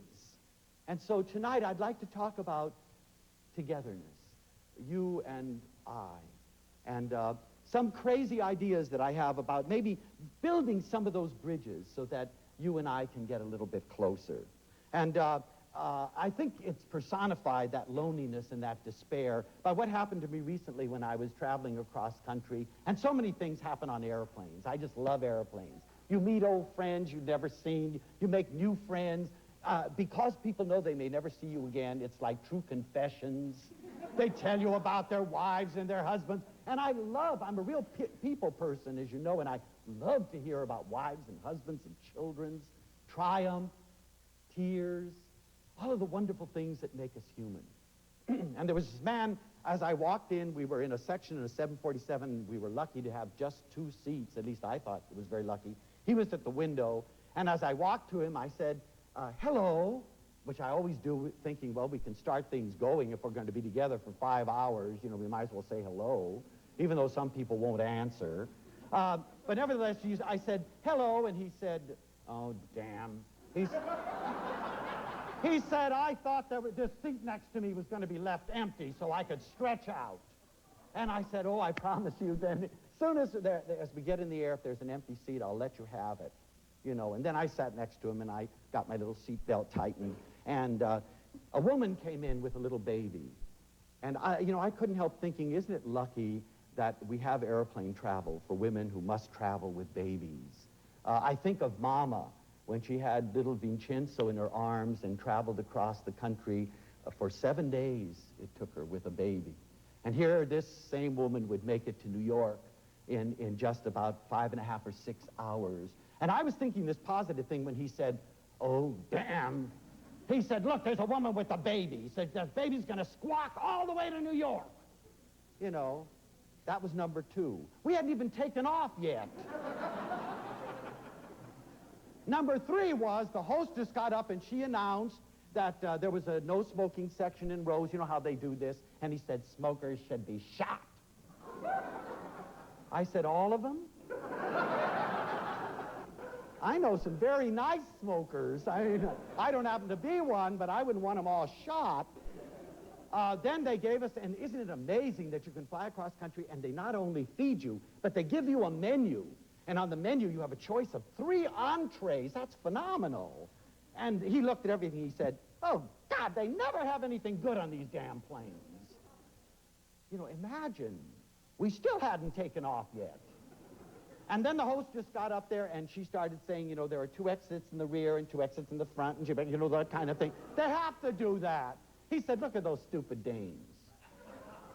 He said, "You know, they don't do anything. They're only there to meet wealthy men, and they don't work, and they don't, you know, they're just glorified waitresses." On and on he went. And it was just amazing to me that all of this before the plane even left. And then when we were in the air, he turned to me when I couldn't move. I was stuck there. And I was determined I was going to get him to be a lover before we arrived to New York. And as we were in the air, he said, "What do you do?" And I said, "Well, I'm a professor at a university." And he said, "What do you teach?" And I said, "Oh, I teach courses in counseling and in loving people and relationships and everything." He said, "Thank God there's someone else that feels about life the way I do." You know, I don't know about you, but I am sick to death of hearing people say "I" and "me." I'm really concerned about this. I would love to hear people talking like "us" and "we." Isn't that nice? Us and we. I is important, but my goodness, the strength that comes from us and we, you and I together, are much stronger than you and I alone. So this is what I'd like to sort of talk about tonight. And also, we're learning a great deal about learning. And you know, I'm a teacher, and I've been a teacher all my life, and I love being a teacher, but I've only just recently found out that I teach nothing to no one. That's an ego trip if you believe that you can teach anything to anybody. All that I can be, at best, is an excited, wondrous, magical facilitator of knowledge. I can lay it out, but if you don't want to eat it, I can do nothing about it. But I also find that if I can make it attractive and exciting, then maybe a few people get hooked and wonder, what is that kook talking about? Maybe if he's so crazy about life, maybe life is worth living. When I dance in the leaves, and I do it often, I find that other people get enough courage to go and dance in the leaves too.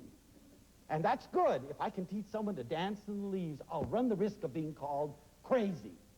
And I love being called crazy, because like I've said before, you know, when you're called crazy, it gives you a lot of leeway for behavior. You can do damn near anything, and everybody says, "Oh, that's that crazy Buscaglia dancing in the leaves." And I'm having a ball, and all the sane ones are bored to death. Anyway, you see, what we really need, the behavior modifiers tell us, are good models. We need models of love. People who can show us. You know, those of you who know my book, Love, know that I dedicated it to my parents, Tullio and Rosa Buscaglia, because they didn't teach me to love. They showed me how to love. And, you know, they had no idea about behavior modification. But people like Bandura, at Stanford, is showing us that the best way to teach is by modeling. Without telling anybody anything, without teaching anybody anything, you be what you want your children to be and watch them grow. You know, many of you know that I grew up in a wonderful, great, big, fantastic, loving Italian family, you know, on pasta fazool, and grew healthy and happy and wonderful on bagna calda and polenta and all those marvelous dishes. But I also learned a lot of other things from these models. They taught me things without my knowing. One thing they taught me is that we need to be touched and we need to be loved. And so I've been touching and loving all my life, and I've been having a ball touching and loving. It's been so nice. And you know, I didn't know that in quote unquote the outside world, you don't touch and you don't love. Not without reservations. In fact, many of you may not know, but I know I've told some of you. I have several friends in this audience to whom I've related this. But the first note I ever got from a teacher in America was a note written to Mama. Now, you can imagine how sensitive this lady was if she wrote this letter to a poor Italian immigrant who could barely speak English. She said, "Dear Mrs. Buscaglia," spelled incorrectly, "your son Felice is too tactile." Do you believe that? I brought this note home to my mama, you know, and she looks and she says, "Hey, what's this, a tactile?" She says, "Felice, if you did something wrong, I'm going to smack your head in." I said, "I don't know what tactile is, Mama. Honest, I don't know what I did." So we go to the dictionary, which we did a lot of. We flip to the word tactile. It says, to feel, to touch. Mama says, "So what's wrong with that? That's nice. You got a crazy teacher." You know, I have never had an existential problem as to whether I exist or not. If I can touch you and you can touch me, I exist. And so many people are dying of loneliness because they are not touched. We'll talk more about that later in the evening. But also, they taught me how to share. And you know how they taught me how to share? Because we had a tiny house and a big family. And boy, do you learn to share. And now we have enormous houses. Everyone can get lost. We had so many people. One toilet. Oh, do I remember? That was the center of the house. You know, everybody was in and out of the toilet all the time. And the minute you'd get in there and you'd sit down and relax for 30 seconds, "Cut out of there, it's my turn." So you learn to give, and you learn to share, and you learn to get out, and you learn to speed up, and you learn to use the same sink, and sleep in the same rooms. It's a wonderful thing to learn. I'm convinced that the family that goes to the toilet together stays together. But now we have a John for Mary, and a John for Sally, and a John for Papa, and a dressing room for Mama. You know, that's too bad. And we don't need all that space. It's so funny, but you know, we build these enormous houses and we work our fingers to the bone and we say it's for our children. But if you think about it, we bring them into these beautiful houses with all this lovely furniture and we don't let them live in it. You know, don't touch this, don't touch that, you're going to break that, don't go, you know, for goodness sakes, who's the house for? The neighbors? Not in our house. The house was there to live in. So I learned to share. And you know, I learned a wonderful sense of responsibility from Mama, who was a rugged lady. When she said something, it went. You know, one of the things, I was always amused when I got into the university and I studied theories of counseling and all this permissive stuff, you know. Mama was the most magnificent, non-directive, permissive counselor. She'd say, "Shut up!" And you know, it was amazing. None of us have ever had a mental problem. We always knew what that meant. And we did. It was a beautiful kind of interaction with the family. You know, we learned this, but I remember as a kid, I wanted to go to Paris.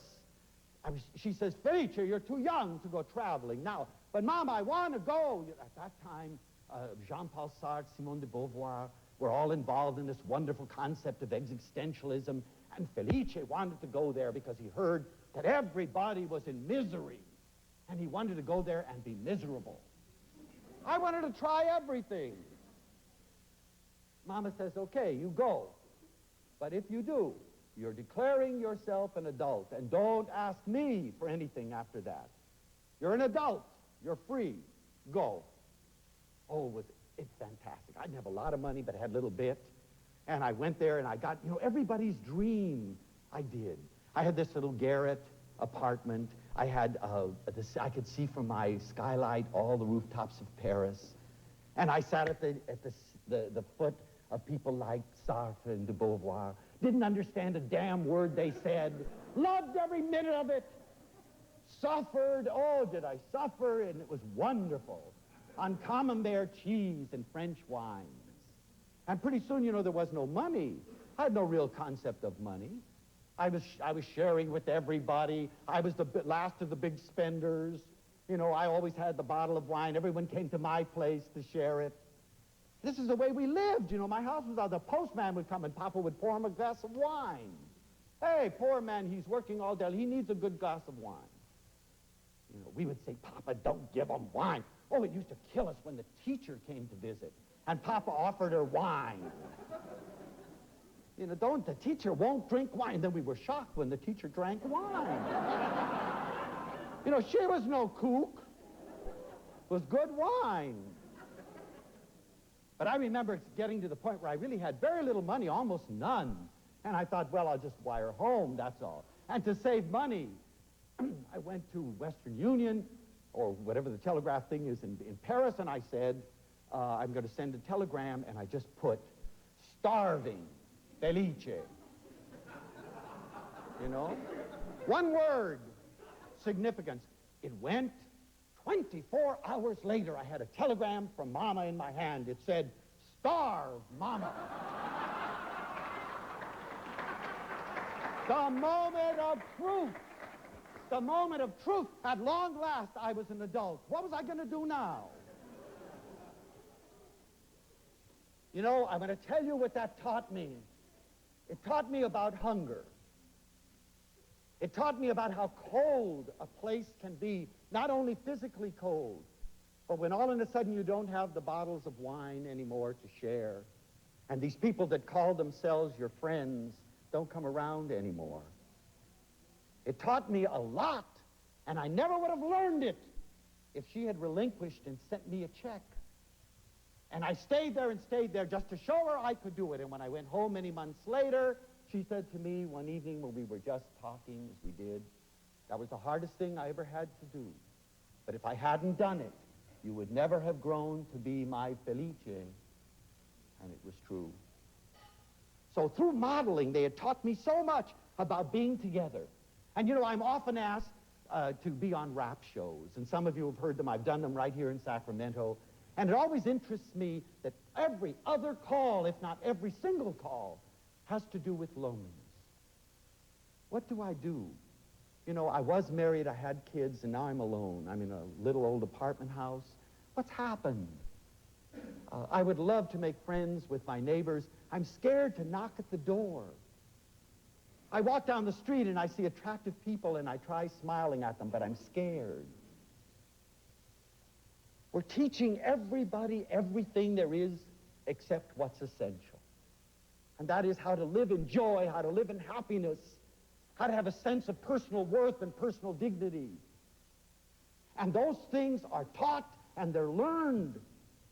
And we need more teachers who teach that sort of thing by doing it, by going out and doing it, by risking, by saying hello, by sitting next to this man, by trying to show him that the hostesses are people just like him, that this woman does have a baby, and isn't it wonderful? She's taking it home for Grandma to see for the first time. Can you imagine, I said, how happy Grandma will be to see that little kid? And you're sitting here saying, she shouldn't travel, she should sit home till the baby's 20.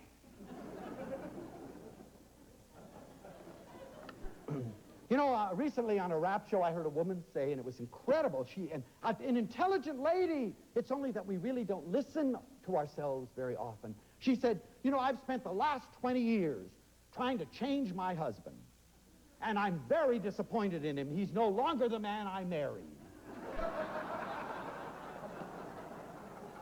Isn't that marvelous? You know, would you want to be anything else but a human being? I love, I don't know how many of you love Rodney Dangerfield, but he says the craziest thing, this is the zenith of what I'm talking about. He says, we sleep in separate rooms, we have dinner apart, we take separate vacations, we're doing everything we can to keep our marriage together. Isn't that outrageous? And yet it's almost that. And so what I'd like to do tonight is talk a little bit about loving relationships, togetherness, away from I and me and to us and we, where the joy really lies. Eating a good dinner by yourself is fine, but sharing it with 5 or 6 people that you love is heaven. Going in the park and looking at the trees by yourself can be lovely, but having someone on your arm that says, look at the purple one, while you're looking at the blue one, and you don't miss the purple or the blue one, is fantastic. Don't miss it, because it's yours and it's available to you. You know, Erich Fromm, who has written so many beautiful things about togetherness and love, says a beautiful thing. He says, the deepest need of man is to overcome his separateness, to leave the prison of his aloneness. The absolute failure to achieve this aim, and he's a psychiatrist, means insanity. If you think about people who are mentally ill, they're the ones that have moved furthest away from other people. The healthy ones dive right in the middle, no matter what it means. You know, in love class, we used to talk about risking and going out, and I would say, why don't you do it? Oh, I'm afraid to be hurt. Good grief. What a crazy attitude. Being hurt occasionally can spice up your life. You know, when you're crying, you're at least alive. Maybe if we talked a little bit tonight about some of the things that can bring us together, some of the things we need to know about togetherness, about relationships, about caring, about love. And you know, the first one is so essential because we have a very crazy concept in our culture called romantic love. And that's why so many of us are disappointed. We really still believe what they tell us in the MGM musical comedies, that we look across a crowded room and there we see those special eyeballs. They've been waiting for us for 20 years. You are drawn together like a magnet. You embrace and you walk off into the sunset and you don't have a damn problem, you know? What a shame. And that wonderful courtship where you are on your best behavior. She is on her best behavior. She always looks glorious every time you go to the door. You are always gallant. You even bring flowers and chocolates. You tell her how nice she looks, you know, and then you get married and the next day you say, who are you? All of a sudden she appears in rollers. You say, my God, I married someone from outer space. You know, wouldn't it be nice just once to answer the door and say, look, I wear rollers. So if that freaks you out, it's going to have to be. Why not? Presenting ourselves as we are, recognizing that if you're expecting relationships to be a continual honeymoon, you're going to be so disappointed. But you know, there are many kinds of honeymoons. And if you think back, and always, you know, I just love to talk to old people because they can tell you about the honeymoons and the transitions. And they, looking back, we don't do that. We're always looking ahead. But in looking back, they can tell you so many things. There was certainly a honeymoon of getting acquainted. Then there's a honeymoon of maybe your first apartment and all that used furniture. Maybe even boxes for bookcases, but who the hell cares? You were so happy in that honeymoon. And then there was the honeymoon maybe of the first successful job, the honeymoon of the first kid coming, The honeymoon of watching everybody grow up. Much to your amazement, those 12, 15 years pass so fast, and all of a sudden there you are. Honeymoon after honeymoon after honeymoon, and Elizabeth Kubler-Ross tells us even that last honeymoon called death can be a glorious experience if we embrace it like we did all the other honeymoons, with no expectations. If it's there, it's mine to experience, and I want to know it. I would like to live that way. Do you know, I know that I don't want to harp on Mom and Papa, but since it's so close to me, do you know that my mother used to tell us the story that she had never seen my father until 5 days after they were married? It was an arranged marriage. And in Italy, when you arrange a marriage, the man comes over to the home, and of course all the women there and the girls and Mama was waiting on the table with him, sitting at this table, but she never dared look at him. And she used to ask her sisters, what does he look like? They say, ooh, he's so handsome. You're really going to freak out on this one, you know. But she said she didn't dare look at him. At the wedding, you know, her eyes were always down. And that marvelous day, about 5 days into the wedding, or into the marriage, where she actually turned around and looked at him. And she said, I did good. He already knew it, you know. Big, wonderful eyes. But isn't it amazing, these two people that supposedly didn't go through this period of having to fall madly, quote, unquote, in love, managed to survive in a beautiful relationship that was constantly growing for over 55 years? And if you had seen how close they were when they parted, and you just had a feeling that death wasn't going to take them apart, there was some way in which that would just be a transitional period, and eventually they would be reunited, there's no question about it. So, remember always, the most essential thing about a relationship is that one and one together always makes two. It doesn't make one. And if you want to survive the relationship, you always must maintain who you are. If you love someone, your goal is to want them to be all that they are. And you will encourage them every inch of the way. Every time they do something that helps them to grow or learn something that helps them to become more, you dance and celebrate the occasion. You're not growing apart. You're growing together. But hand in hand, not melting one into the other. You are a unique person. It's impossible to melt into somebody else. You cannot grow in someone else's shadow. You find your own sunlight, and you get as big and wonderful and glorious, and you tell them, let's communicate, let's talk, let it happen. But it doesn't happen in someone else's shadow. You wilt. You forget who you are. You lose you. And if you've lost you, you've lost the most essential thing you have. So you're one and one, but you're two. And you're together. And then secondly, you know, I think loving relationships certainly and togetherness is made in heaven, but it has to be practiced on earth. And sometimes that is very difficult. In fact, I know of nothing that is more difficult. I'm preparing a book now in loving relationships, and I've done an enormous amount of research on what I consider to be probably the most dynamic aspect of human behavior. And I can't find anything. If you want to learn about loving relationships, you're hard-pressed to do it. Sure, loving relationships may bring pain.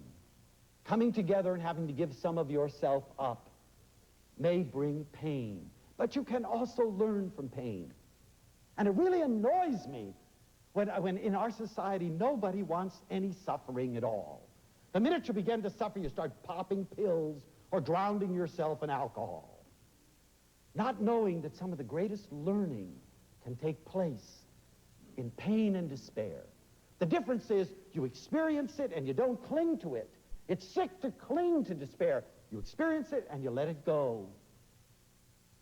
But there were great moments in all of our lives that were despairing. But if you think back and you use them well, They helped you to grow and become a far greater person. Sometimes I think, especially with apathetic people who are content with things the way they are, and you must never be, because there is always more. You can never know everything. You can never experience everything. There's always more and more and more. I don't care how illustrious and wondrous you are, you're only just beginning. That's the thrill of it all. And if you're wise when you're 109, you're only just beginning. There's so much more. But I remember in our home there was pain. And you know, one of the marvelous things is they never hid it. We believe in our culture that you mustn't show children terrible things like death. What a pity. We tried to hide children from age, and therefore we live in a stratified society. Little kids are together. Adolescents are together. Young marrieds are together. Older marrieds are together. Old people are stashed away together. And what are we missing? We're missing life. Because life is this continuous process, and it's wonderful to grow up with great-grandparents so you can see the process. And you know, I too one day will be where you are. And that's the wonder and the magic of life. I don't want to miss anything. I want to know about those things. And I also don't want to think, as most people do, that I'm living in a walled rose garden. I want to climb the wall and see what's on the other side. I remember one night Papa came home and said that his partner had absconded with all of his money, and he didn't know where our next meal was going to be. He had to declare bankruptcy. And the man sat down, and my father was never afraid to cry. And he began to cry. And all of us gathered around him. Don't cry, Papa. We can make it. We'll make it. You know, my sister, who was already working day and night, I'll work double time. I said, I'll get a job selling magazines. Everybody had something they were going to do. And Mama had something she was going to do, too, which was crazy. We didn't know about it. But the next night, when we all came home thinking there wouldn't be anything on the table, there was a banquet. Pasta, antipasto like you never saw. You know, Papa says, what the hell is this? You know, she said, I sold a little bit of jewelry that I don't need. I'm pretty enough. The time for joy is now, when we're really down. So shut up, sit down, and eat.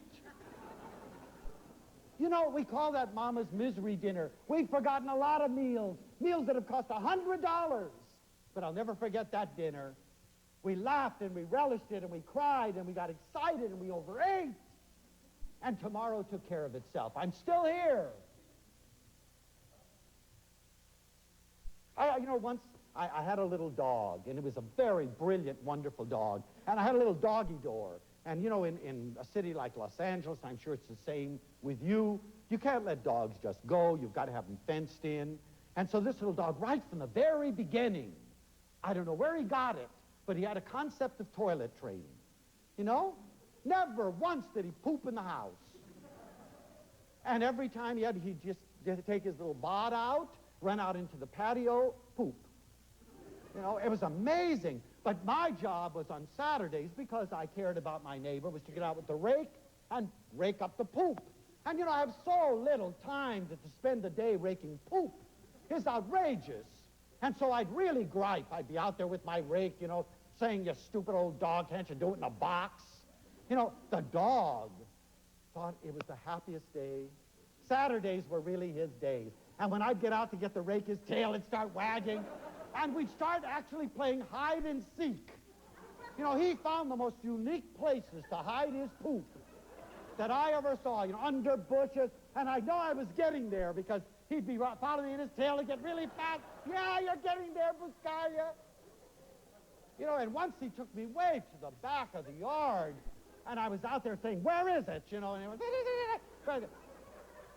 there it was, you know, and in the back of the yard, I saw the most astounding thing. A great, gigantic rose that looked like Italian red velvet. I didn't even know there was a rose bush back there. And all of a sudden it occurred to me, my God, if it hadn't been for the poop, I never would have seen the rose.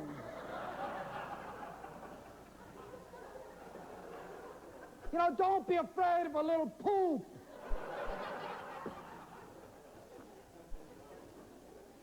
And, you know, I talked earlier how estranged we are from each other. You know, the culture where we've learned that the way you meet people is you stand erect and you say, how do you do? Talk about a distancing phenomenon. And if you're very lucky, somebody will give you their hand and say, how do you do? And it's usually a very quick, you know, how do you do? You know, it's no wonder that we all crave for each other, and we don't have that each other. We don't touch each other. In our culture, at the age of 5 and 6, especially a boy child, is told, no more of this nonsense. You're a man now, and men don't do these things. I'm glad I was in a home where people said, who said? Nobody in my house said, how do you do? You know, when the door opened and someone arrived, everybody kissed. You know, Aunt Josephina, oh, mwah. Everybody. Nobody was ignored. Everybody was touched. What a wondrous experience to be touched in love. And there are many ways of touching. Do you know the wonder of walking into a room and having people happy because you're there? That's the greatest thing. Instead of an expression on their face, oh my God, there he is again. A joyous smile appears because you've walked in, an aura comes with you that lights up the whole house. Know that feeling. Don't miss it. And what amuses me is that now we're finding out that scientifically it makes differences in our lives, physiologically and psychologically. There is a Dr. Bressler at UCLA in the pain clinic that you've probably heard about. You know, he isn't writing prescriptions anymore. He's writing a prescription that says 4 hugs a day. People are saying the man is crazy. And oh no, he says, hug once in the morning, once at lunch, once in the evening, and once before bed. And you'll get well. Dr. Harold Voth, senior psychiatrist at the Menninger Foundation, says this: hugging can lift depression, enabling the body's immunization system to become tuned up. Hugging breathes fresh life into tired bodies and makes you feel younger and more vibrant. In the home, hugging can strengthen relationships and significantly reduce tensions. And there is a study, an insurance study, which is outrageous. They found out that men who kiss their wives, and I mean a good sticky one, before you leave in the morning, live 5 years longer. They're ill and out of work less than 50% of the time. They have fewer automobile accidents. For goodness sakes, do it. You know, another thing, Helen Colton in her book, The Joy of Touching, says that the hemoglobin in the blood increases significantly when you are touched, fondled, and hugged. She says that, you know, hemoglobin is that part of the blood that carries the vital supplies of oxygen to the heart and to the brain. And she says that if you want to be healthy, you must touch each other, you must love each other, you must hold each other. You know, one of the sad things in our culture is that we stress the sexual aspect of relationships way out of proportion. Most of us begin to think that we're perverted because we're not having these mad orgiastic things that are supposed to be happening to us. What a pity, because in those things you're missing the tenderness, the warmth. You know, the kiss when it's not expected, the touch on the shoulder when you really need it most. That's sensual gratification.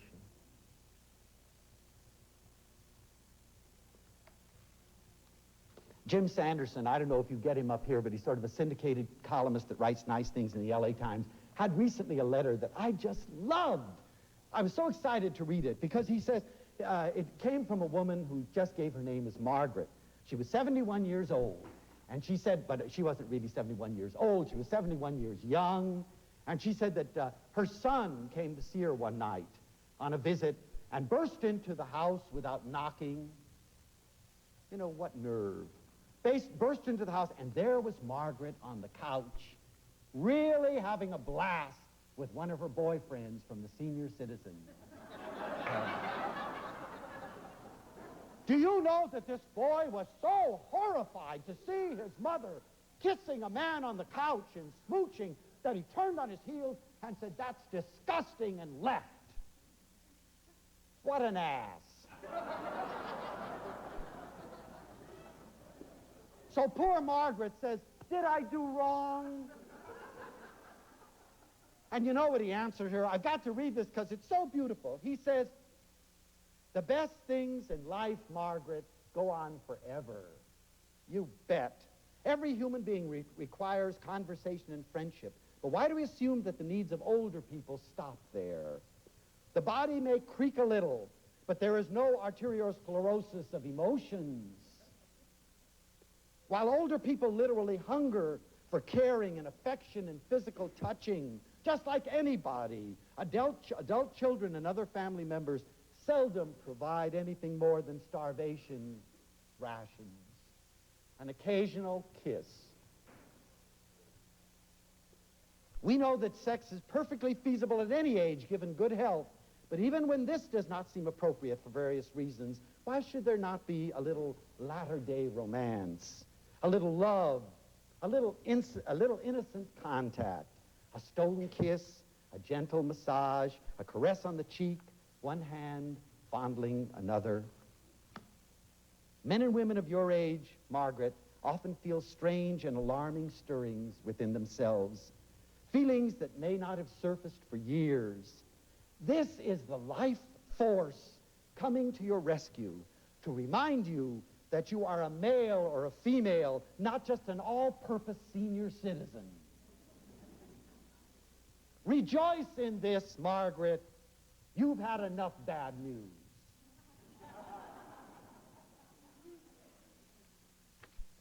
Relationships and togetherness must be lived in the present. You have to live now. You have to enjoy it now. You have to do for people now. One of the saddest things I heard in the last year was a colleague of mine whose wife died suddenly, very young. Because death, you know, is an amazing democratic thing. It never tells you when it's going to come. We just all know, believe it or not, someday it will come to us. And by living every moment, you're ready for it. The only people that scream and yell at the moment of death are those people that have never lived at all. If you live now, when death comes, you say, "Come on, who's afraid of you?"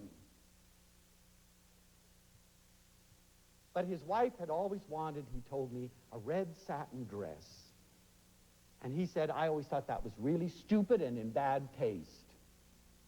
And then he said to me, with tears in his eyes, "Do you think it would be all right if I buried her in a red satin dress?" You know, I never came so, I felt like doing a mama and saying, "Stupido!" You know, if your wife wants a red satin dress, get it now. Don't wait to decorate her casket with roses. Come in one day while she's sitting there, tired and upset, and inundate her in roses. Throw them at her. We're always putting things off for tomorrow, especially with people that we love. It's foolish for me to tell her I love her. She knows that. Are you sure? And do you ever get tired of having somebody say, "I love you"? Do you ever get tired of picking up your coffee cup and finding a little note underneath it that says, "You're incredible"? Do you ever get tired of getting a card, not when it's your birthday or Valentine's Day, but a card that says, you know, "My life is so much richer because you're in it, you old kook"? Guess who?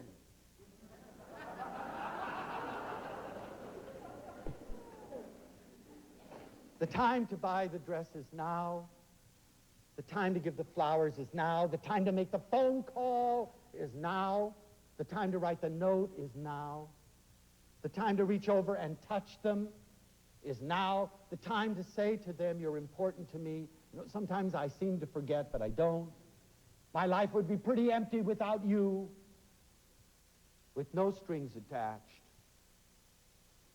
is now. During the Vietnam War, one of my lovely students came in and put a poem on my desk. And I want to share this with you because it's a very poignant one. She called it Things You Didn't Do. And she says, remember the day I borrowed your brand new car and I dented it? I thought you'd kill me, but you didn't. And remember the time I dragged you to the beach and you said it would rain, and it did? I thought you'd say, I told you so, but you didn't. And the time I flirted with all the guys to make you jealous, and you were. I thought you'd leave me, but you didn't. And the time I spilled blueberry pie all over your brand new car rug, I thought you'd drop me for sure, but you didn't. And the time I forgot to tell you that the dance was formal and you showed up in jeans, I thought you'd smack me, but you didn't. Yes, there were lots of things you didn't do, but you put up with me, and you loved me, and you protected me. And there were so many things that I wanted to make up to you when you returned from Vietnam, but you didn't. That's a hard way to learn that love is lived in the now. It's a hard way to learn that you buy the dress now, that you write the note now. But you know, we have another chance. She doesn't. Loving relationships depend upon open, honest, beautiful communication. Never have a short argument. Never. The worst kind of argument in the world is when you walk in and say, what's the matter, honey? Nothing. Oh, come on, there's something. No, there's nothing. You know, I found a wonderful way to make the next argument a forever argument. You say, oh, I'm so glad because it really seemed to me like there was nothing. I mean, there was something. And I'm glad to know that there is nothing. Bye. Next time you say, what's the matter? She's going to tell you. But anyway, we don't listen to ourselves and the things that we say. We need time to talk. You need to make time. You know, one night when he comes home, you're in your most beautiful negligee with a very low décolleté. And there is a marvelous table all set up with candles and McDonald's hamburgers. And all the children have been drugged and put in bed. And he says, what's this? And you say, are you blind? What fun! What magic! And we can make that spontaneity happen. You know, we can come in on toe shoes. You're a ballerina that night, delivering dinner. You know, spontaneity brings surprise. Surprise brings laughter. Laughter makes you healthy. But you must find a time to talk. And you must have something interesting to share. That means making yourself over new every single day. Something new that you've learned and sharing. Letting him or her or them know that every day in some way you're newly born. You need to listen to the way you say things because we've learned them from others. It's like teachers that say to kids, I'm waiting for Sally. You know, it's no wonder Sally says, wait, Job. We will not move from here till the line is straight. But, you know, we do things that are just as obnoxious. You hear yourself saying, for instance, the trouble with you is, you know, usually the trouble with me is you. One of these days you'll be sorry. Oh, no, I won't. If I've told you once, I've told you 1,000 times, then what the hell are you telling me again for? your relationships will be as vital and alive as you are. If you're dead, your relationship is dead. And if your relationships are boring and inadequate, it's because you are boring and inadequate. Liven yourself up. Be aware that the world and the people in it are not created solely for you. Try making someone else comfortable. Assume that people are good until you actually and specifically learn differently. And even then, know that they have potential for change and that you can help them out. Practice using and thinking with us and we rather than I and me. Love many things intensely. Because the measure of you as a lover is how deeply you love how much.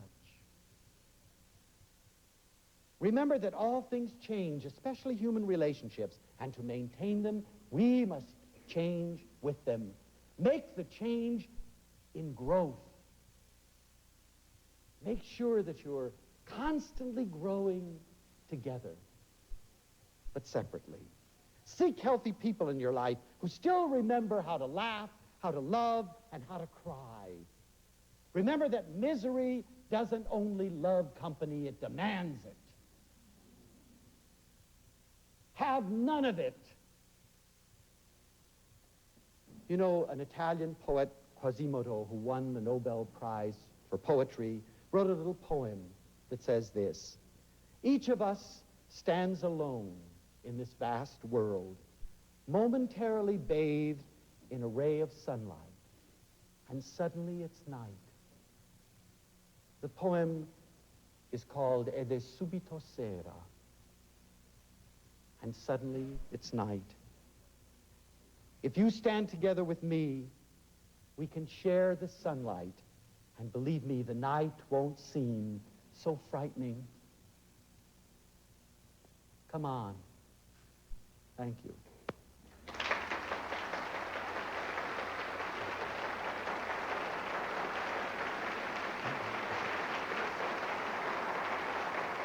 Will you come to me?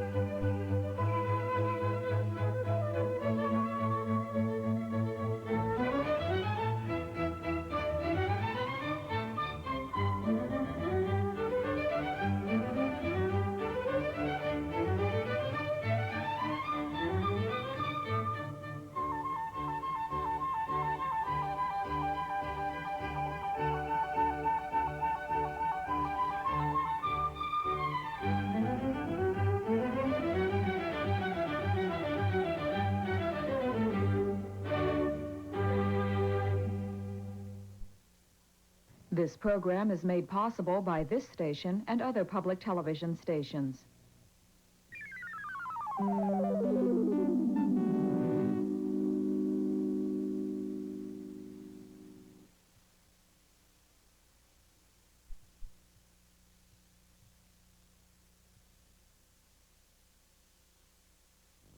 I'm Vincent Price. As your host on Mystery, it's my job to fan the fires of your imagination with tales of gloom and doom. Right now, I have another chilling tale for you. A tale of danger and mystery that's all the more frightening because it's absolutely true. You see, an old friend, one that you care about deeply, is in grave danger. Your friend calls out. Next to your hand is the single instrument capable of effecting your friend's escape from the dark curse of indifference. You reach out, you take the instrument in hand, and trembling with anticipation, you dial the number. Somewhere a phone rings once, twice.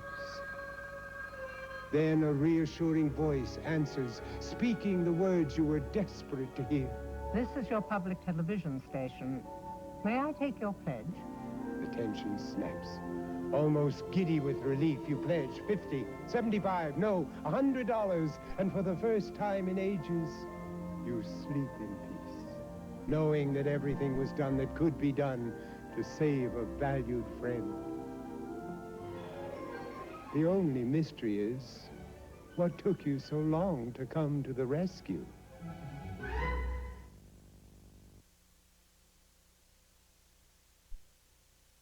It doesn't make any sense to tell them anything until we decide what we want to do.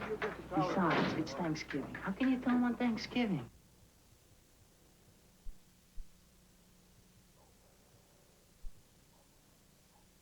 I'm pregnant. Can you pass the turnip? Molly Ringwald was once known as one of the Brat Pack. Then, with her roles in 16 Candles and Pretty in Pink, she became the princess of teenagers. Her last role before leaving the teen years behind her was for Keeps, about a senior finishing high school and becoming a mother.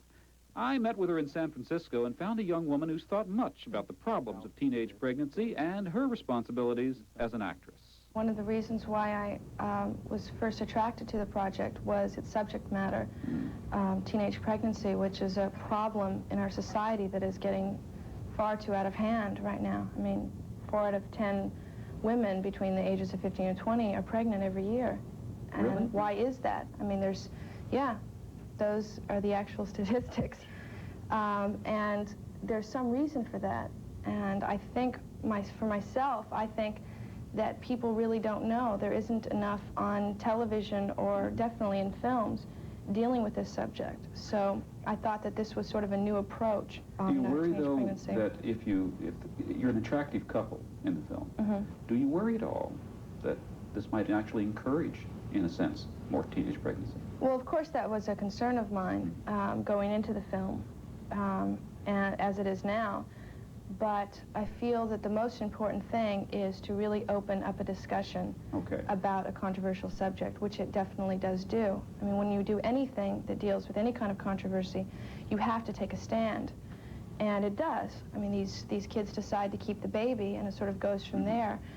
They do go through a lot of hard times, and there's also a lot of joy involved with it. But I think it's really up to the individual to decide for themselves if that's what they want.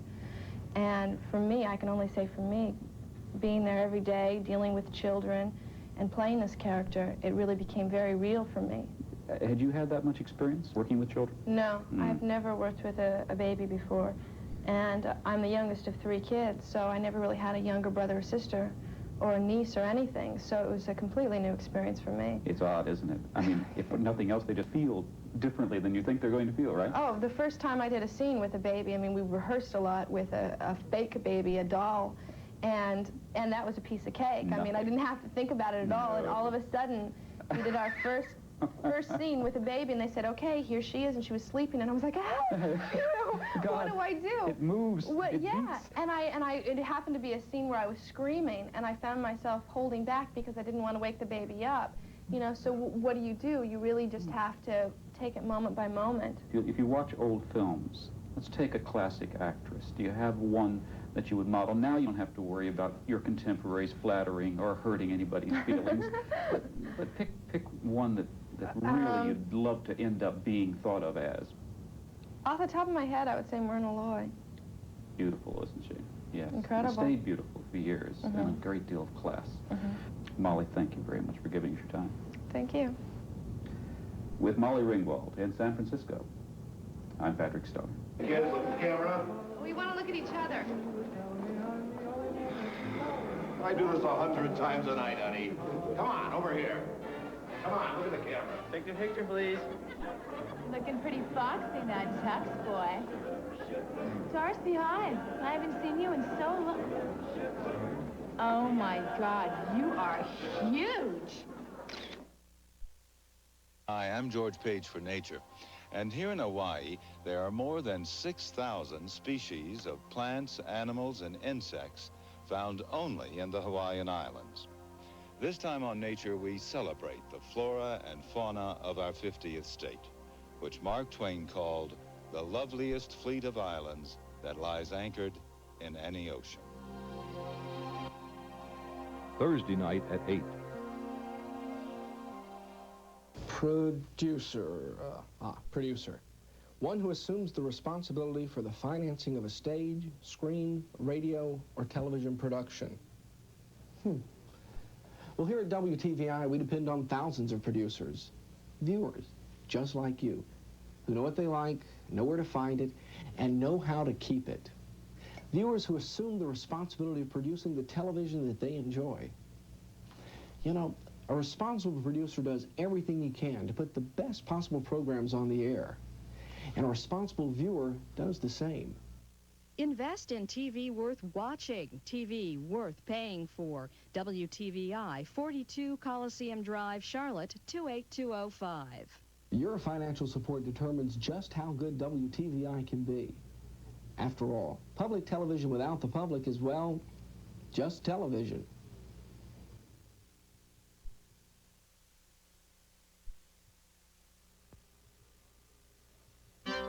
You're watching the Carolinas' only community-owned public television station, WTVI Channel 42, Charlotte Matthews.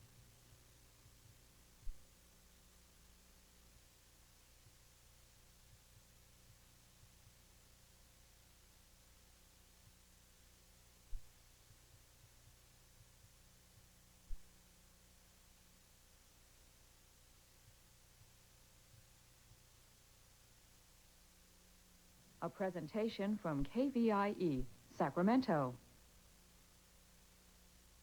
This program is made possible by this station and other public television stations.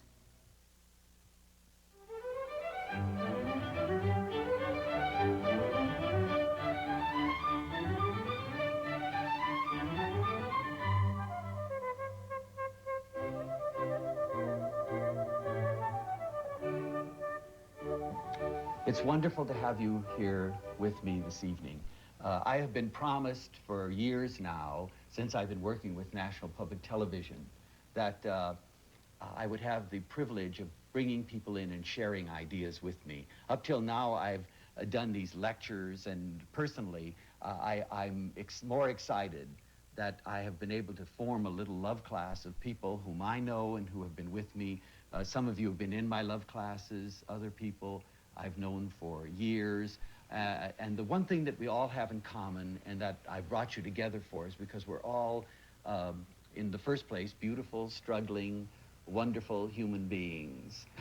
First of all, I'd like to talk about the vitalness of relationships and whether or not you feel that relationships are truly necessary. And if they are, why do you feel that it's so necessary for us to struggle to have relationships? I'm constantly talking about loneliness, and I know that I've experienced in the past moments of intense loneliness in which I have been compelled to open my arms and risk. And I'd like to sort of share with you some of the ideas that you might have. Why do you seek relationships? What is it about relationships? Why aren't we just satisfied with being alone? Does anybody want to speak to that? Yes. It gives me a connection with the world, and also gives me a base, like my one-to-one relationship with my husband. I feel gives me a base, something to come back to, kind of centers me. That's wonderful. You know, it brought in a flash to mind something that Robert Frost said, and that is, home is a place that when you go there, they always take you in. And to have someone in your life, just one person, where you know that if you went there, the door would always be open. They wouldn't say, "I told you so," but they'd have the Band-Aids ready. And they'd sit down with you and mend the little wound and then say, "Go on out now, Diana, and do your thing." I wonder how many of us have that person. And it frightens me that there are so few people in our culture that seem to be able to say, "I truly have one person in my life with whom I can be totally me and feel relaxed about it and happy. Make mistakes, do dumb things, and yet be taken in whenever I come and knock on the door." Sharing is so important, and I think that when you said if you go on a trip, you like to see a blue tree, and the other person sees the purple tree, and it's so nice that you're there to see it together. And I think that when you go on a trip, it's so important to reminisce and to be able to share all those moments later. And I think that that's so important in a relationship, sharing. Oh, yes. By contrast, if I have an experience of deep sorrow, if I can communicate about it, I can get through it. And so that whether the experiences are the most wonderful or the most unpleasant, that sharing helps to complete them. And that's been my experience all my life. I make a contrast between loneliness and solitude for me is very wonderful, but it mustn't last too long because there's just a very great need to share all sides of experience. Oh, that's nice. I know when, Go ahead. Just. I was just going to say, I know when I come home at night and I have anything on my mind, it's right away on my tongue, and I want to share that. And it's interesting. I come home, and the first thing as I walk up to the front door, I can see into the kitchen, and I can sort of see my wife in there, and I'm already telling her stories through the window. And she laughs and tells everybody, you know, when Norm comes home, there he is telling me stories through the window, because I got to get that off and have somebody to share that with. Yes, and that's a wonderful source of, to have somebody that you know you can say these things to, and then they become even more real. I find the same thing. I love the solitude, as you say, and I love experiencing things alone, but they become so much more exciting when I can give them to somebody else and say, today I saw, or today I did. That's the real joy. And we need people for that very much.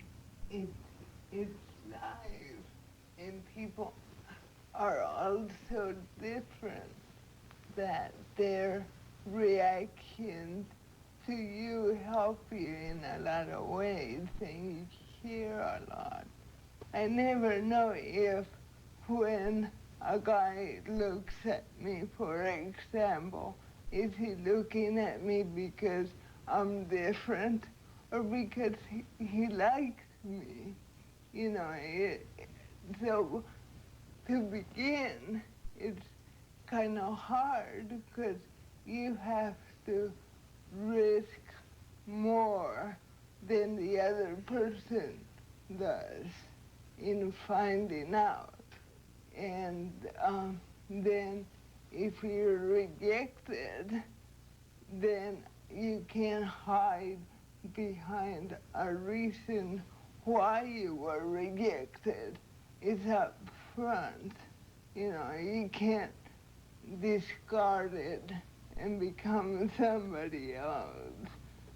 But I think I don't know, I like it. It keeps me going, and it's life. You know, Maria, while you were talking about that, I was thinking about my own fears, and they're very similar.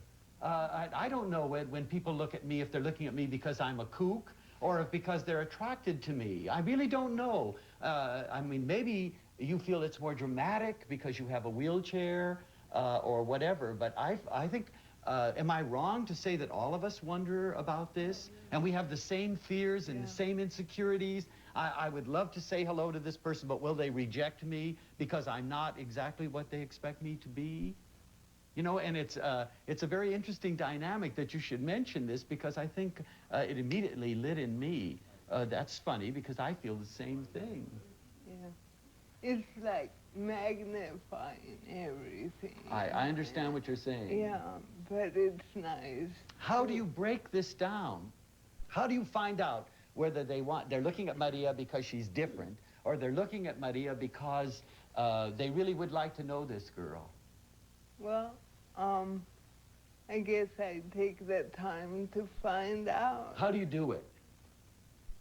So many people are saying to me all the time, you know, I would love to be able to go next door and knock at the door. I would love to be able to stop people on the street and say, hello, I need you. I would like to see someone in a restaurant eating alone and saying, would you mind if I joined you? I don't like to eat alone either. But I don't do those things because they're frightening. Now you say, I do them because they're life. How do you do them? I do it in different ways. I take the time to stop and say, isn't it a nice day?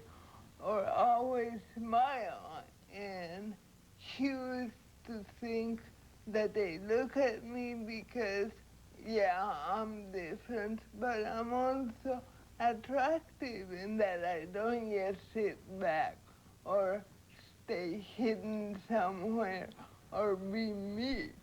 I'm me. Yes, and I might say that having known you for so many years, that's the one quality of all of your qualities that's the most magical. And that is that you say, you know, I am more than a person with a wheelchair. I'm Maria, and somehow or other that projects, and the walls crumble. I've seen them crumble. How do you all feel about this? I think we're touching on something that really begins, that's almost the beginning of how do you start relationships.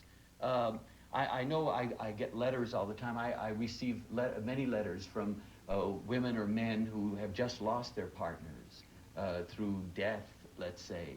And they say, how do I start again? What do I do? Where do I go? The big thing is taking a risk and knowing that if you take a risk and you don't succeed 5 times, at the 6th time you'll succeed, and the 6th time you don't succeed, the 7th time. It's always the next time that you will succeed, and one time you will, but you always got to take that risk and always know that you will succeed. You just got to take that risk and not say no. You got to say yes. And know that you have something that's saleable. You know, stand with dignity and pride and not say, I'm asking for things, I'm also giving things. I have something really wonderful to share. I think so often we're reticent and we say, well, what have I got? Well, you know, plenty. I think that's the key, is to put yourself out and to expose your humanness and know that the person that you're talking to is just as sensitive and tender and wanting as much as you.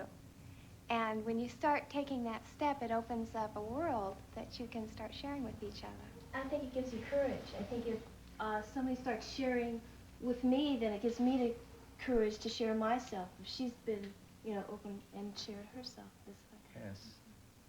Be willing to be vulnerable. Oh, Sometimes yes. Very hard to.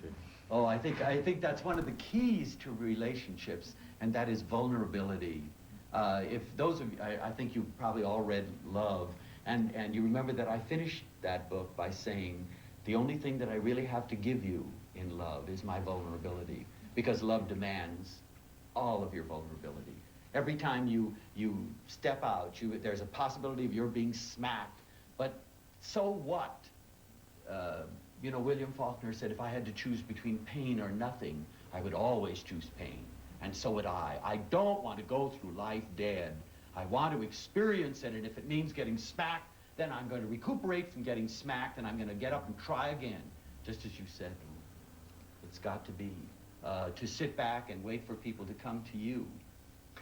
Oftentimes it doesn't happen, and you wonder why you're dying of loneliness. We have to be the aggressors, oftentimes. And maybe it's frightening, but you still have to get yourself together and say, well, I'm going to try. 9 times out of 10, it will be a positive reaction. People are not as bad as we believe them to be or we hear on the media. Oftentimes you say hello, and you maybe 1 out of 10 times a person will say, mind your own business. The rest of the time they will at least say hello back. And if you ask someone in a restaurant, you know, you're alone and I'm alone, just for dinner, would you mind if I sat with you? Wonderful things can happen, but you have to be vulnerable. You know, one of the several things, I guess, that Jesus said that has stuck with me is the fact that in order to find yourself, you must first lose yourself. Mm-hmm. Now, this is usually pretty irritating to young people because they don't believe that. They spend all of their time, especially now in this I generation, the me generation. But I think all of these things you talk about disappear once you forget that you exist and you throw yourself into some activity. I think the vulnerability kind of disappears. Most of the really significant and important relationships in my own life have come out of sharing a significant task, where meeting each other and getting to know each other was just a marvelous byproduct. But it was secondary. We both got into whatever this was because we both thought it was really important. We found each other there, and we formed just a wonderful, caring, sharing friendship that had the additional gift of a mutual purpose. I have the feeling that so many pairs of people meet each other with the idea that I'm going to be vulnerable or that something's going to happen to me. Whereas if they just meet them because they're people, that's their goal. You got to meet them because they're people. Isn't part of it our attitude about whether people are basically good or basically bad? And I think today with the, many of the headlines, it just seems that a lot of people get the idea that people are basically bad, and that, of course, would put us into a vulnerable position. I think it's easier if you feel that people are basically good to take that step. And there's so little, Richard, being done to show us that people are good. And everything that's news seems to be of a negative nature toward the human person. I mean, we listen about crimes and we equate them to everybody, and we say everybody's a criminal, murderers, and so on and so forth. This isn't really true. It's a very small percentage of the population, and most of us are responding dramatically to this small population instead of realizing that most people you can trust and you can love and you can be vulnerable with, and they aren't going to hurt you. Indeed. And you brought up something that I would like us to consider a little bit, because I think it's so essential for relationships, and that is this concept of expectations. Can we afford to accept or to expect anything from relationships? And if so, what? What? I think it's very damaging to do so. If we project our expectations on other people, especially when we're first meeting them, it clouds what really is there, and we're not really able to see what someone else has to offer. And ultimately, we're going to be disappointed because we're expecting something that probably isn't there anyway. And it channels that person into a very narrow spectrum, and it doesn't allow all the wonderful, beautiful things that they have to emerge. And I think that the relationships that I've struggled with the most have been those that where my limits have been attempted to be brought in, and I wasn't able to fit. And so I had to come out again and let myself be. Oh, Diana, that's beautiful in terms of fitting other people's expectations. But I think that can be so very damaging. As soon as you expect somebody of something of somebody, you immediately are back to I again. You've got to forget I and just go and meet that person and see what they have to offer if you really want to. A little while ago you asked about loneliness. I think the real danger of loneliness is introspection. The fact that you don't get a chance to think about anything except I. You really got to I'm a very simplistic person, and my simple solution is that when you forget yourself, and you can put this into all kinds of areas, you forget yourself, you really begin to grow. And you get into others by forgetting yourself. Indeed. There's something we've got to look at, I think, and that which is very important, and that is before you can forget yourself and before you can be vulnerable, I truthfully believe you must like yourself. Oh, yes. Because if you don't like yourself and you don't have a good feeling about yourself, you won't leave yourself be vulnerable at all. And so I think that's the first thing for a relationship, is to like yourself, and then you can go on. Except for one thing, I've watched a lot of kids spend a lot of time trying to like themselves. And their whole life is spent figuring out how they can like themselves. They never get past that.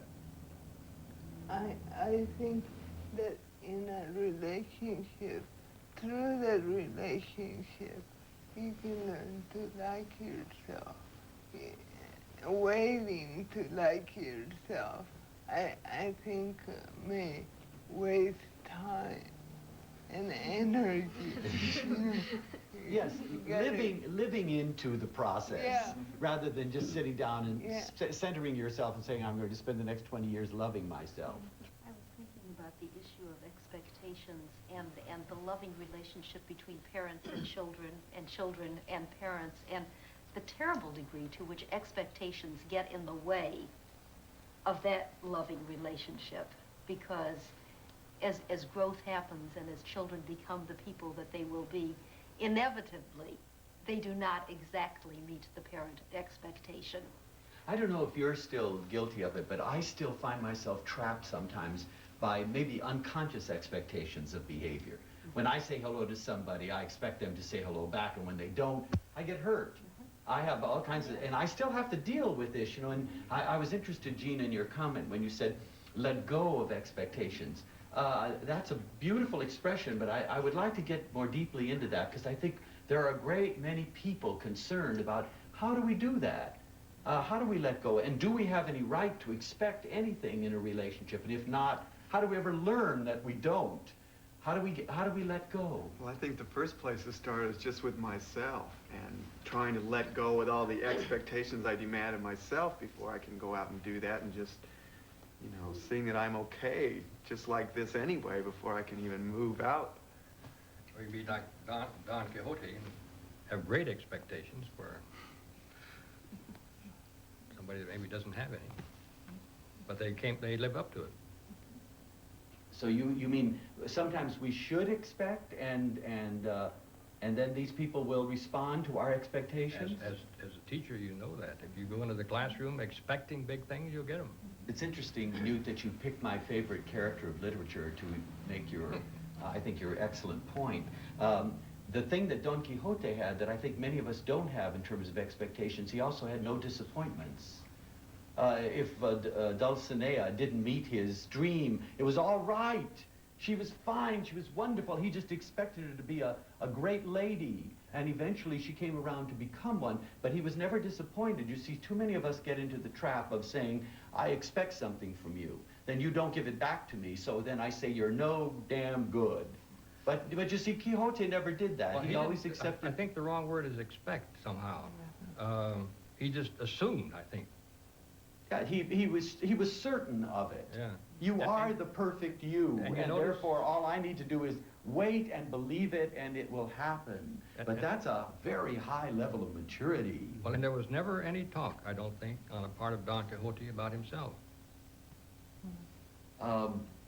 Well, there was. I think he was concerned a little bit about himself, but he was more concerned about the beauty of others and the wonder of the world and the great romantic thing called life that he wanted to experience to its fullest, and the fact that he had these unlimited expectations but no demands was just a wonderful way to confront people. I've been a teacher, as you know, all my life, and I always have expectations, but not disappointments. I always say that I lay things out and I say, come and eat, allowing people to select what they choose to eat, and then dancing up and down that they've eaten, and then showing them that, you know, the avocados are good, and the spinach is fine. You don't have to eat them right now, but maybe someday, and then do it myself. And through the process of modeling the beauty that Quixote was modeling, people began to recognize the magic that he was creating, and then met his expectation. I think it's important, though, in a sharing relationship, to communicate some of what we do expect, or what, and that's maybe the wrong word. Don't worry, just let it go. What we would like to have returned. Too often, I think, I take for granted things that my husband does around the house, and once in a while, if he reminds me of that, it's much easier to say, thank you for doing that, and I love you for doing that. And so I think it's up to us sometimes to express what we want in return. And you see, it's such a basic thing in relationships, because maybe we don't even verbalize our expectations, but when we don't get back what we expect, then we have these responses that tend to break us away instead of bringing us together. You know, she didn't do this, and she purports to love me, or he says he loves me, and then he doesn't come home for dinner. and I expect him to come home, and he's married to me, and you know, he didn't send me the flowers for my birthday, and I at least expect that he should have the decency to, you know, that kind of thing. And so often it's the thing that breaks these relationships. I'm remembering some training I took a few years ago that suggested that there are 3 elements in an upset between people. Either unfulfilled expectation, undelivered communication, or thwarted intention. And that's kind of stayed with me, because there are a lot of simple expectations that if we just communicate, things work. And they're not the kinds of expectations that create problems at all, so long as they're communicated. There are other kinds of expectations that I expect you to be a thrifty person when you really are a very generous person. That's a kind of unrealistic expectation, or that, you know, I expect you to have very punctual habits when you happen to be the kind of person who never deals with time. You know, that's non-acceptance of some very basic characteristics of a person, and those kinds of expectations will always be disappointed.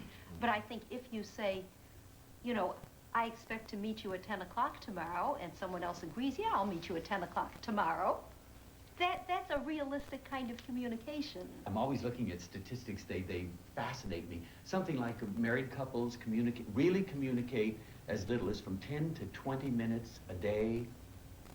Real, genuine communication. There's a lot of, don't forget the groceries and get the children and pick up the cars, but sitting down and having genuine communication, 10 to 20 minutes a day, that to me is awesome. It's no wonder, you know, we don't remember who we are. You get to the point one day where you look at this person you've been living with and you think, who are you?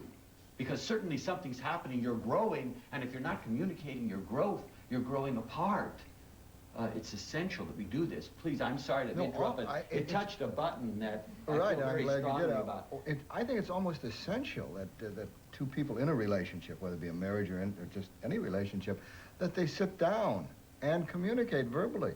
These are the things that that really mean something to me, and really do that. I mean, on a very conscious basis. You bet. Do you find, have any of you done this, and have you found it successful? Maybe you can relate. You know, I think that I always define the healthy individual as that individual who has the greatest number of viable alternatives for all behaviors. And the more the more ideas that you have for meeting these needs, the better. That's why it's wonderful to have one person expressing himself, but it's wonderful to have 14 or 12, because you all have different approaches to this. What do you do about communicating? What has been successful for you? You know, what has been a bummer for you that you found you're not communicating, or the person won't listen, or whatever it is? Let's get on to that. Turn off the television. Turn off the television. I think sometimes it helps to write things, write how you're feeling, and sometimes just having that piece of paper and not having to, you know, confront the person maybe at a very sensitive time. You need to write it and then, here, read this, and that helps.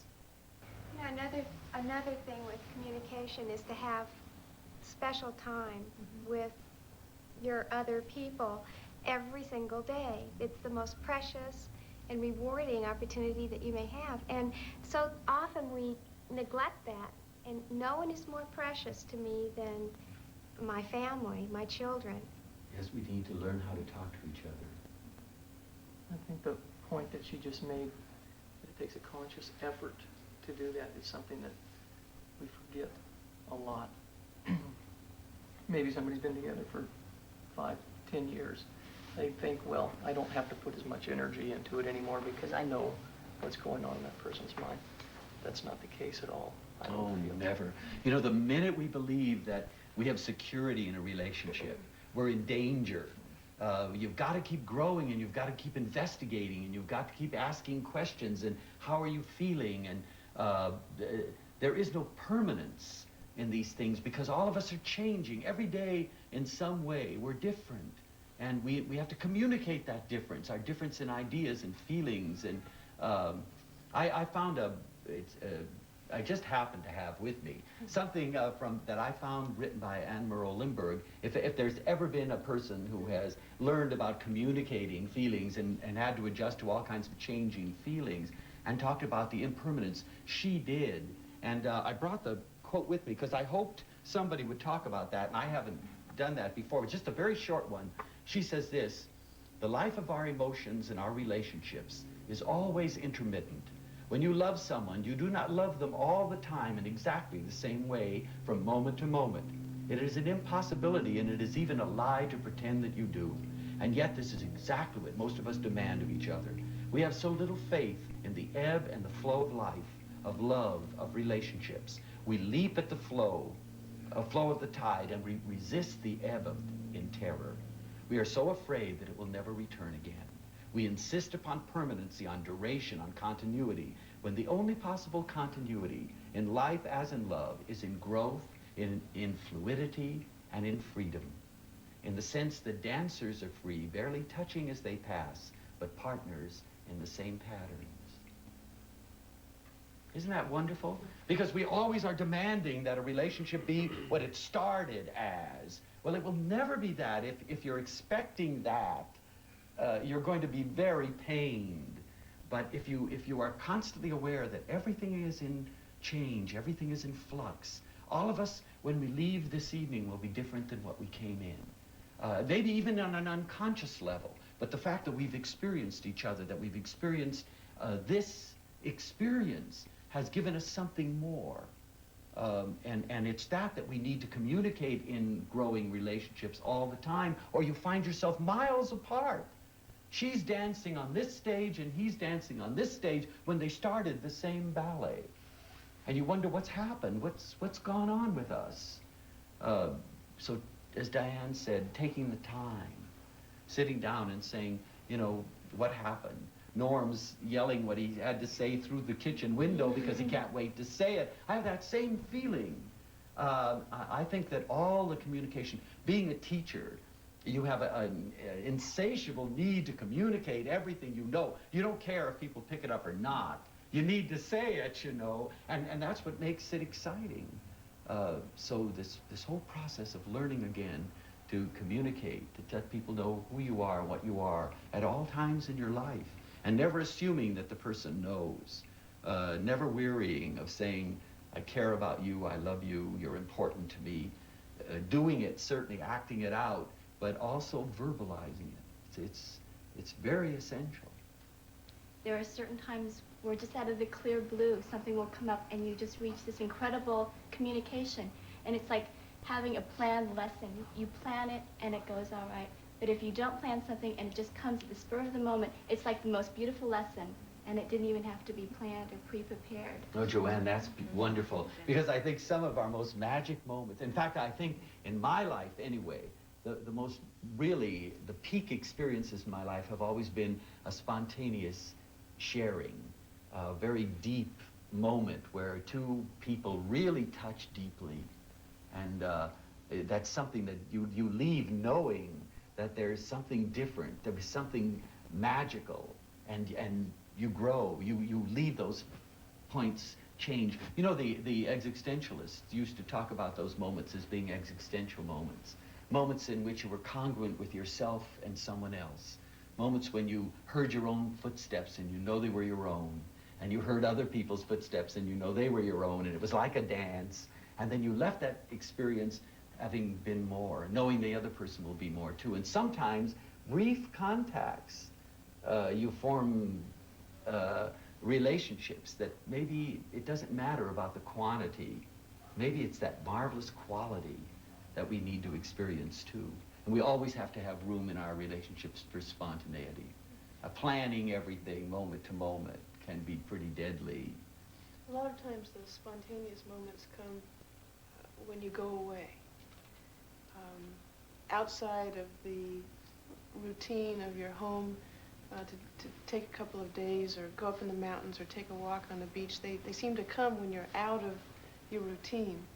And so I think you can almost create the spontaneous interrelationship. You know, I've found, Marilyn, that like in my life, I can create my own spontaneity within my routine. Yeah, I'm always worried about people who go to work the same way every day and that go in the office and do the things in the way. You know, I'm always doing things backwards. I try a new route to work, or I try, when I get in, instead of going and sitting down and opening my mail, I go over across the way and talk to the secretary, or I go down to the student union and have a drink with some of the students or something. You know, I try not to fall into routines, because I think routines in some cases can be pretty deadly. Asa Joly's work in psychosynthesis, where he says most boredom arises from routine, and routine about which we're not even consciously aware. We're just doing the same things in the same way, and we're wondering why, oh, what a dull day, where all we'd have to do is sit down and outline our day and say, I'm not going to, you know, I always point out that you, instead of getting out on the right-hand side of the bed, you crawl over your husband and you get up on the left-hand side of the bed, you know, and if he says, what are you doing? And you say, I'm changing my life.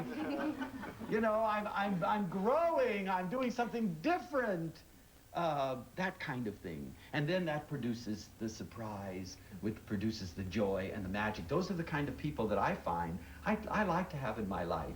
It's fine to have predictability, but I also like that crazy spontaneity that some people have, you know. You never can tell what that person's going to do when you're sitting back saying, oh my God, you know. But you love it, and it's wonderful. So I think there's room for both, and I would hope that we could bring into our daily lives, so much of which is spent having to do the necessities, you know, but bringing into them that magic of the first time, trying a new way, you know, get off the freeway and learn that there's another path that takes you there anyway, and may take you 45 minutes longer, but you may see some amazing things. And then you go home and you have something new to share. You know what I did today? I came late to work. What are some of the other things that you've, in working out relationships and trying to make them survive and last, that you come head on to and you'd like to talk about and bring up?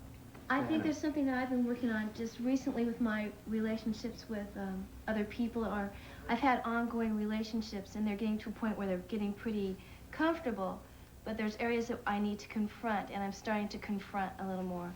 And it's kind of scary, but there's times where I feel like I need to confront someone on something that they've hurt my feelings, I need to express it, or ask them about it. And then we go on, and it opens up new things and we grow more. But that's something that I've been learning about right now. Is it scary? Yes, it's really scary. But it's really exciting, because I'm also learning to have faith in people or just life, because it seems like things just grow in a positive manner.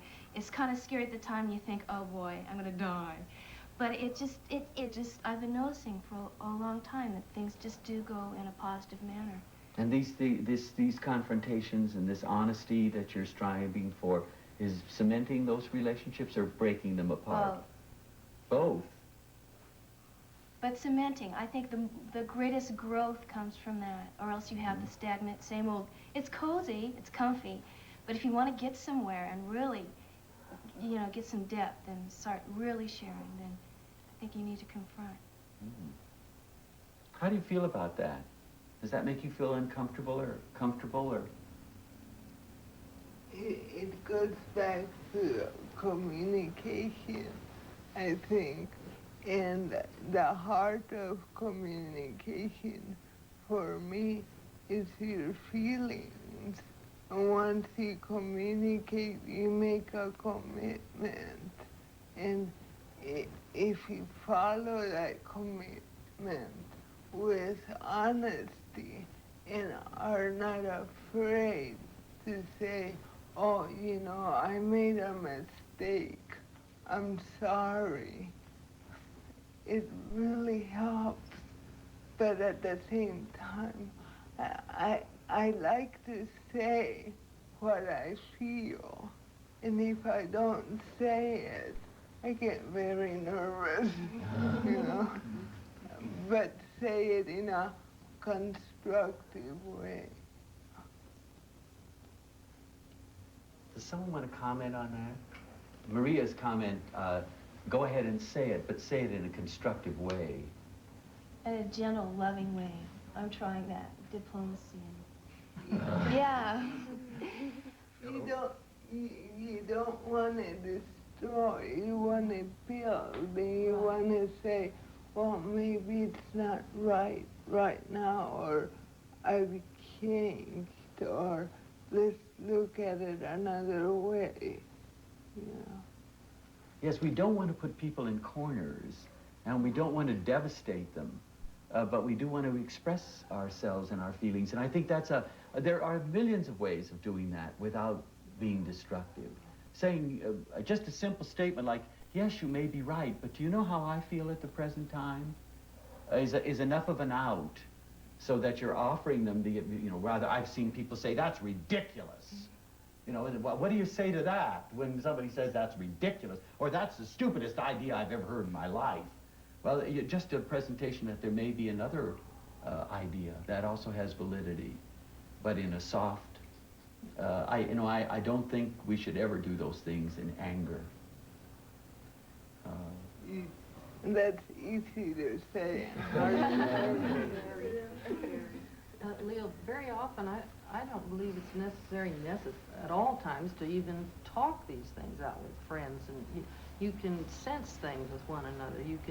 There are vibes that go by. You know when your friend is perhaps disappointed or happy or whatever, and you read signals. And I think sometimes we talk things out too much. Sometimes you should be alert to sense a situation. It's much easier. Exupéry said once, I remember, in The Little Prince, words can often be the source of the greatest misunderstanding. That maybe we don't listen enough with other skills, then maybe we would hear nice things if we watched people's faces and sensed what they were, or when the right time was. Timing is such a critical issue in communication. There are times when you've got an important issue with somebody else when it's clearly not the time to talk about it, and it's so important to know that. And there are other times when it's just really easy to deal with the same thing. If you sense that that's a time when they're not preoccupied or not really troubled about something else, or, you know, haven't just had a whole string of aggravating things happen, then you can talk about it. Sure, some of the best times to talk about things is when you're both as happy as you can be, going on that holiday, you know. That's hard, though, to find that, you know, sometimes you really want to, say it, and you have to hold yourself back. It's really hard. But even the holding back is part of the constructiveness of your communication. Right. The sensing and the follow through on what you sense and feel. It's all how you communicate. So as far as this interpretation, I know Marilyn and I went through this a number of times where I would quote her on something that she said, and she couldn't believe that that's what she said. But how I received that, my interpretation, wasn't what she was sending. Oh, yes. And I think sometimes we hammer this out when we're married or have a close relationship, but with other people, we don't take that time. They receive it a certain way, and we don't sit down and analyze it and say, did you get it the way I sent it? And as a result, there is some communication that's lost there.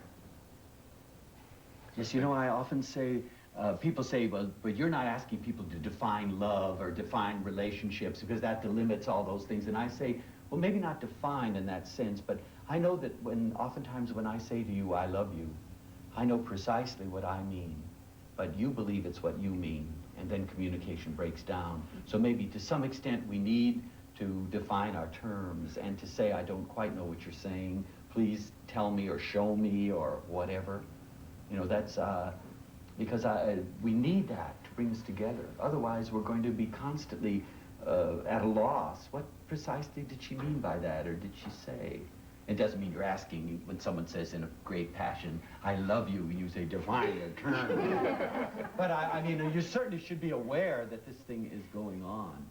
You know, we're going to have to wind this up, And the wonderful thing about talking about love and relationships and caring and so on is that there is no end to the process. This is only really just a beautiful beginning.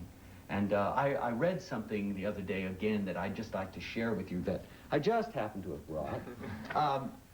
Some of you know this because I've used it often in love class. And it's written, nobody knows who wrote it, but I like it. And this is just the last 2 sections. It's called Don't Be Fooled by Me, and it's a plea to people to maintain relationships with me, even if I'm difficult. Try to help me to understand, open the doors of relationships. And it says this, if you want to know how important you are to me, how you can be the creator of my person, then you must let me in.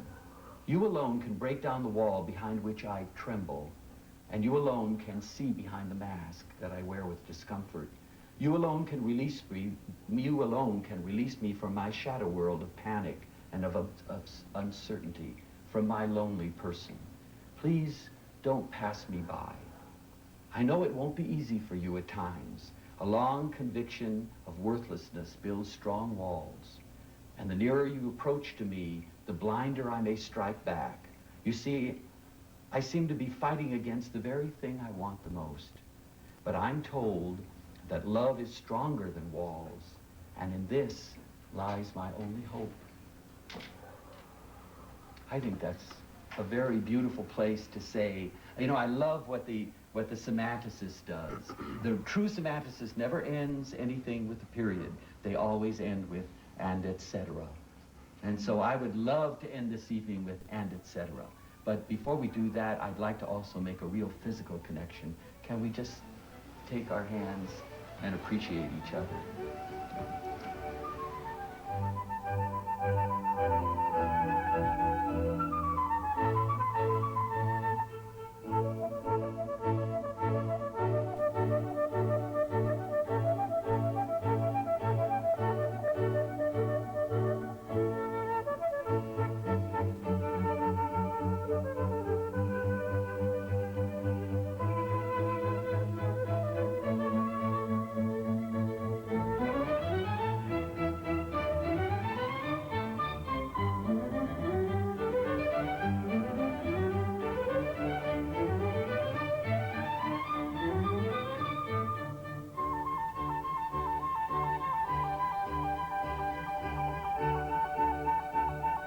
Stay tuned for more Leo Buscaglia coming up next after this brief intermission.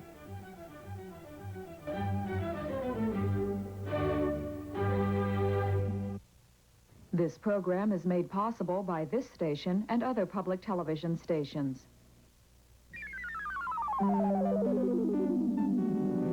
Have you ever wondered what happens to the money you contribute to public television? First, it comes to the WTVI Membership Processing Center, and then gets deposited right back into the programs you watch here on Channel 42.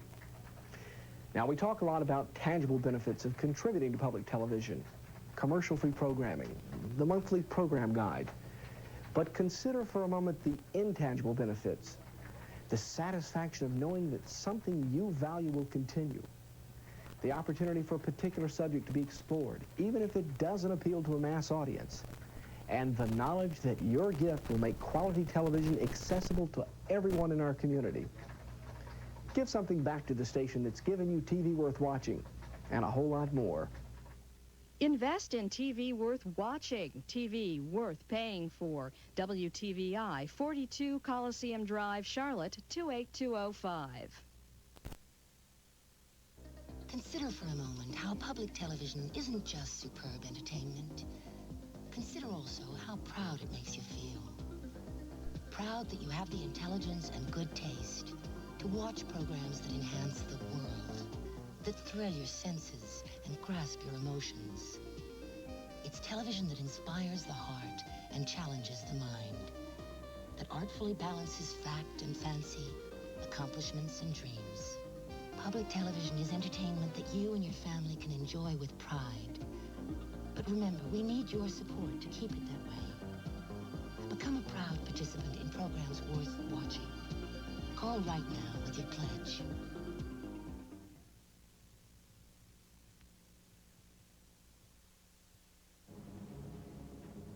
No, we have. Weren't you at that party at the Japanese place a few weeks ago? Honey, the exercise book. Oh, yeah. You're a lawyer? And you work for the firm of, what's the name? Well, anyway. We've definitely met. Well, you have a good memory. I never forget a face. It's a small world. Certainly is. Ann Archer's problem was not her face, which people remember from half a dozen movies and TV, but her name. Until co-starring with Glenn Close and Michael Douglas in the phenomenally successful Fatal Attraction here, few people knew who she was. That has changed. I met with Ann in New York and asked if having a surprise hit of this magnitude was as important to her as it seemed like it should be from the outside.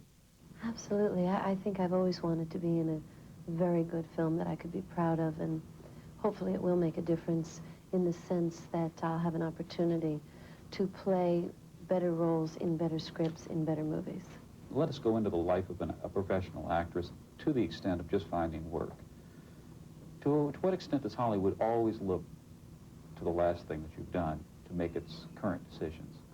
Totally. You're only as good as your last success or as bad as your last flop. Totally. I think they really do. And then there's the other thing that Glenn Close discovered, that no matter how much success you've had, you're also only going to get the opportunity to do what you just did last. That's right. You really have to fight that battle. I'll probably be offered lots of mother roles. You know? No, it's true. It's true. You really have to get them to be more imaginative. And what it comes down to today is you audition no matter how big you get. You audition forever. Because with an audition, you can show them that you can do lots of other things. Thrillers have their own rules, don't they? In that pacing is everything. Mm-hmm. They also, because you're in the scenes that you're shooting are very high intensity, sometimes they're very hard, grueling to shoot. Was that the case with Fatal Attraction? Mm-hmm. It was very grueling to shoot because of the emotions involved in what happened to the characters, more than the thriller aspect of it. That happens much more in the editing of the film. And we didn't know it would be as much of a thriller as it turned out to be when we were shooting it. We knew we had the element of suspense, but we didn't know the degree to which we had it. We really set out to make a very honest film about three people and relationships. And we set out to make a film about infidelity and what can happen. And it turned out to be a thriller. That's very interesting. This isn't such an unusual situation, except taken to an extreme, isn't it? Well, I think every woman has experienced the feelings of the one she loves being unfaithful when she thinks she's got a faithful relationship. I think men have been in unfaithful situations where they've regretted it afterward. The cost has been too high. And I think the unmarried woman has been sitting in the position Glenn's been sitting in and becomes a tragic character. Is that particularly a female problem in America today? Do they tend to be more unmarried women sitting on the side, finding themselves in relationships with married men, even if they didn't intend to? Is this my male prejudice coming through here? No, I think it is happening more today. I also think it's more out in the open. You know, rather than just being the mistress, they're looking for a husband. Thank you very much. Thank you very much. With Ann Archer in New York City, I'm Patrick Stoner. You're my family again. I'll kill you. You understand? I'm not going to be ignored. Alicia, where's Ellen? She's gone. Call the police.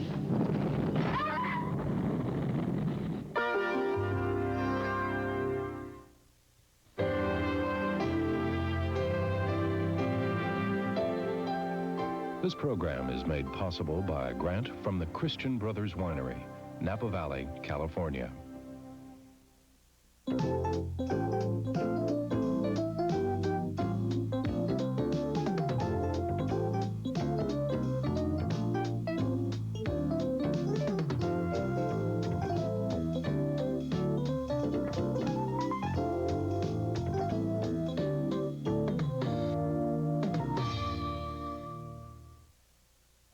Among the many signs of British battiness, so I'm told, is that they serve warm beer. It gets Americans all steamed up. Temperature does make a real difference to the way things taste, especially drinks. No single thing makes a greater difference to enjoying wine than getting its temperature just right. It's easy enough to remember that white tastes good very cool and red not so cool, especially once you've tasted a warm white and an icy red. But how cool is cool and how warm is warm? Often room temperature is much too warm for red wines, and a fridge can be much too cold for white. Your fridge will take an hour and a half to chill white wine to the right temperature, depending on how warm it starts. But make it too cold, though, and you start to lose the flavor. It's not a sorbet you're serving. A much more efficient way is to plunge the bottle in icy water. Wouldn't it be lovely to have a cold mountain stream going by your door? But if you don't, then an ice bucket will have to do. And in an ice bucket, it only takes 10 minutes with a mixture of ice and water to get it down to the ideal temperature that you want. Much quicker than a fridge. Then for extra speed, add a couple of handfuls of salt to the water. Because immersed in icy brine, that wine is going to be cold before you've even found the corkscrew and wiped off the glasses. Funnily enough, it's less easy to get red just right than it is white. Rosé tastes good cold, but real red has got tannin in it. And cold tannin puckers up your palate. Red needs a moderate warmth. I only mean 15 degrees more than white, say 60, 65 degrees. That really brings out its scent and its flavor too. With red, be guided by the weather and your central heating. And if your thermostat is set at 65, 70 degrees, that's absolutely fine. If your rooms are warmer, a lot warmer than that, trouble can begin. What happens is that the wine begins to smell boozy. That is, you smell the alcohol rather than the fruit. Don't leave any bottle, red or white, in direct sunshine for long. It'll be cooked far quicker than you think. Put it in the shade. The secret is to make allowances for the weather. In scorching weather, chill whites thoroughly. They're going to warm up quickly in the glass anyway. In winter, don't overdo it. You don't need so much of a thirst quencher, and you can enjoy more of the flavors. The British have the secret for reds. They serve them at beer temperature.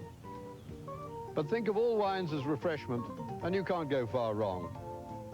I'm Hugh Johnson.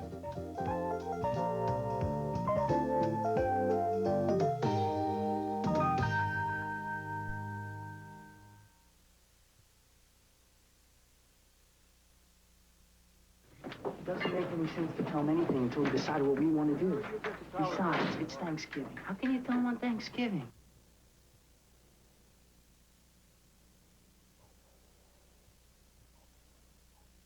I'm pregnant. Can you pass the turnips? Molly Ringwald was once known as one of the Brat Pack. Then, with her roles in 16 Candles and Pretty in Pink, she became the princess of teenagers.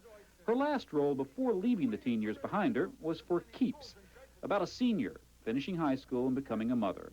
I met with her in San Francisco and found a young woman who's thought much about the problems of teenage pregnancy and her responsibilities as an actress. One of the reasons why I was first attracted to the project was its subject matter, teenage pregnancy, which is a problem in our society that is getting far too out of hand right now. I mean, 4 out of 10 women between the ages of 15 and 20 are pregnant every year. And really? Why is that? I mean, those are the actual statistics. And there's some reason for that. And I think, for myself, I think that people really don't know. There isn't enough on television or definitely in films dealing with this subject. So I thought that this was sort of a new approach on Do you worry, teenage though, pregnancy. that if you're an attractive couple in the film, Mm-hmm. do you worry at all that this might actually encourage, in a sense, more teenage pregnancy? Well, of course, that was a concern of mine going into the film, and as it is now. But I feel that the most important thing is to really open up a discussion about a controversial subject, which it definitely does do. I mean, when you do anything that deals with any kind of controversy, you have to take a stand. And it does. I mean, these kids decide to keep the baby, and it sort of goes from there. They do go through a lot of hard times, and there's also a lot of joy involved with it. But I think it's really up to the individual to decide for themselves if that's what they want. And for me, I can only say for me, being there every day, dealing with children, and playing this character, it really became very real for me. Had you had that much experience working with children? No, I've never worked with a baby before. And I'm the youngest of 3 kids, so I never really had a younger brother or sister or a niece or anything, so it was a completely new experience for me. It's odd, isn't it? I mean, if for nothing else, they just feel differently than you think they're going to feel, right? Oh, the first time I did a scene with a baby, I mean, we rehearsed a lot with a fake baby, a doll, and that was a piece of cake. I mean, I didn't have to think about it at all, and all of a sudden, we did our first scene with a baby, and they said, okay, here she is, and she was sleeping, and I was like, help, you know, what do I do? It moves, it yeah, beats. and it happened to be a scene where I was screaming, and I found myself holding back because I didn't want to wake the baby up. You know, so what do? You really just have to take it moment by moment.